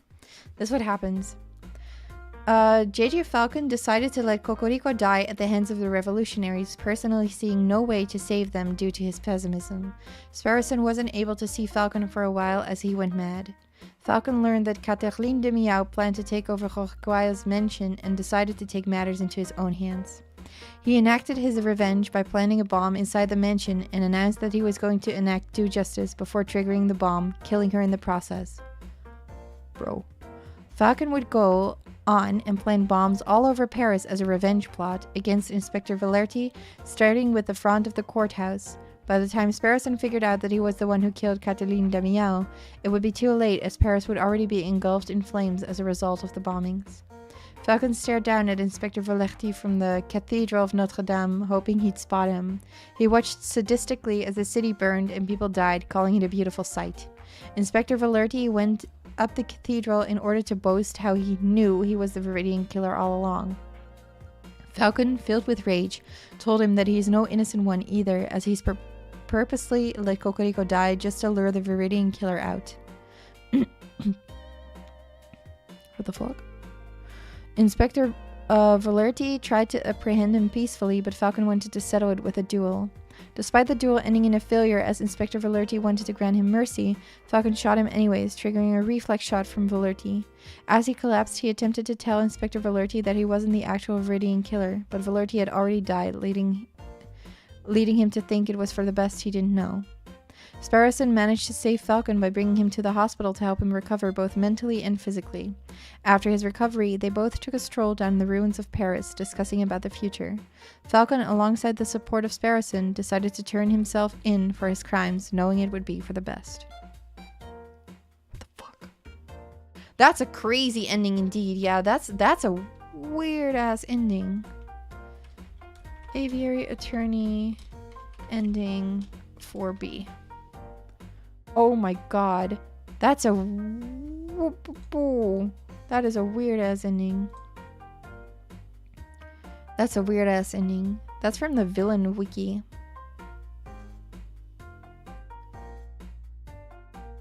Oh my. That is from the villains wiki. It paints what the hell is that ending? Yeah, what the hell? It's so weird that it doesn't feel canon, you know? It doesn't even feel canon. Doesn't feel canon. Can I find 4B? Can I find 4B? I want to see 4B. How do we get 4B? How do we get ending 4B? Like what's the endings? I'm trying to find it. Where's ending 4B?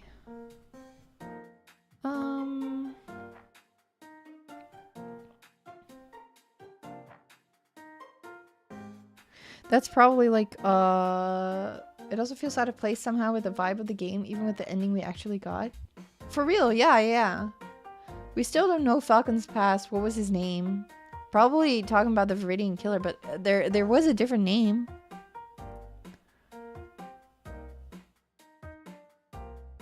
The case of the missing ending. No. Is ending 4B missing?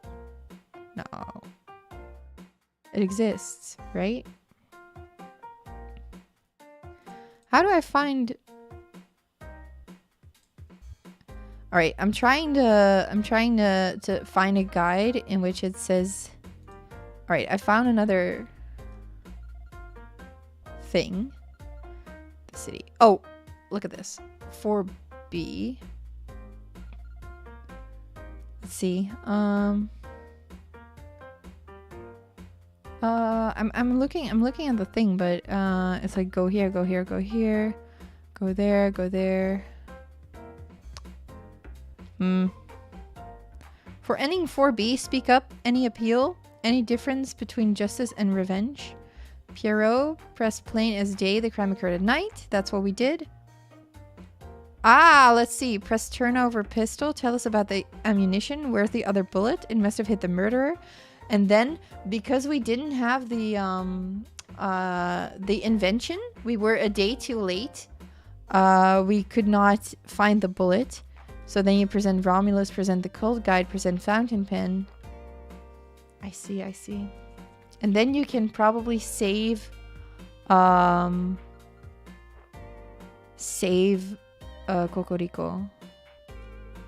I think you can save Kokoriko. I want to see. Oh, that's why, like, ending 4A, like, the thing, like, you had a... ending 4A was like... I can't imagine a worse fate. That's what the achievement said. This is really... I'm trying to look it up, like, ending 4B, but I can't really find it. I mean, that's a good thing that they're not spoiling it, but I want to read it. Where is ending 4B? Yo, I think we got the neutral ending, yes. I think we got the neutral ending. Should I go with let me look at JJ Falcon. Oh, it just has villains wiki. But I want Aviary Attorney wiki. Is there an Aviary Attorney wiki? Aviary Attorney, blah blah blah. That's just a normal Wikipedia. I want to read the ending. All endings. There's a video of all the endings and it takes 7 hours. There's a video of ending 4B and it takes almost an hour. That is something. That is something.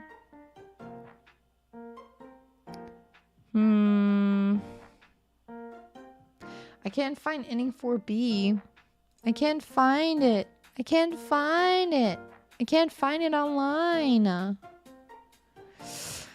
afraid it's not there. I'm afraid it's not there. It's not there for us to read.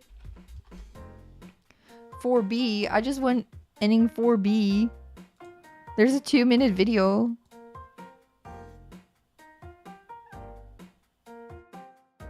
But I don't know. It's like a peaceful end. It looks like a peaceful end.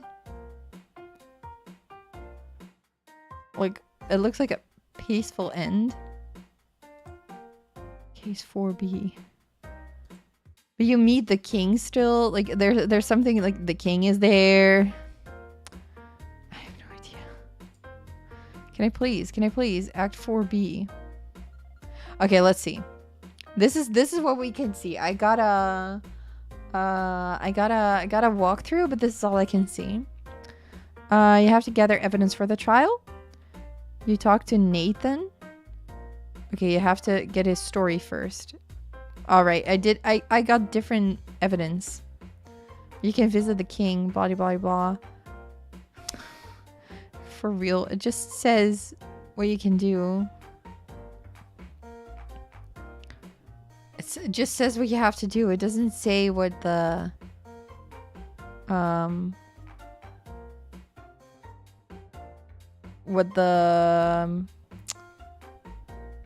ending is. It just says what you have to do. I just want to... Oh! In 4B... Okay, let's see. Blah, blah, blah. Events within... In 4B, the king is sentenced to exile regardless of whether you win or lose the trial. Alright.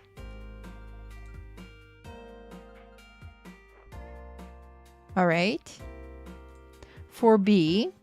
There's no mention of anyone dying from Remus's bombs in 4B.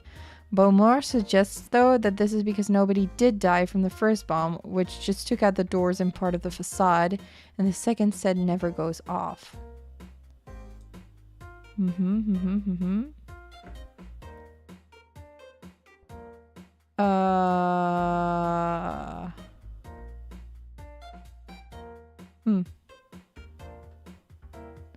Oh, it says even more about ending 4A. It's like, the ending to 4A can lead to Falcon choosing to abandon law for good after causing the deaths of many innocents, or Sparrowson being forced to imprison his best friend. And if you agree with her goals, Beaumont's revolution never reaches fruition, and she's forced to leave the country, leaving behind her comrades. Yeah, I think we got the we definitely got the neutral ending. Because I feel like 4B is the good ending, and then 4A is the bad ending. I'm looking, and all I can see is like a full screenshotted part of the game. Like, it's just completely screenshotted, and entirely different. Like ending 4B is entirely different. From what I can see, you have to like actually go to court.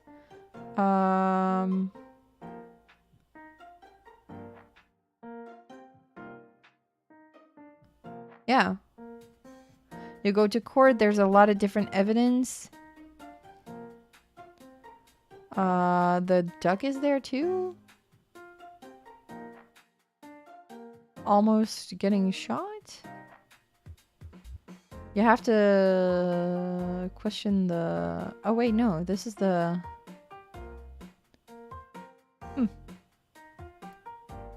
Is this fan content? I have no idea. I have no idea what I'm looking at. I have no idea what I'm looking at. Oh my. But does Cocorico die in 4B? Oh my, people simp for him. People simp for Cocorico.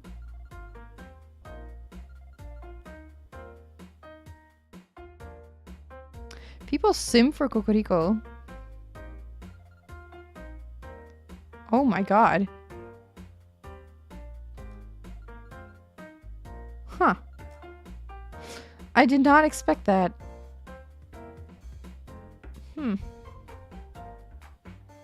Well, I guess.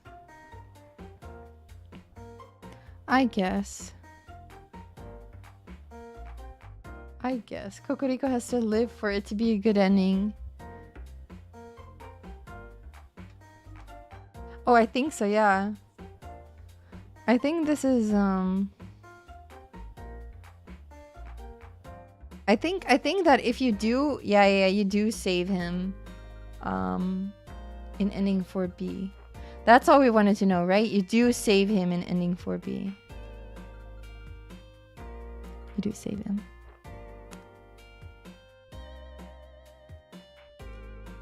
We do save him.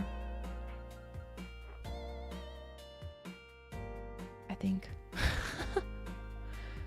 I just find a lot of fan art. A lot of shipping art too.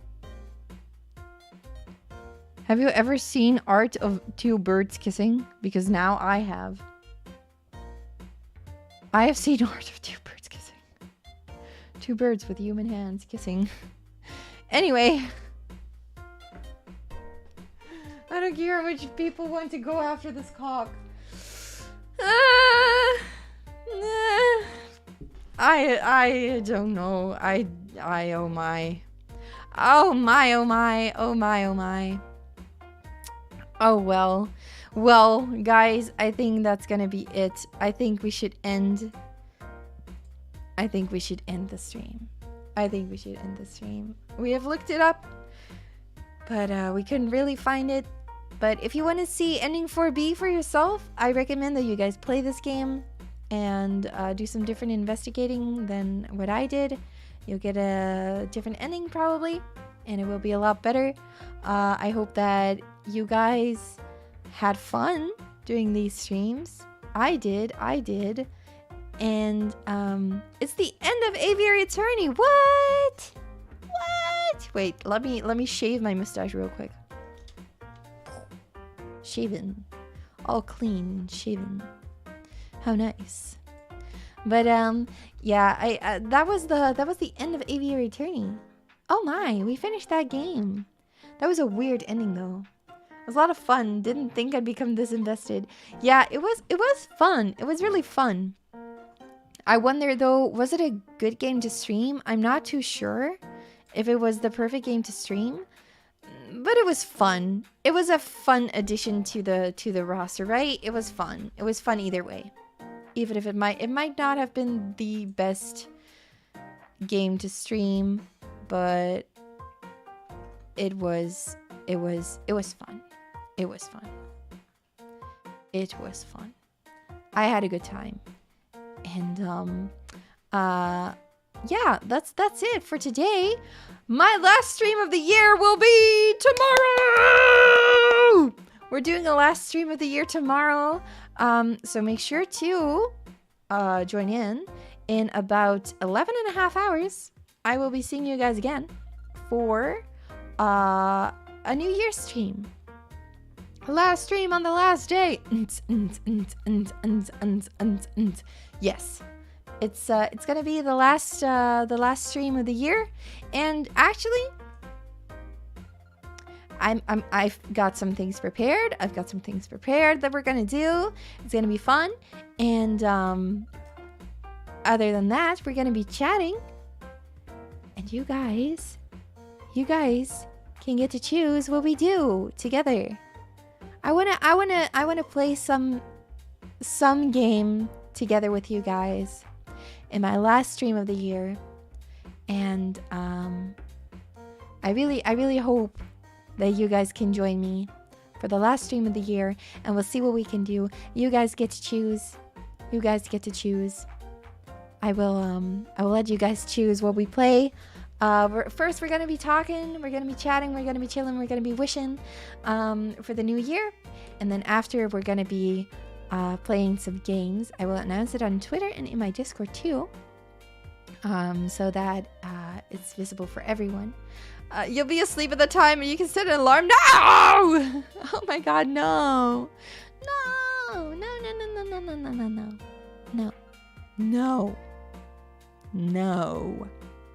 Do not do that. Do not do that. Sleep. Especially if you need to stay awake till midnight for everything else, huh? You need to stay awake till midnight for the events. Sleep is for the weak, but I'm very weak. Yes, that's the spirit. But yeah, it was fun. I will be seeing you guys tomorrow. Tomorrow the stream is, oh my god, that's my Joy-Con. Tomorrow the stream will be at 12 p.m. my time. That's Central European time. That is very early morning for my friends on the west side of the world, and afternoon / evening for my friends on the east side of the world. I hope to be seeing you guys then for the last stream of the year, ending of the year. We're gonna be wishing. It's gonna be fun. It's gonna be a chill stream. It's kind of like a Zatsudan. We're just gonna be playing some games. It's not gonna be as big and exciting as the Christmas stream, but it's gonna be a chill time, I think. So I'll be seeing you guys tomorrow, and until then, I will be seeing you guys on the Twitches and on the Discords. And until then, bye bye.